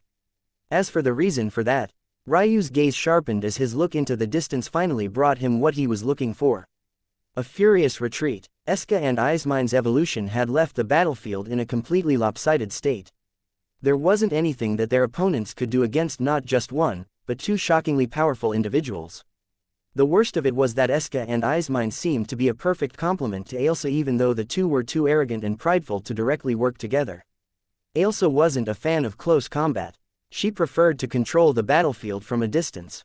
Both her cultus and Quibus bloodlines were like this. In general, this was just the nature of fairies. They were different from the Fae in this way. This combination of Ailsa's was extremely powerful, allowing her to, in one part, contract a large number of spirits, corpse puppets, and demons, but also have the knowledge and control necessary to both nurture and guide them.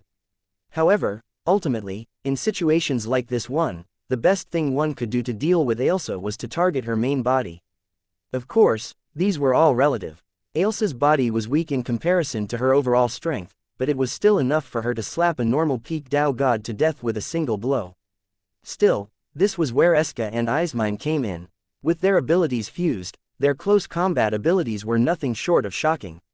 While Ailsa could handle the long-ranged actions, the two of them thrived in the middle to short range. Not only did they provide shocking defense, but they pressed the enemies in a way that Ailsa hadn't been able to alone. Controlling so many puppets and summons took a toll. Ailsa had been fighting against her seal for countless years, and her focus chi wasn't up to where it needed to be to summon her strongest cards. And yet, this was the final result. "What, you're not going to run now?" Ryu asked with a laugh. He didn't seem to notice the ghastly injuries on his body at all. His breathing remained steady and unmoved. "You're going to let me?" Surreal sneered. "Why wouldn't I?" Ryu replied as though it was the most obvious thing in the world. Surreal's gaze flashed. "You're a fool. I do things how I want. Don't mistake my intentions, though. This isn't because you're beautiful. I've killed more beautiful women in my lifetime than I care to count." "You can't count what doesn't exist." Ryu laughed at her words, understanding her meaning even if she didn't state it explicitly. Obviously, when Ryu called her beautiful but then went on to mention other beautiful women, she took offense. This wasn't out of jealousy, but rather disgust in Ryu putting her on a level playing field with them. How could Ryu possibly use the same word to describe all of them? Her level of beauty wasn't something that just popped up everywhere. Surreal wasn't the type to take great pride in her looks, but she wouldn't allow anyone to claim she didn't look good either.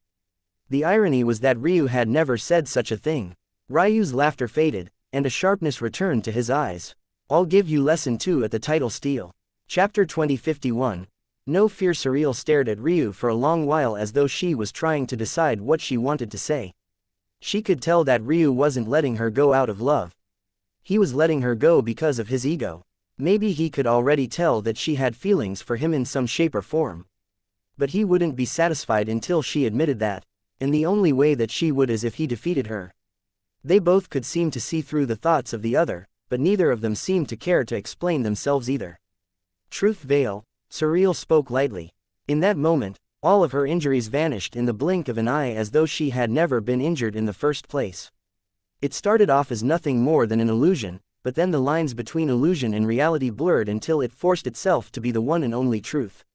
Her dress was now perfectly intact, as was her flesh and skin. "What did I tell you about showing off in front of me?" Ryu asked with a smile. Surreal snorted, but then Ryu spoke again. "Fate reversal." Surreal, who had just returned to a perfect state, suddenly coughed up a mouthful of blood again, her chest exploding in a rain of pain. Ryu took a step and caught her waist before she fell to the ground. "I'm going to take this as half a victory. Be sure to remember this." Ryu could have easily taken advantage of her body, but he did no such thing. He felt no desire for such cheap victories. When she fell into his bed, she would be begging for it. Surreal felt both enraged, embarrassed, and most importantly, in pain. He had definitely done this on purpose. He hadn't even used fate reversal the entire battle, only to spring it on her now. Since when could fate reversal be used so precisely and even bypass her defenses like that? Off you go. A strong spatial warp surrounded Surreal, and she was blinked away by his spacetime 1455, soul nature. She probably couldn't have resisted it even if she wanted to, but that was because he hadn't had any intentions of killing her in the first place. Ryu stood to his full height, giving his now smooth and uninjured chest a look. Then, he looked above him to catch sight of the majestic white phoenix. Even just flying silently there, it was exceptionally arrogant. Ryu had been ignoring it for a while now. The moment he stepped onto the path of forging his own techniques and Dao methods, he had also insisted on leaving it by the side.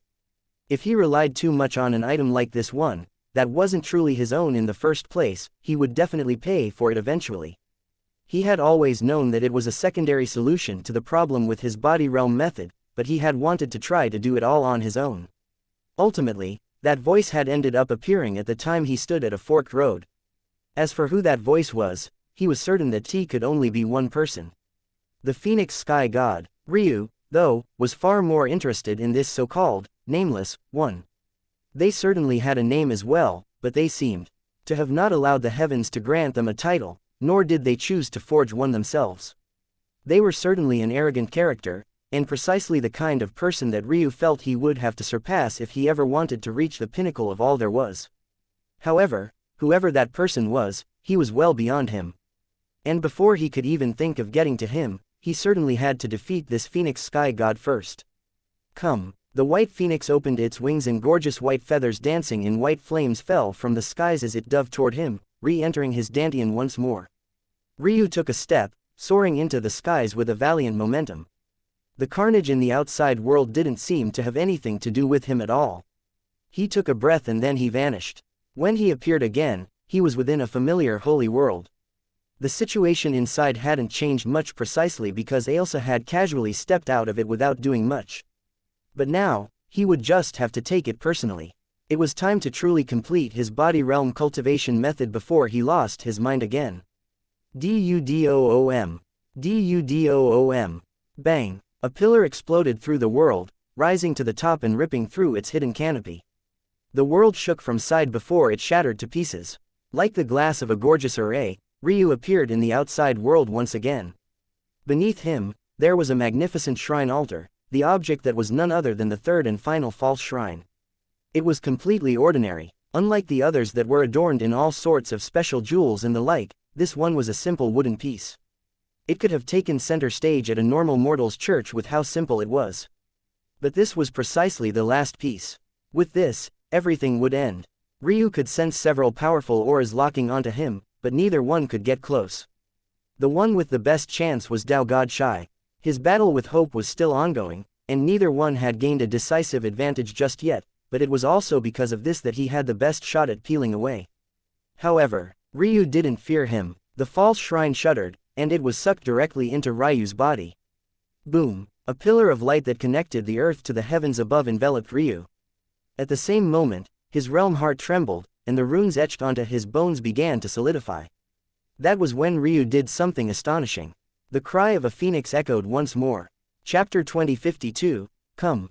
If you want to play, we will play. Ryu's Dao heart had thought of this idea for his body realm cultivation method long ago, but he had been unwilling to take this step. Unfortunately, he also wasn't able to think of any other methods to do it either. That was because it wasn't something that could even be done without a living spiritual foundation. As great as the idea of Dao bones and a beast core sounded, they weren't possible unless one was a beast. It required a connection to the heavens that couldn't be replicated under normal means. Ryu had circumvented this somewhat with his cosmos fog, but ultimately these weren't real Dao bones, they were fakes that had limited power as a result. Of course, this so-called limited power was still enough for Ryu to be ranked nearly all on his own in terms of body realm cultivation. He was this confident in his self-created method. In body alone, he didn't believe that he had a match at the same level.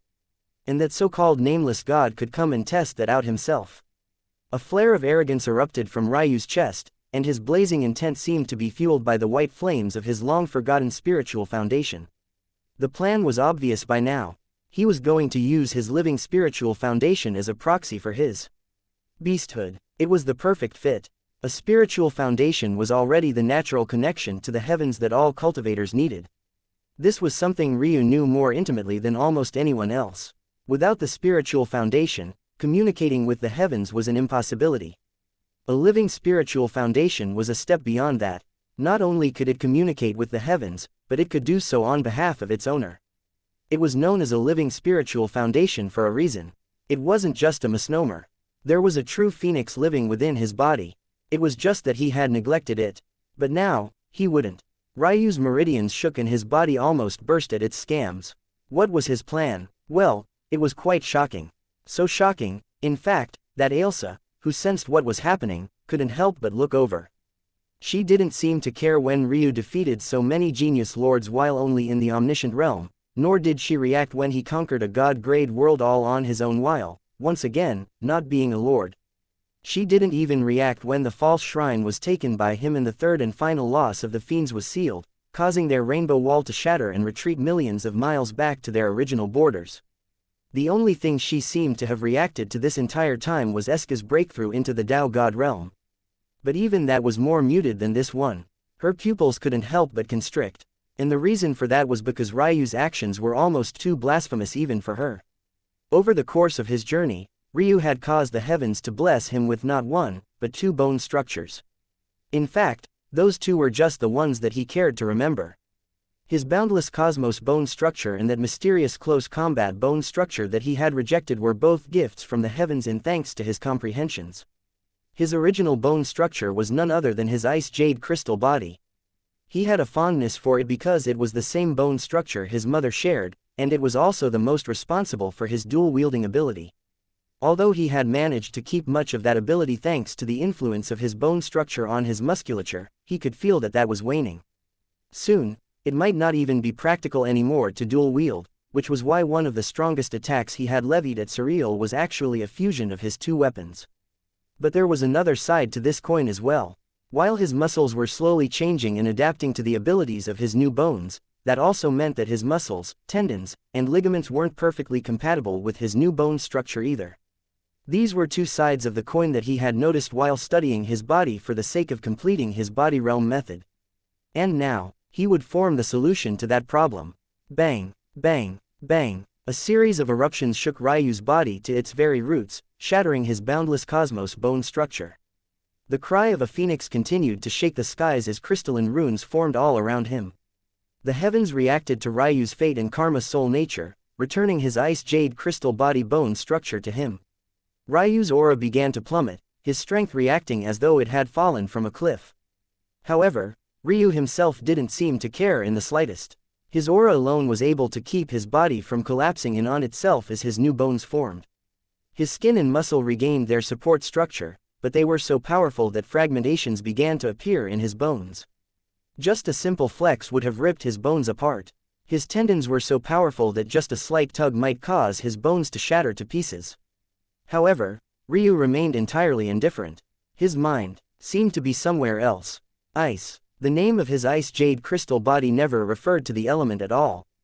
In fact, everything about his bone structure's name reflected balance, purity, and polished perfection. But today, I will let you know true ice. Ninefold frostbane bone structure. Come. Dudoom. Bang. Ryu's ice jade crystal body shattered beneath the pressure of the far more powerful bone structure. As Ryu had said, the boundless cosmos and unknown close combat bone structure were far from the only two that he had unlocked. The ninefold frostbane bone structure was a sovereign-grade bone structure that Ryu had unlocked but ultimately dismissed while he was practicing his ice spirit body. And now, Ryu circulated an embryonic chi droplet, forcing his ice jade crystal body to reform again and again, and the heavens etched the Tao runes of the ninefold frostbane bone structure into his body. If he was going to form Tao bones, he needed a Tao. For too long now, his Tao had been hidden away in his beyond perfect extreme spiritual foundation, but his White Phoenix spiritual foundation didn't have one. He had unsealed it and entered the World Sea realm with inheritances instead. Today, that would change. He would form a Tao of the strongest bone structures the heavens had ever blessed him with. Ashen Flameheart Lotus Bone Structure. Come. Boom. Chapter 2053.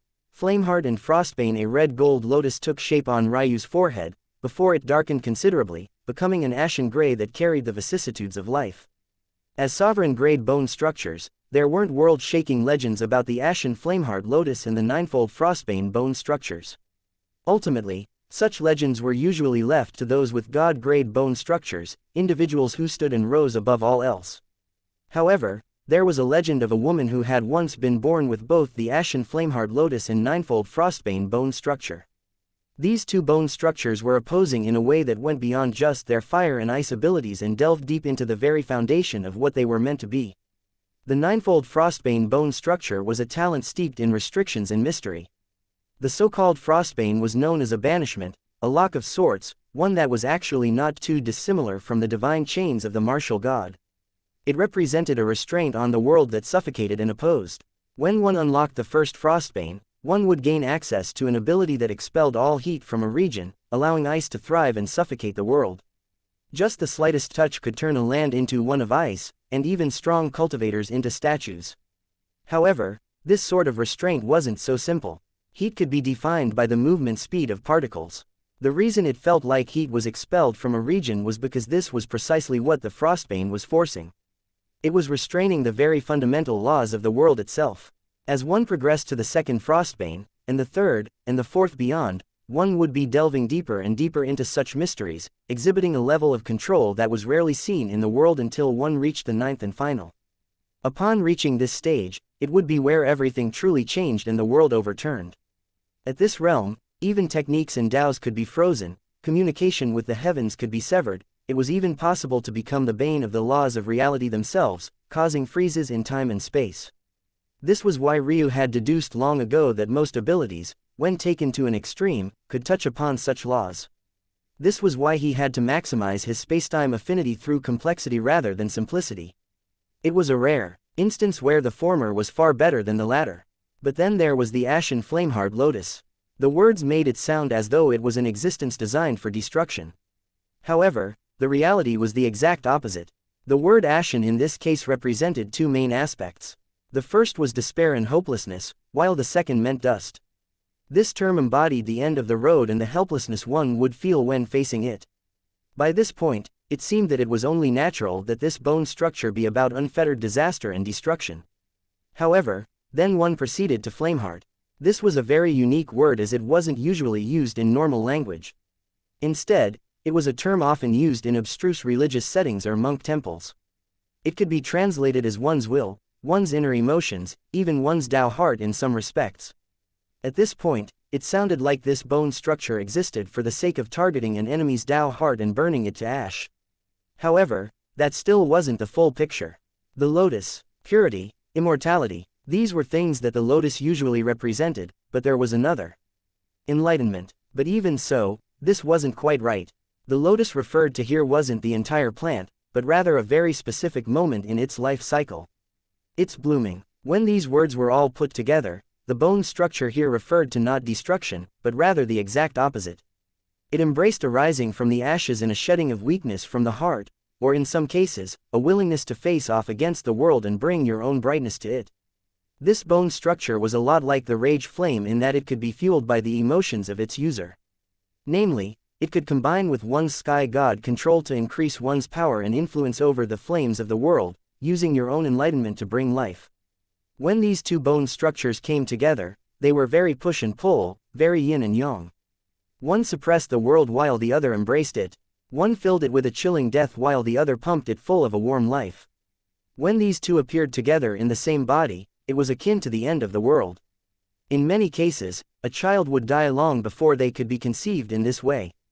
Dual bone structures were extremely rare to begin with, easily as rare as dual meridians were, and only shy of as rare as dual spiritual foundations were. To not only be born with dual bone structures but to also have the body composition capable of letting them thrive was a rarity amongst rarities. But that was precisely what made it so powerful. Violet hues danced around Ryu as the world fell into an eerie balance beneath his presence. There were spikes of cold and then abrupt shots of heat that could burn even mountains to ash. They changed randomly and almost carelessly, entirely to the whims of a man who lorded over the world. And then they would suddenly fuse into one, forming a gentle, warm energy that was neither too hot nor too cold. And it was precisely this energy that destroyed everything in its path, grinding it to ash. Ryu could sense that this was going in precisely the direction he anticipated that it would. As such, he would only continue forward. Azure cloud vein, come. Jade-bound clear heart, come. Ryu only spoke lightly, but every intention caused the world to shake and quake. Chapter 2054. Balance. The names Ryu spoke all carried mysteries of their own, each one painting the world with a variety of colors as their fates were tugged upon and their forms were forced into existence. Ryu himself didn't seem to feel the pain of his body being ripped apart again and again, nor did he seem to care that his ice jade crystal body was far too weak to hold all of these powerhouse bone structures together.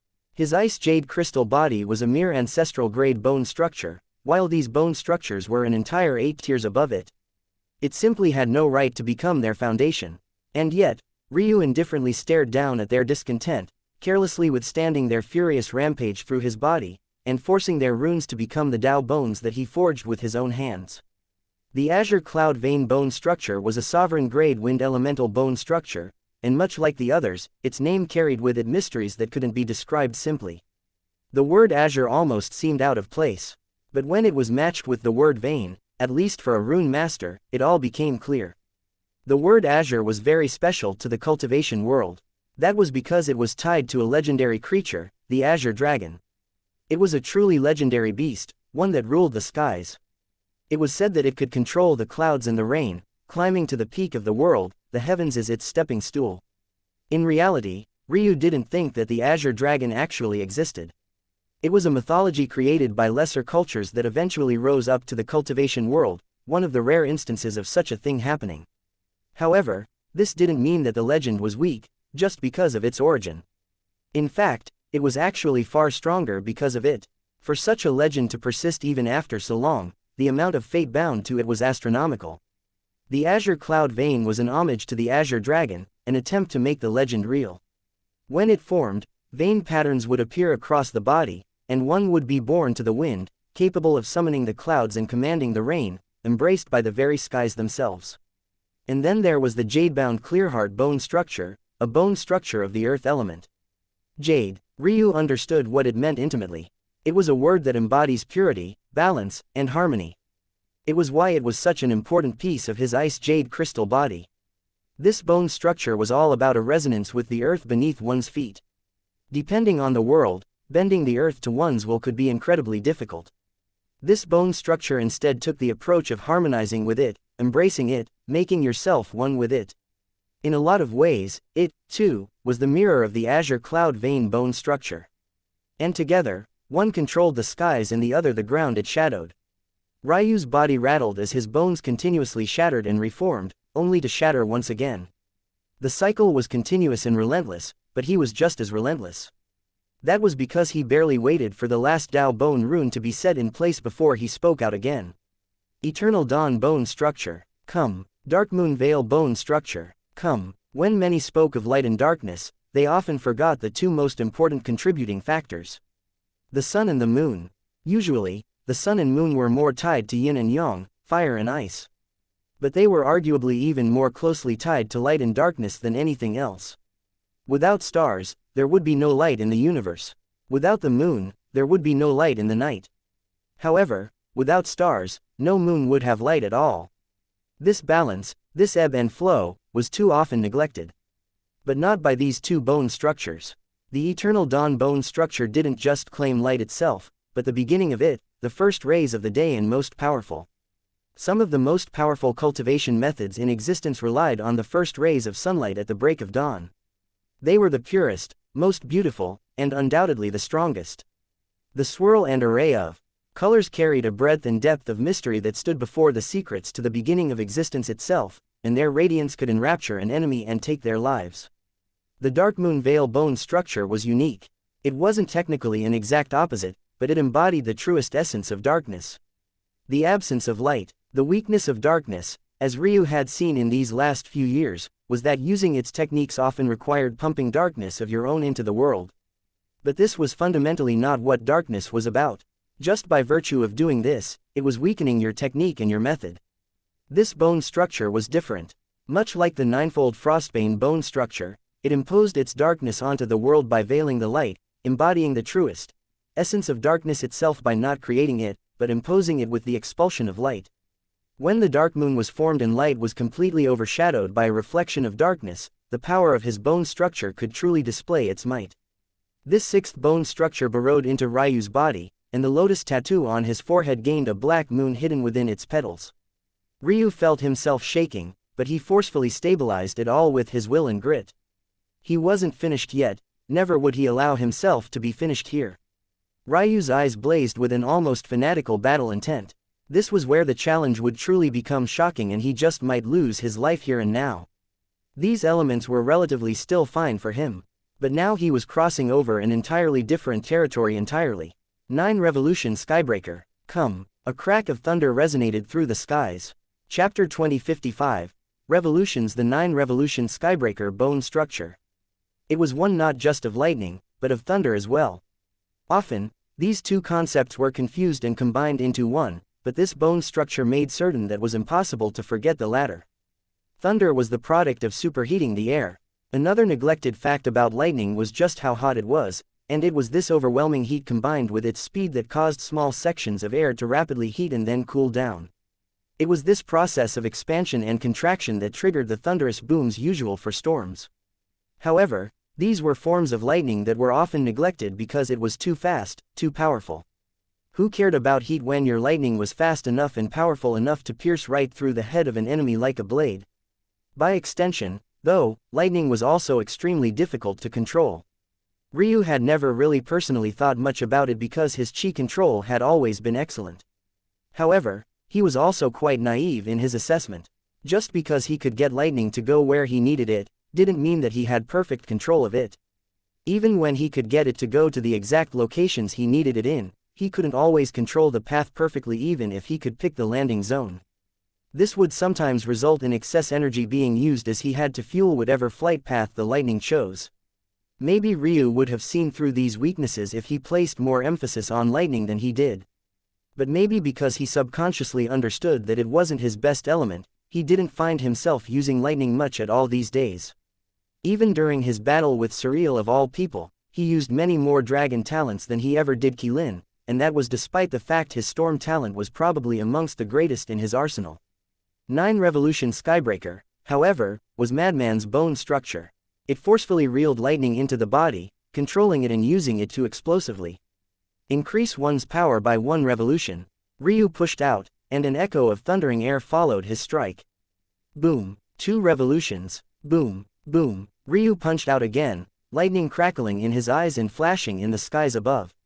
3 revolutions. Boom, boom, boom. Ryu's forearm exploded with a rain of blood and gore, the impact of the thunder jetting through his body, tearing even his own tough flesh apart.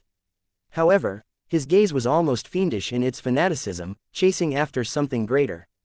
Boom, boom, boom, boom, boom, boom, boom, boom, boom. Ryu's entire arm seemed to vanish in a sudden flashbang of blood. The crimson exploded outward so fast that it looked almost like sparks flying through the air before disappearing into the wind. All that was left behind were minor muscle fibers whistling in the wind and small strands of bone that almost looked like a splinter of wood. The light in Ryu's eyes blazed as he pulled his other arm back and punched out again. Boom, boom, boom, boom, boom, boom. Ryu's arm vanished, and a large segment of his torso went with it. The crackling lightning above only became more fierce. It was as though it was daring Ryu to continue, daring him to continue testing its patience. And that he did. Ryu's mind moved, and he clenched his fist. The problem was that he had no fists left to clench. Both of his arms had been ripped to shreds beneath his own power. 9 Revolution Skybreaker was designed to be used with normal lightning. No one had ever seen it appear in the body of someone that could control tribulation lightning, and maybe that was because the heavens purposely didn't allow it. Well, that and the fact. Bone structures were a distinctly human talent while humans with lightning Qilin blood were few and far between. But now, Ryu was trying to take an already supremely powerful bone structure and make even stronger. In reality, he had already succeeded. It was just that he was trying to push it to its absolute limits. He wanted Skybreaker to not just appear in its first revolution form. He wanted it the best it had. The absolute best. 9 Revolution Skybreaker was a sovereign-grade bone structure as well. But even without doing anything to it other than using it with tribulation lightning, it instantly became not just a god-grade bone structure, but one of the strongest of god-grade bone structures. In the area where Ryu's fist should have been suddenly shuddered as though the laws of the world were heeding his command. No fist, no hand, no problem. Boom, boom, boom, boom, boom, boom, boom. Ryu spat out a mouthful of blood as he was sent flying. Cracks appeared all across his soul, and his psyche wavered. In that moment, he didn't just feel like he was close to death. It felt like he was that close to being wiped out from existence permanently. However, he gave the world a bloody grin. Who cared? This would be his last life no matter. And he was determined to stand at the very top. He was born a talent never before seen, only to enter the wider world and find out that his talent was actually quite pitiful on the larger stage. It was about time that he returned to that level once more. Boom, boom, boom, boom, boom, boom, boom, boom. Ryu lashed out with a kick that ripped his leg to shreds. Spindle fibers loosely hung from what remained of his hips, blood as heavy as mountains crashing down from the skies above. His haggard breathing kicked up winds that caused entire forests to sway. He didn't even seem to have the energy left to lift his head and look to the skies anymore. Blood fell down his chin and his body, and he truly seemed to be on his last legs. However, what remained the same was the blazing intent in his eyes. Ryu's last limb flexed, his right leg bulging with muscles. Blood spurted out from their pores, coating his skin and soaking what remained of his robes through. He was only preparing for the attack, and yet he was already in such a state. But when had that ever stopped him? Ninth revolution. The thunder in the skies erupted, and a streak of lightning as thick as a mountain range fell from above. It had had enough, but Ryu hadn't. Ryu's leg flexed, doubling in size before it lashed out.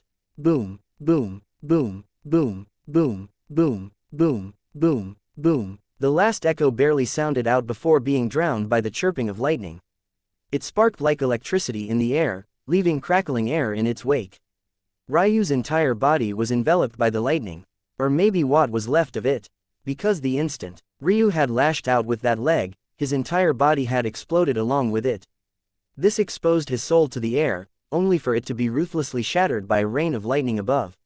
Silence fell onto the world, and Ryu seemed to be nowhere to be seen. His wives looked toward where he had been in horror, not sure what to do. They had never seen a lightning strike so fierce. It was even more savage than anything they had seen in their god tribulations. Just how could someone like Ryu be expected to survive that? Dead. Was Ryu really dead? But there, floating in the skies, there were a pair of eyes. They floated there eerily, the fibers that connected them to the brain also remaining perfectly intact. Those eyes, silver in all their glory, were still blazing with a violent intent. Ryu had stored a sliver of his soul in the one part of his body that he felt could survive. Even his chaotic silk meridians hadn't been able to make it despite being formed of the third strongest material in existence. It could be said that the heavens were truly pissed. But he didn't care, because with that blazing intent in his eyes, he didn't seem to have any intention of stopping. Beyond perfect extreme, 10th revolution, lightning crackled, and the vague outline of a body took shape around him. He looked like a ghost of blue lightning, his body flaring up sporadically akin to sparks of silver-blue plasma. And then, that vague outline punched out again. The world fell into complete silence. Then came the roar from the skies. It no longer sounded like thunder. It was as though the heavens had opened its maw and furiously bellowed from on high. Ryu was too concentrated to look up into the skies, but he could practically feel the fear trying to creep into his heart, something that he had never experienced before in his lifetime. But then a rage sparked in the depths of his soul. He really didn't like it when people stood above him. Boom, boom, boom, boom, boom, boom, boom, boom, boom, boom. It started off as a single echo, and then it doubled, then tripled, before a cascade of them erupted like the flashes of a firecracker. Chapter 2056. Form. The laws of the world imploded around Ryu, shaking and quaking, overturning after overexposing themselves. It was like the vibrations of Ryu's fist had exploded inside of them, shredding them to pieces. Thunder. It was usually just the aftereffect of lightning, the much slower, less important result. Often, it contained a lot of bluster, but what it actually did was alert someone to what might have happened after all the damage had long since been dealt. However, this was no longer normal thunder. It reverberated through the laws of the world itself, exhibiting a form of destructive control that forced the world to remain intact for only as long as it took for another rumbling cadence to echo. This was the true Skybreaker thunder. Tribulation Skybreaker. Reaching this point was one thing, though, actually surviving beyond it was a different matter. Entirely. A wrathful sort of vengeance began to concoct above Ryu's head once again, if it could even be called that. His body didn't have anything left, and even the vague outline he had once managed to form was shredded to pieces. However, the light in his hovering eyes didn't fade in the slightest. If anything, it only became stronger. Empyrean Warframe, come. Ryu didn't even wait for the wrath of the heavens to finish gathering up. It was as though he would be satisfied until his tribulation clouds grew so far and wide that more than just a single world began to target him. But maybe this time, he had truly bit off far more than he could chew. Empyrean Warframe. The name alone caused this region of existence to quake, nearby worlds shuddering without their experts quite understanding just exactly what was happening. In Sacrum, the 6th-ranked heavenly pupils were known as the War God Pupils. They were a shocking set that hadn't appeared in their world in a long while, and thus had slipped down. But they were so powerful that it wasn't rare to find them in the top 3 across many worlds. But honestly speaking, When one was referring to the top 10 heavenly pupils, any one of them had history beyond imagining and could be seen as a shocking existence. So this wasn't what truly made them shocking. Rather, its description. The war god pupils gave its wielder an innate understanding of all battle styles they came across. A single glance would be enough for them to grasp it all and incorporate it into their combat style. But this was still just the tip of the iceberg. That was because this was just the foundational ability of the war god pupils. The second most well-known ability of the war god pupils was the summoning of the war god treasury, and most importantly, the war god armor and war god wings. These were known as some of the most powerful treasures across existence because it was said that the war god pupil wielders all shared a unique linkage between themselves, allowing the insights of one another to be engraved onto these treasures to be passed on to the next generation. It could be said that because of this, unlike other heavenly pupils, every new wielder of the war god pupils was stronger than the last. If Ryu had been born with the war god pupils, he would have never had to worry about his foundation because he would have insights from a countless series of other worlds in his mind. However, this still wasn't the most powerful ability of the war god heavenly pupils. That was because there was another. War god sense. This ability gave the wielder of the pupils shocking abilities in close combat. Their instincts superseded even that of beasts, their bodies often moving on their own even before their brains could think through what was happening. If they could combine the insights from their war god armor into their war god sense, the latter became sharper, quicker, more lethal, often allowing those that wielded the war god pupils to kill enemies far above them in strength with what even looked like little effort, and often truly was. When a certain stage was reached, there would no longer be a separation between war god armor and war god sense. That was when one of the first wielders of these heavenly pupils formed something truly shocking. The warframe. There was a saying in the cultivation world.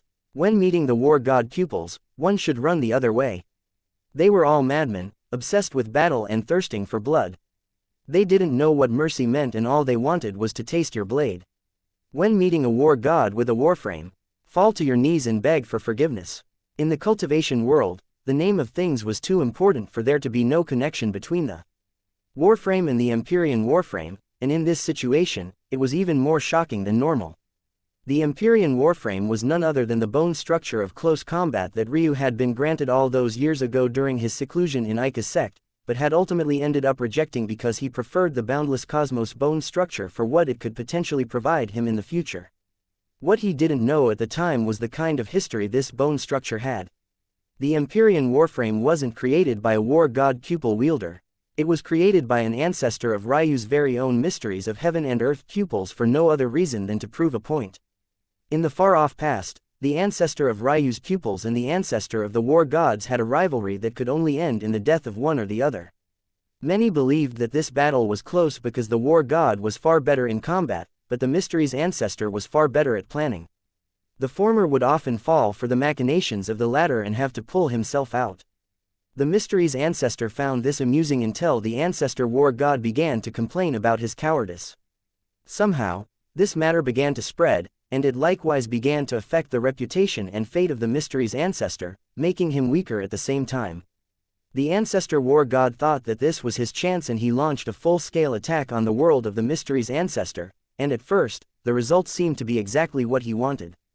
It looked as though the mystery's ancestor had been far too weakened to even see him coming when usually he would have already had everything planned out.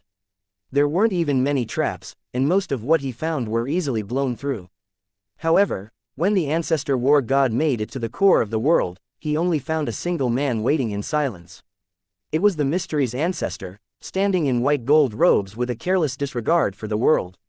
However, in the eyes of the ancestor war god, who had already seen everything in the world, it looked to him like a prideful man who was ready to die with his head held high.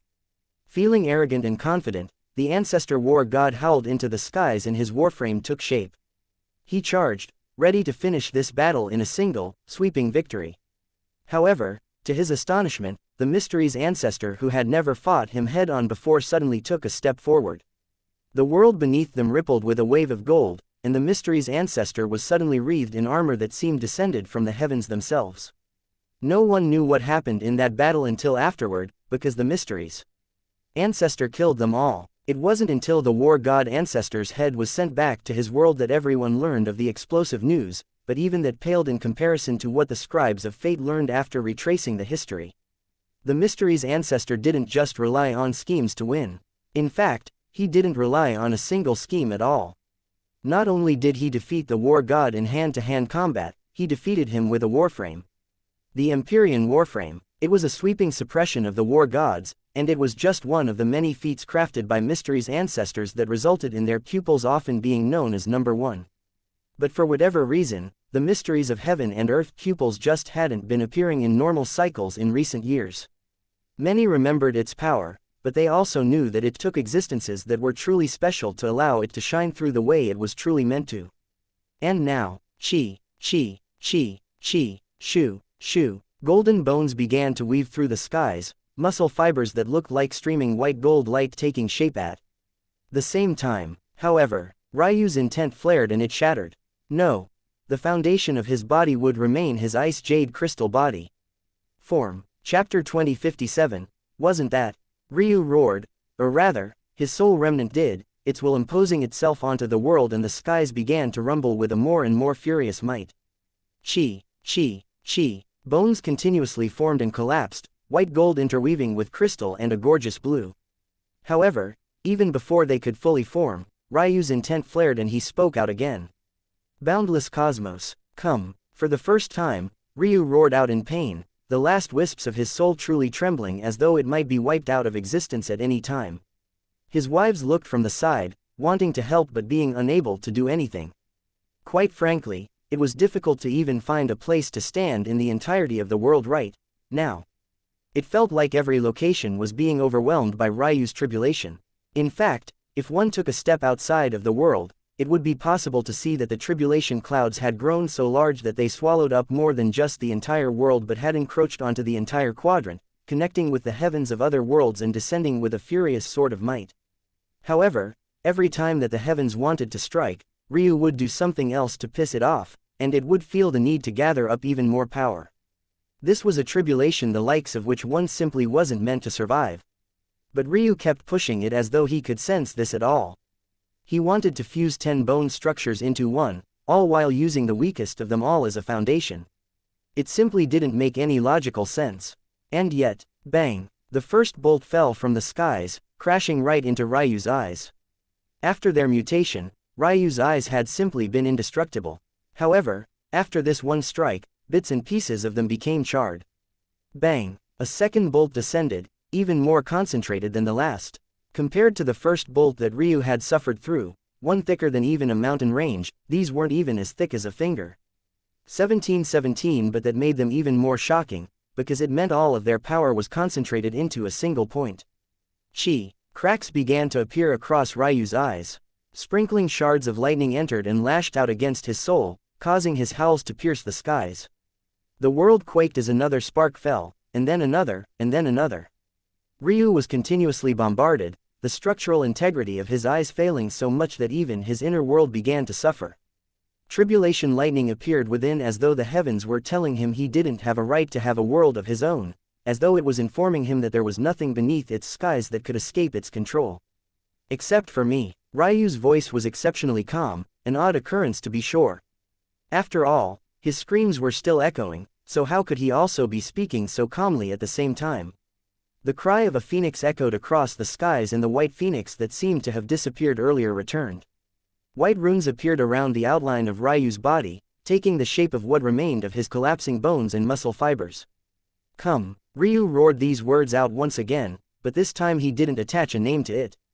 When it was time for the world to know the name, they would.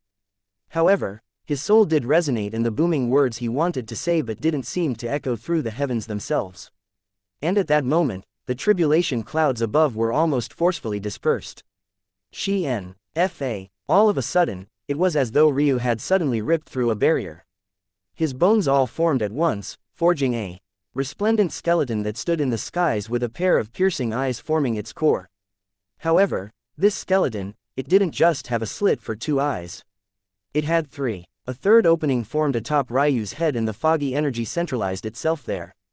If one looked closely, it would be possible to feel that this bundle of energy was the very same energy that could be found in the boundless cosmos fog, the sort of primordial ancient weight and heft that could only be found at the beginning of the one-gun uni in UVYON Vigung Un universe. The skeleton opened its arms to the skies as the next bolt of lightning fell. But, this time, shoo, the third eye pulsed and the lightning was sucked inside. Ryu's bones began to gain a reflective glow to them. At first, they were extraordinarily simple, well, as simple as you could look as a set of bones carved from diamonds. But slowly, they only became more complex. Sparks of lightning flew and became like the strokes of Ryu's pen. Ancient runes carved themselves into being, and with every bolt of lightning Ryu's third eye accepted, it seemed to take more solid shape and form as well. The eyes were the window to the soul. Ryu had thought about this a lot, but he had never really thought of a way to maximize it until the connection between his eyes and his soul birthed his new soul natures. So, he made a decision. Space and time weren't well suited to his eyes, which was why they only evolved after he gained his fate and karma soul natures. He had noticed only after this just how much different this added compatibility made things. It was like he had unlocked a whole other level of his eyes, but by extension, his soul nature itself was also several times more powerful. So, he had already decided that he would form a new path more compatible with his spacetime soul nature. Right now, he had no ability to complete it, but he could easily cheat. With his mysteries of heaven and earth pupils as a foundation, his boundless cosmos fog as a primer, and the rage of the heavens as a spark, he would ignite the flame to start it all. Boom, boom, boom. Ryu stood beneath the skies with his arms opened wide and his aura blazing. The tribulation above him continued to send increasingly thick bolts down from the skies, but he forcefully absorbed them with his third eye every time. Every time he did so, the heavens would grow more enraged and enlarge themselves, but Ryu would continue to absorb the bolts nonetheless. The 9 revolution skybreaker runes being etched onto his bones melded with the lightning Qilin blood sinking deep into his marrow, and his storm talent, lightning god talent, and lightning seed talents all took shape at a single time. It took a lot more than usual. Ryu remembered days where he would almost carelessly deal with tribulations, but it seemed that nowadays, he was starting to piss the heavens off more and more. Good. Boom. Muscle fibers erupted out of Ryu's body like tendrils of light. They wrapped around his bones and snapped into place with their tendons. The tendons themselves were akin to wound steel wires, connecting so strongly that the ice jade crystal body Ryu had initially had would have crumbled to ash beneath the pressure. Just before the muscle fibers took shape around Ryu's chest, one could see his organs shining with a resplendent light. Their spirituality trembled with a heavenly cadence and erupted with bright beams that were instantly swallowed up by Ryu's muscles. Nerves, blood vessels, and sinew all took shape before Ryu's skin began to form. Ryu took a breath that seemed to suck all the air from the world. The power in his body sounded like crashing waves, the rushing of his blood echoing like the roars of dragons and the fierce stomps of Qilin. Veins bulged across his body and seemed for a moment like the pressure might be too much, but then it all just settled down, silently and softly. The third eye of swirling fog and flashing lightning in the middle of Ryu's forehead slowly closed, leaving nothing but an incredibly fine line of flickering black silver. His hair began to grow out once again, striding out so long from his scalp that it fell lower than even the small of his back. And then, 2 tattoos appeared on his forearms once again, one for his golden greatsword staff and the other for his black one. Ryu took another breath and the tribulation clouds above shuddered and shook, nearly whining and twisting out of the way. Looking down at his hands, Ryu couldn't help but wonder just how much power was concentrated into his body right now. Hee. The white phoenix did a loop around the skies before diving into Ryu. White gold runes erupted across his skin before settling down into a comfortable silence and vanishing as though sinking into his flesh. Ryu felt at peace and the world settled down, if for nothing but for a moment. After all, were the heavens not still infuriated? But this time, it seemed that he had triggered something far beyond a normal tribulation. A gate appeared high in the skies, majestic and golden, ancient and primordial, carrying with it the etchings of battles long past and stories long forgotten. Ryu's gaze couldn't help but flicker when he saw it. Wasn't that his heaven's gate? Chapter 2058. Heavenly Court. Ailsa's brows trembled when she saw the gate. The Heavenly Court, why now? Ryu looked straight up at the gates that appeared above him. Maybe he should have been feeling a great deal of pressure, but honestly speaking, he didn't. It was as though he was looking at the entrance to his own home. However, when the gates cracked open, it felt like a different matter entirely. Ryu sensed a flood of essence pour out, the likes of which that appeared at a quantity and a level that made his current access to chaos chi seem pitiful. However, he continued to stand there in silence, like a lone ant in the skies facing off against the descent of a planet. The heaven's gate was so large that a crack in its door alone was dozens of times the width of Ryu's body, let alone its overall size. Ryu thought that maybe he would have to wait for hours or days before the doors fully swung open even if they moved at the speed of light. And yet, it soon seemed that he had thought too much. Out from the minor crack, a single finger walked out. There was no cascading rain of tribulations or a violent upswing of chi. There was just a single man, dressed in a golden robe with a leather pauldron delicately and carefully sculpted on just his left shoulder. He looked like a 5-star general ready to descend and accept a reward. But Ryu found that he couldn't quite see the man's face. In fact, maybe this man was a woman. The robes were thick enough that the person's figure was quite ambiguous. But judging by the pauldron's position, that seemed to be the only thing that wasn't fuzzy about this person, Ryu judged that their shoulders were probably too broad to be a woman. The man took a step forward and ripples of gold extended from his feet, forming a path. He didn't seem to realize that he was parallel with the ground at all, continuing to form a path beneath his feet perpendicular to the earth with a calm flair to him that made it clear he cared little for the laws of the world and how they might want to apply to him. Then, he paused before Ryu and his aura shifted. From an unfathomable aura, his cultivation plummeted to the omniscient sky god realm. But Ryu could tell that there was more strength condensed in his body, making it clearly and firmly. In the Lord realm, the man raised a fist and suddenly attacked. Maybe sudden wasn't the right word.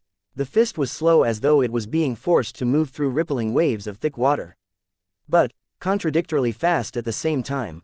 It was like Ryu's mind was stuck watching a frame by frame while the fist itself was already upon him. However, Ryu held out a palm. Bang! The fist collided with Ryu's palm and ripples were sent flying in all directions.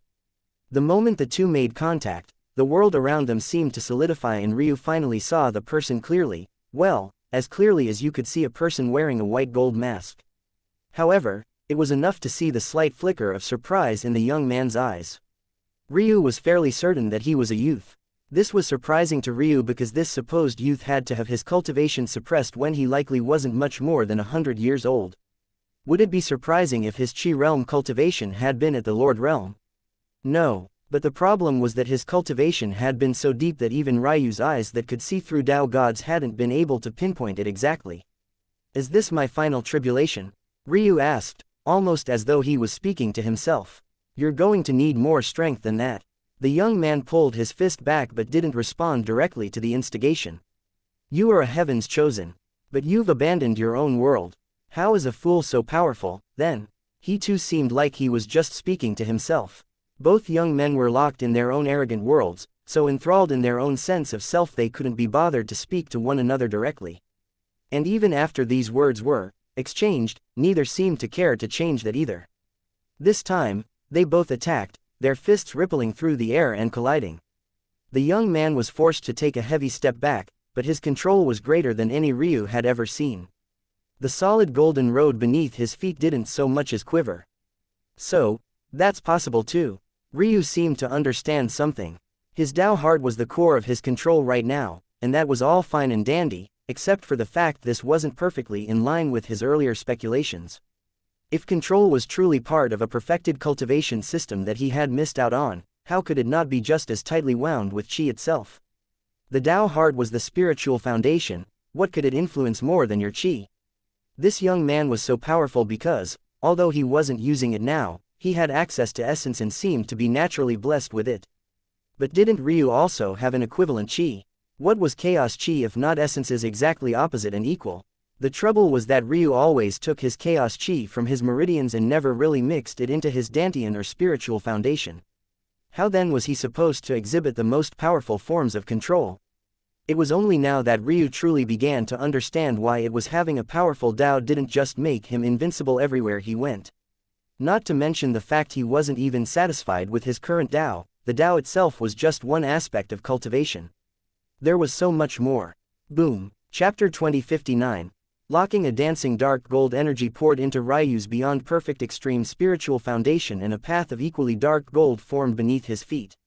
He took a step forward and for the first time, the world didn't shudder around him in the slightest. He retracted his fist, torqued his torso, and then unleashed a blow. Bang! The young man's shock had long since faded. Even as their fists met and he was sent flying backward this time, his expression no longer changed, as though he was indifferent to victory or defeat.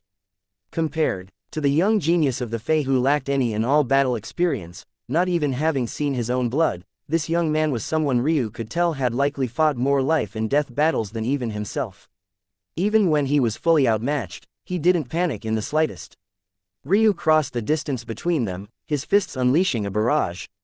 The young man blocked with his elbows and forearms, weaving through Ryu's barrage with a calm, sharp light in his eyes. Suffering blow after blow, he looked like a snake wading through tall grass, waiting for a moment to strike. Ryu found that he couldn't instantly kill this young man like he wanted to, but his countenance was just as calm. Two arrogant young men danced in the skies, their fists flashing. Ryu suddenly hitched his hip, his torso leaning back like a powerful spring as his leg whipped out. The young man calmly blocked with a raised knee before he was sent stumbling back. Ryu's torso torqued in the other direction and his second leg came flying in even faster, forcing the young man to block with both forearms before his face. With another step, Ryu found an opening and unleashed a savage palm into the young man's chest. The sound of shattering bone didn't resound like Ryu expected. Instead, the young man's flesh rippled and Ryu found his energy dispersed all through the young man's body. Interesting. Just not interesting enough, Ryu thought indifferently. The young man took a heavy step back to disperse the rest of the pressure and the golden road beneath his feet showed signs of defeat for the first time. However, Ryu was already upon him again. His body moved like the fluid waves of a river following its banking shores. From one style to the next, he had a flexibility and explosive power to him that couldn't be described in just a few words. He erupted with strength from angles that shouldn't have been possible, but worse than that, his body seemed to be able to gather momentum from earlier strikes, exhibiting a level of body control that was even beyond the young man's ability to disperse power as a form of defense.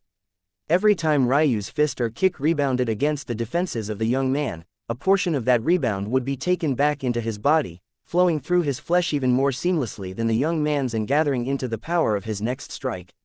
Then he would unleash a combo of powerful strikes, each one more powerful than the last, until it grew so heart-shuddering that the young man's golden road would nearly collapse beneath himself. The more Ryu fought, the more he got used to the sensation until he was able to take back more and more of the rebounding force. Eventually, it was like Ryu was using 200% of his power, a figure that didn't even make any sense. The laws of the universe called for a loss of energy during the conversion. But beneath Ryu's control, his laws were the only ones that mattered. In a sudden vicious change, Ryu converted raw power to explosive speed. The young man was caught off guard and a fist cut up and through his blind spot, a vicious uppercut landing on his jaw. Crack! The man's bones finally gave way, his mask not providing any sort of defense as half his face collapsed beneath Ryu's powerful strike. The rippling of Ryu's torso like a wave of vascular power caused a second echo to rumble through the face of the young man and almost shatter his head completely. The golden road shattered and the young man stumbled through the air, his power fluctuating wildly before he ultimately fell to a knee in the skies.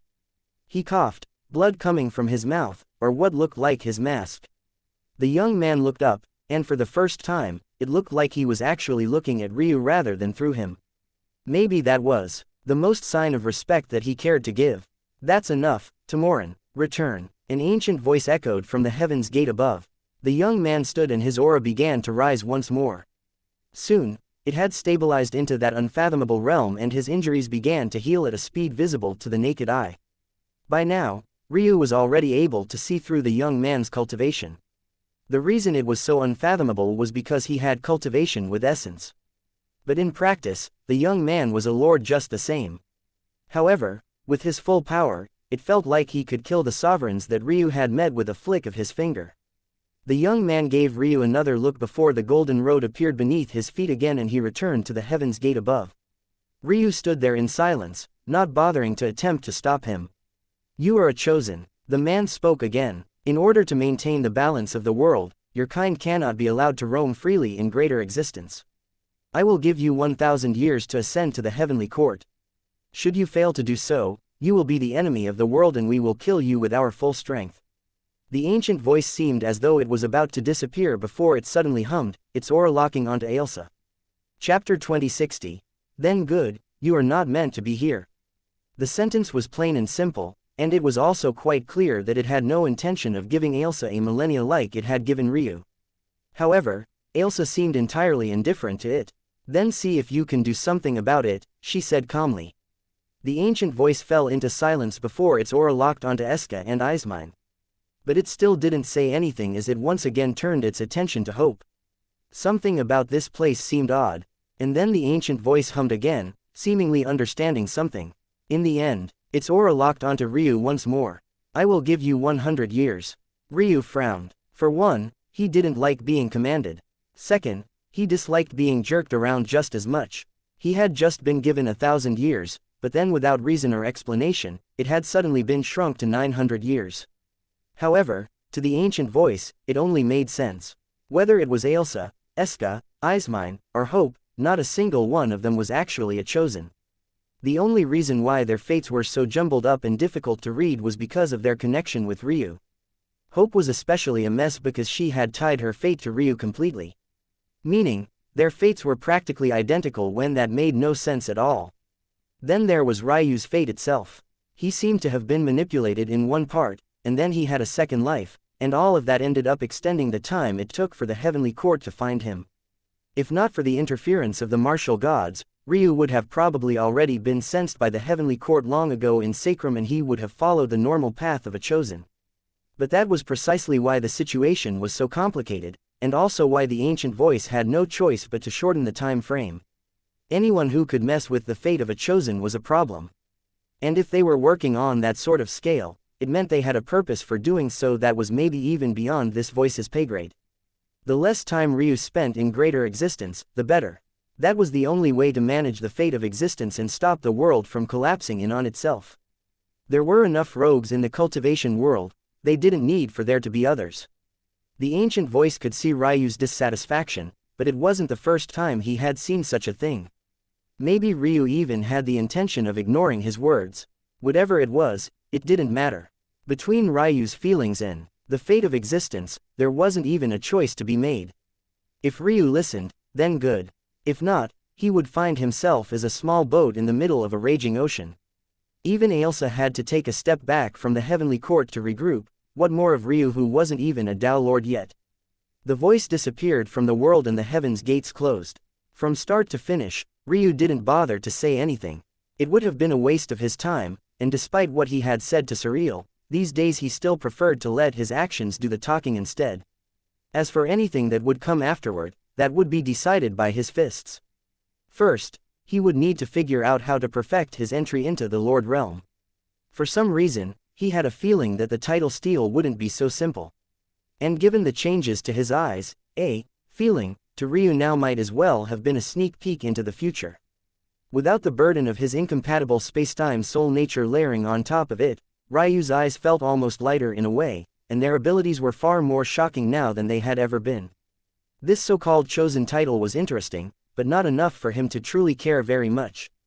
He had been called that once before when the Heavenly Knights of Sacrum descended during the ascent of the martial god youths. Back then, the Heavenly Knight had asked him why he was betraying them when he was their chosen. He didn't think much about it then, and he still didn't think much of it now. As for what it meant, it was likely related to Sacrum and how it had chosen him to be a champion of some sort for it. That would certainly explain his talent, but oddly enough, the ancient voice seemed to also imply that whatever blessings Sacrum gave him carried over into other worlds as well. And that would be why he had experienced the luck he had in his life. Could Ryu be considered lucky? He would say so. In the past, he might have been unwilling to accept such a thing, or maybe even outright reject it, but he knew better now, and it honestly didn't bother him. It would take quite a lot to make a hypocrite feel bothered. He smiled to himself, feeling that his own joke was quite amusing and true at the same time. Why bother about his other lives, and whether this Ryu was the real one, or if he was only a product of his upbringing and luck, when it didn't matter to him one way or another?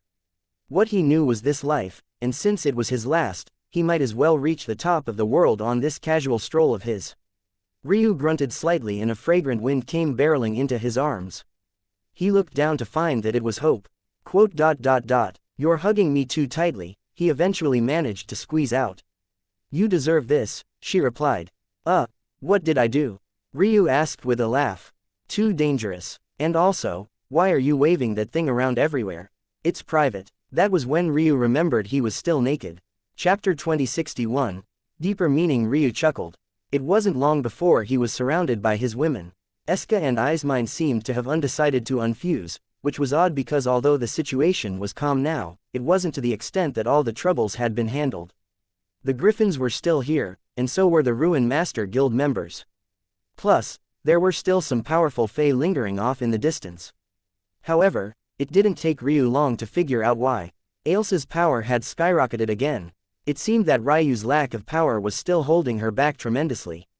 As his life partner, she was especially affected, even more so in comparison to his other wives. In the end, a battle that she was already practically handily winning on her own became even easier in the next instant. The funny part was that Ryu continued to grow. She too would only continue to gain access to power she should have had all along. Ryu didn't find it disheartening. If anything, he found it amusing.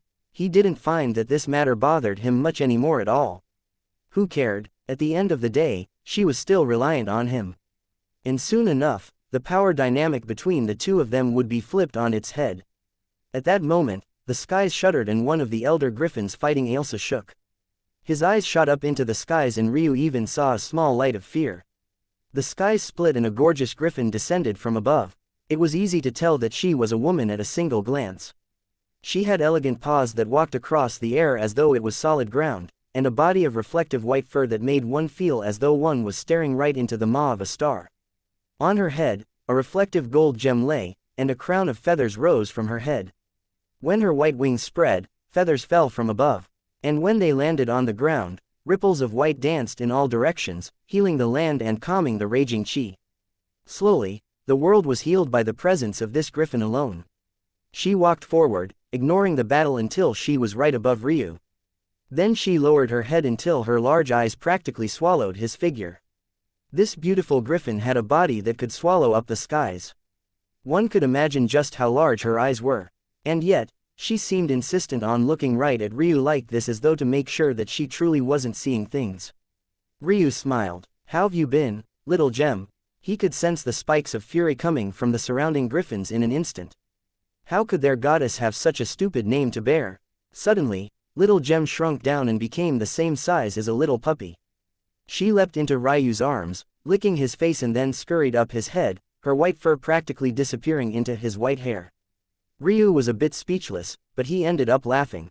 It was the griffins who looked over in complete, abject horror. That was because this wasn't a simple shrinking. Ryu had sensed it at the first go, but little gem had reversed everything, going back to an existence that was still cursed and lacked any and all cultivation. It was completely baffling. Even Ryu had no idea why she would do this. There was no need. In one moment, she had been likely no less powerful than Ailsa. No, she had been even stronger than Ailsa, as she wasn't weighed down by Ryu's fate. But she had given all of that up. For some reason, Ailsa felt her heart shake when she saw this. Ryu and Little Gem had never even really exchanged words. They had met when Little Gem was a baby. What words could she have possibly had to say? During that time, though, Ryu didn't do much other than feed her and stroke her fur from time to time. In fact, it could be said that Ailsa had taken far more care of Little Gem than Ryu ever had. Of course, it had been Ryu who braved the attacks of those far stronger than himself to save her egg, but she hadn't even been born then. How could she be aware of such a thing? Plus, because she was so powerful now, she only had to save Ryu once and that debt would be settled.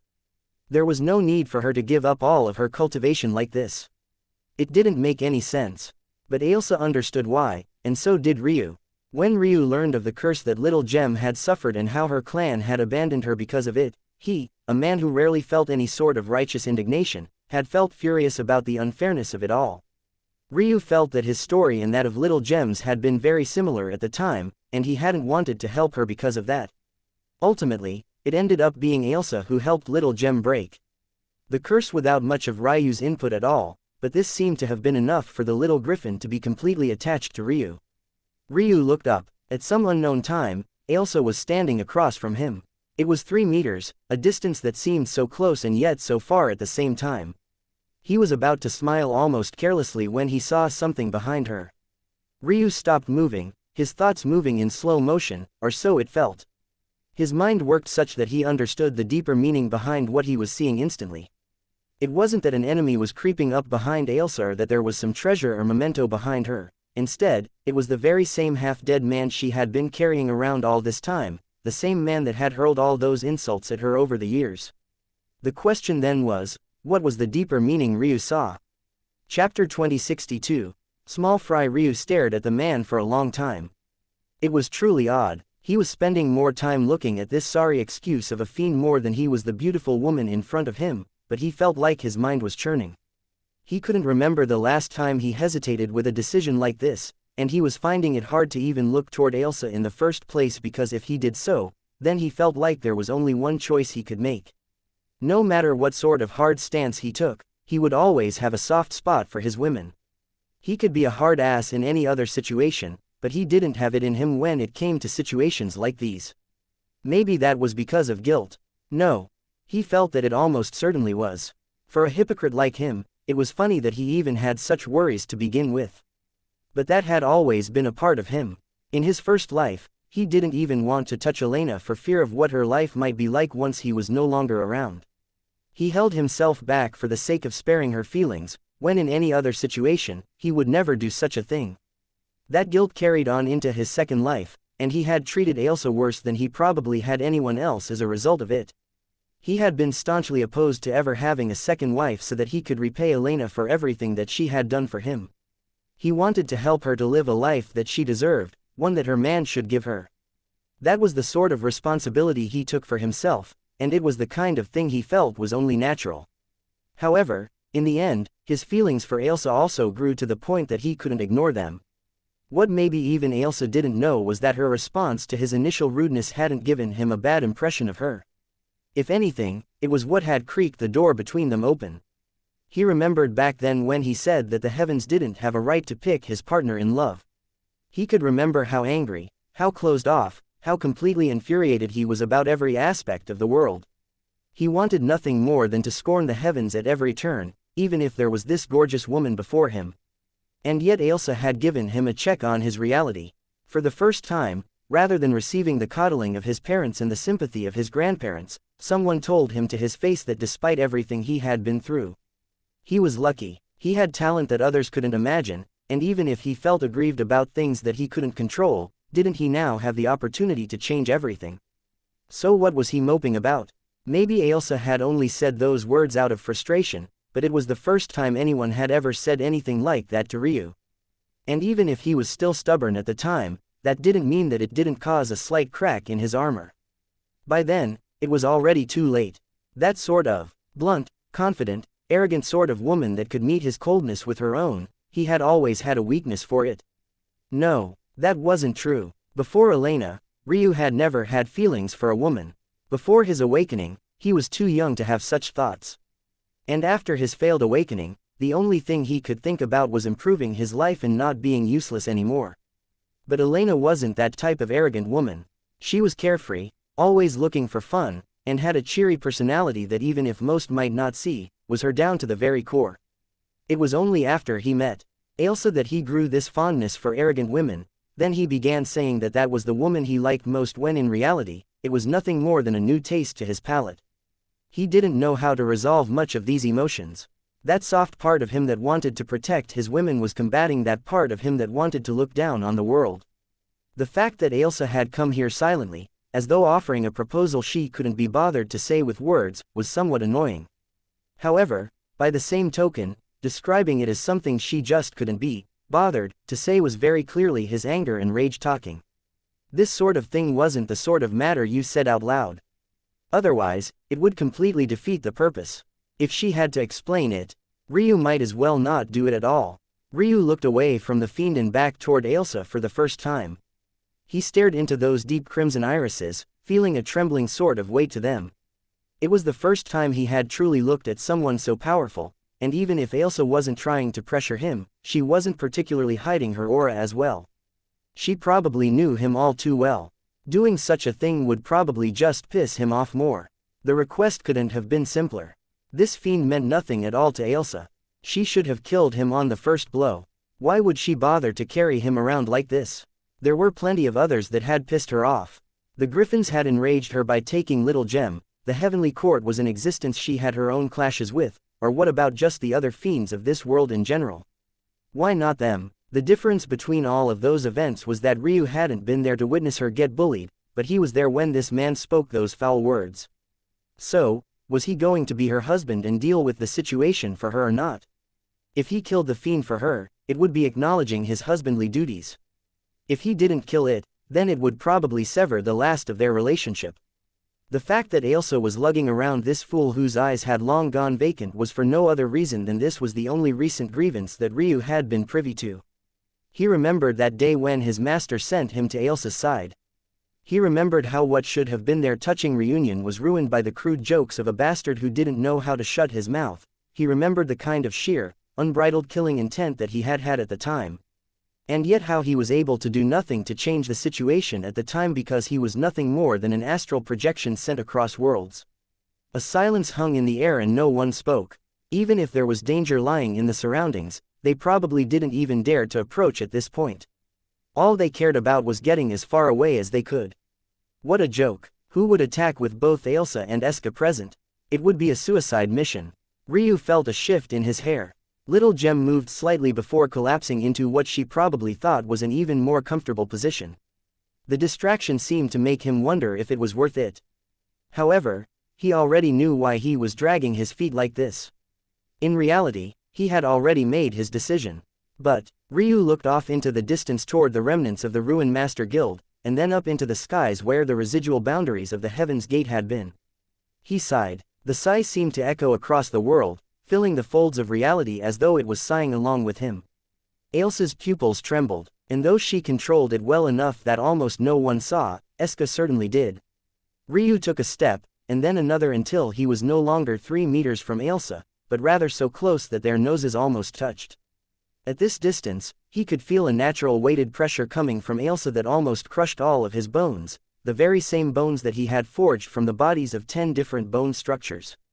This woman's power was truly beyond his imagination.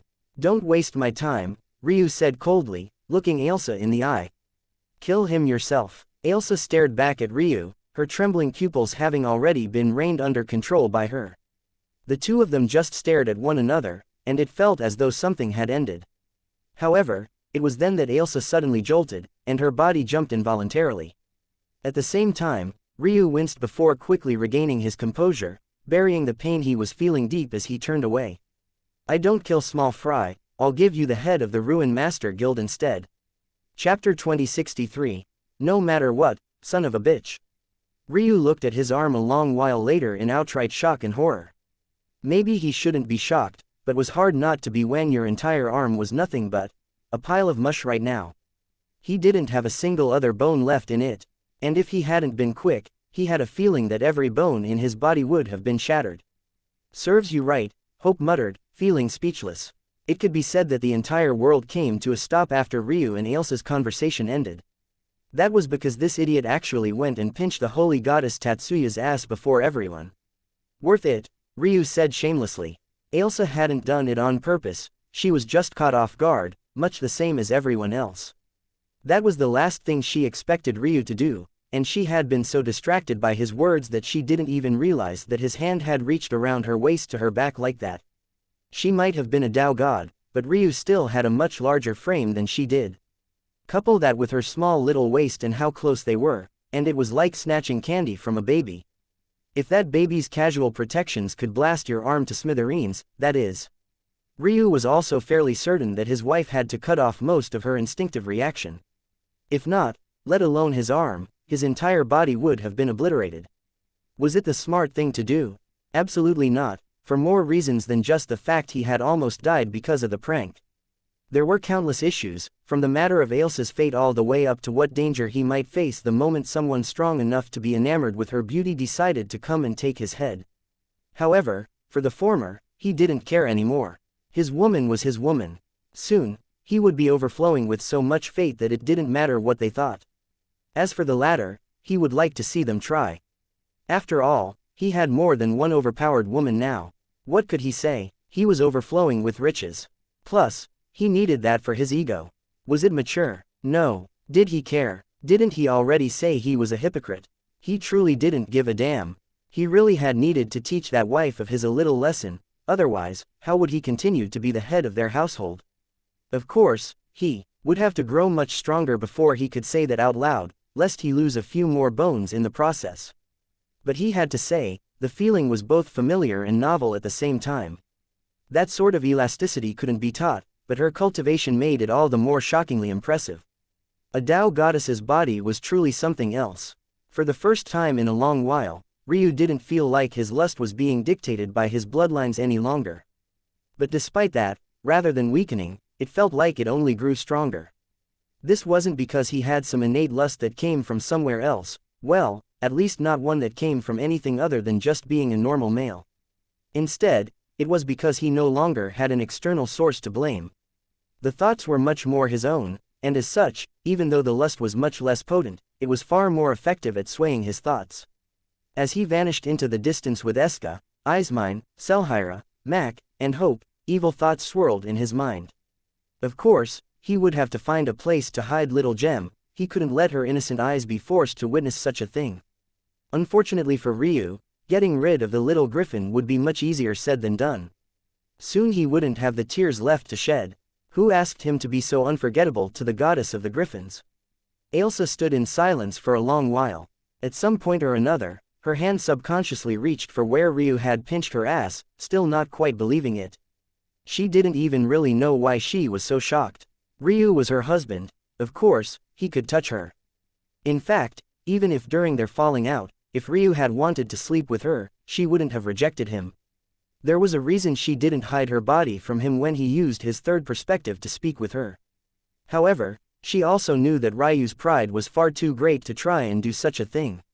As much as he had a fondness for arrogant women, it was only because the satisfaction of having such arrogant women willingly crawl into his bed was even greater. Who said it wouldn't be willingly? She spoke to herself softly. If nothing else, she missed that feeling. But her own pride was just as great as Ryu's. Ailsa looked toward the fiend after a long while. You are not useful anymore. She waved a hand, and he was blasted to ash. It was almost like the world itself had erased him from existence, the eraser shavings being all that was left of him. And then, Ailsa smiled. She looked toward what was left of the Ruin Master Guild. They had already fled to a far-off distance, and she could see them as though they were in the palm of her hand. After some thought, she let them run. These were just the small fry of the Ruin Master Guild to begin with. The true underpinnings of that organization wouldn't show themselves easily. She had been wondering if she could lure them out, but after seeing Ryu summon the Heavenly Court, she realized why it was that they didn't. The ability of the Ruin Master Guild to seek out opportunity and avoid disaster was unmatched. One of their scribes had most definitely predicted the appearance of the Heaven's Gate and consciously chose not to send their best. But that much was fine. Ailsa found that she couldn't control her smile anymore.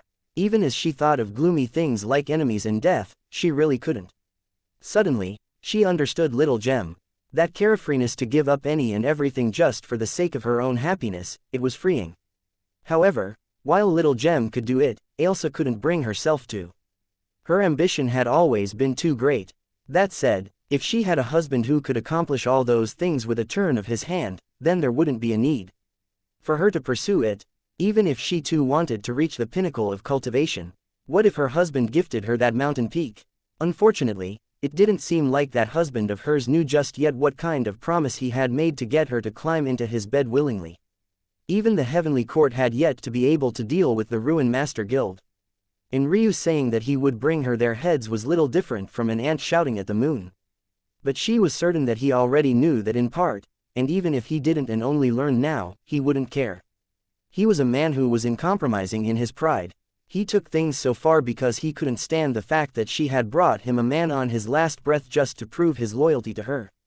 Ailsa sighed. If you were here, you could have probably saved me from this mess, no? Where are you, Yana? It was a long while later that Ailsa's smile faded, and this was probably the only topic that could have triggered it. Ryu hadn't asked, and Ailsa knew why it was. He had a feeling that she didn't know, and he didn't want to face the implications of what that might mean. Ailsa had risen to the point where even the Heavenly Court knew her. This was the largest scope that existed in the world, and yet, there was no word of Yana or Little Rock, for that matter. What could that mean? Could she have ended up in a far more distant timeline than Ailsa had? Where was she now? Was she even alive? The more days passed, the less likely it seemed that they would ever find her.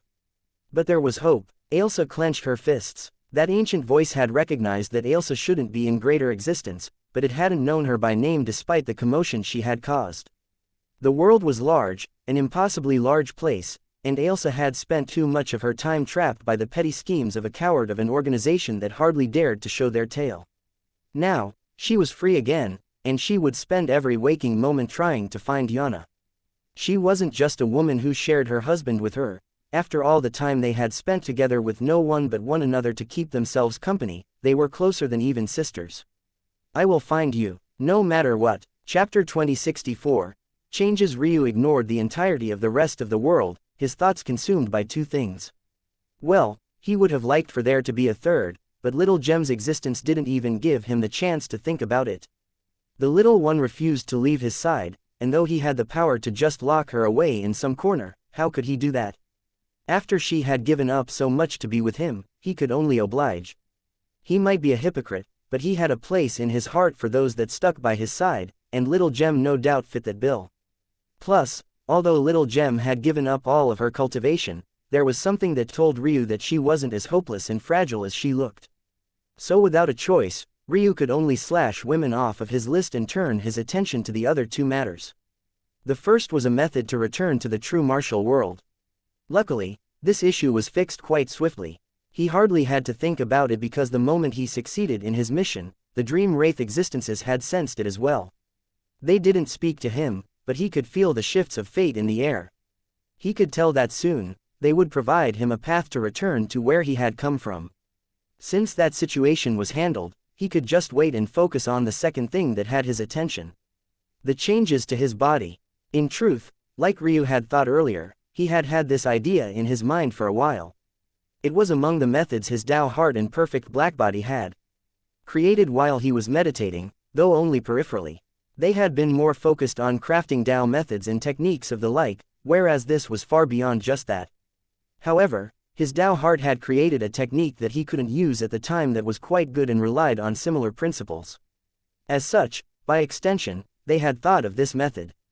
But Ryu hadn't wanted to follow through on it. The reason for that was obvious. It relied too much on the Phoenix Sky God's spiritual foundation. Without it, he would never be able to do this because no matter how much beast blood he had in his body, he was ultimately a human. Nothing could change that. But now, Ryu sat in silent meditation, the broken bones in his arms slowly mending themselves.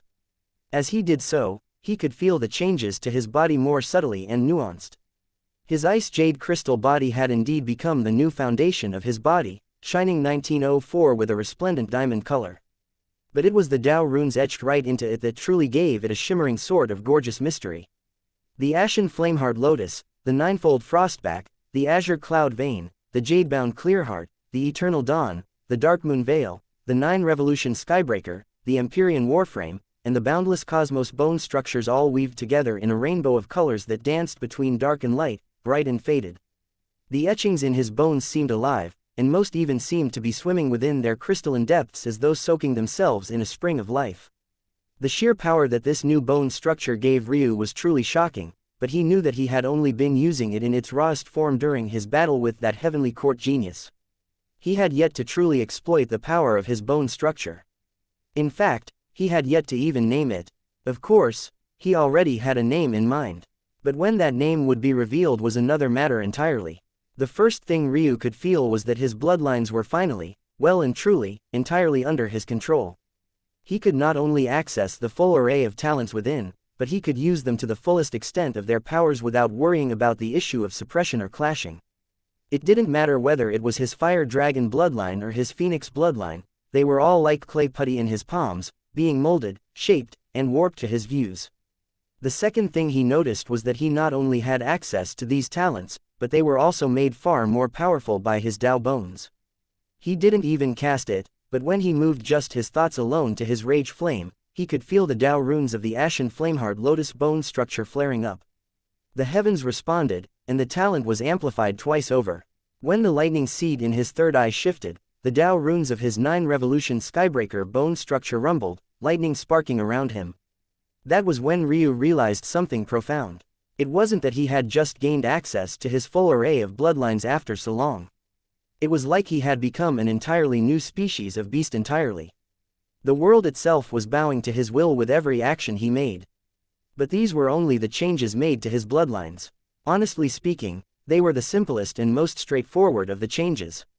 The most complicated of the changes would actually be the synergy in relationship between the bone structures. And namely, that of the Empyrean Warframe and Boundless Cosmos bone structures paired with everything else. Ryu's bone structures now fell into 2 categories, the elemental bone structures and the non-elemental bone structures. His Boundless Cosmos bone structure was sort of in an in-between state, but Ryu still chose to firmly place it in the non-elemental. That was because its abilities were related to matters that were far more than just space and time. That said, the third thing Ryu noticed was precisely related to that. Each and every one of his elements seemed to have gained a space-time nature to them.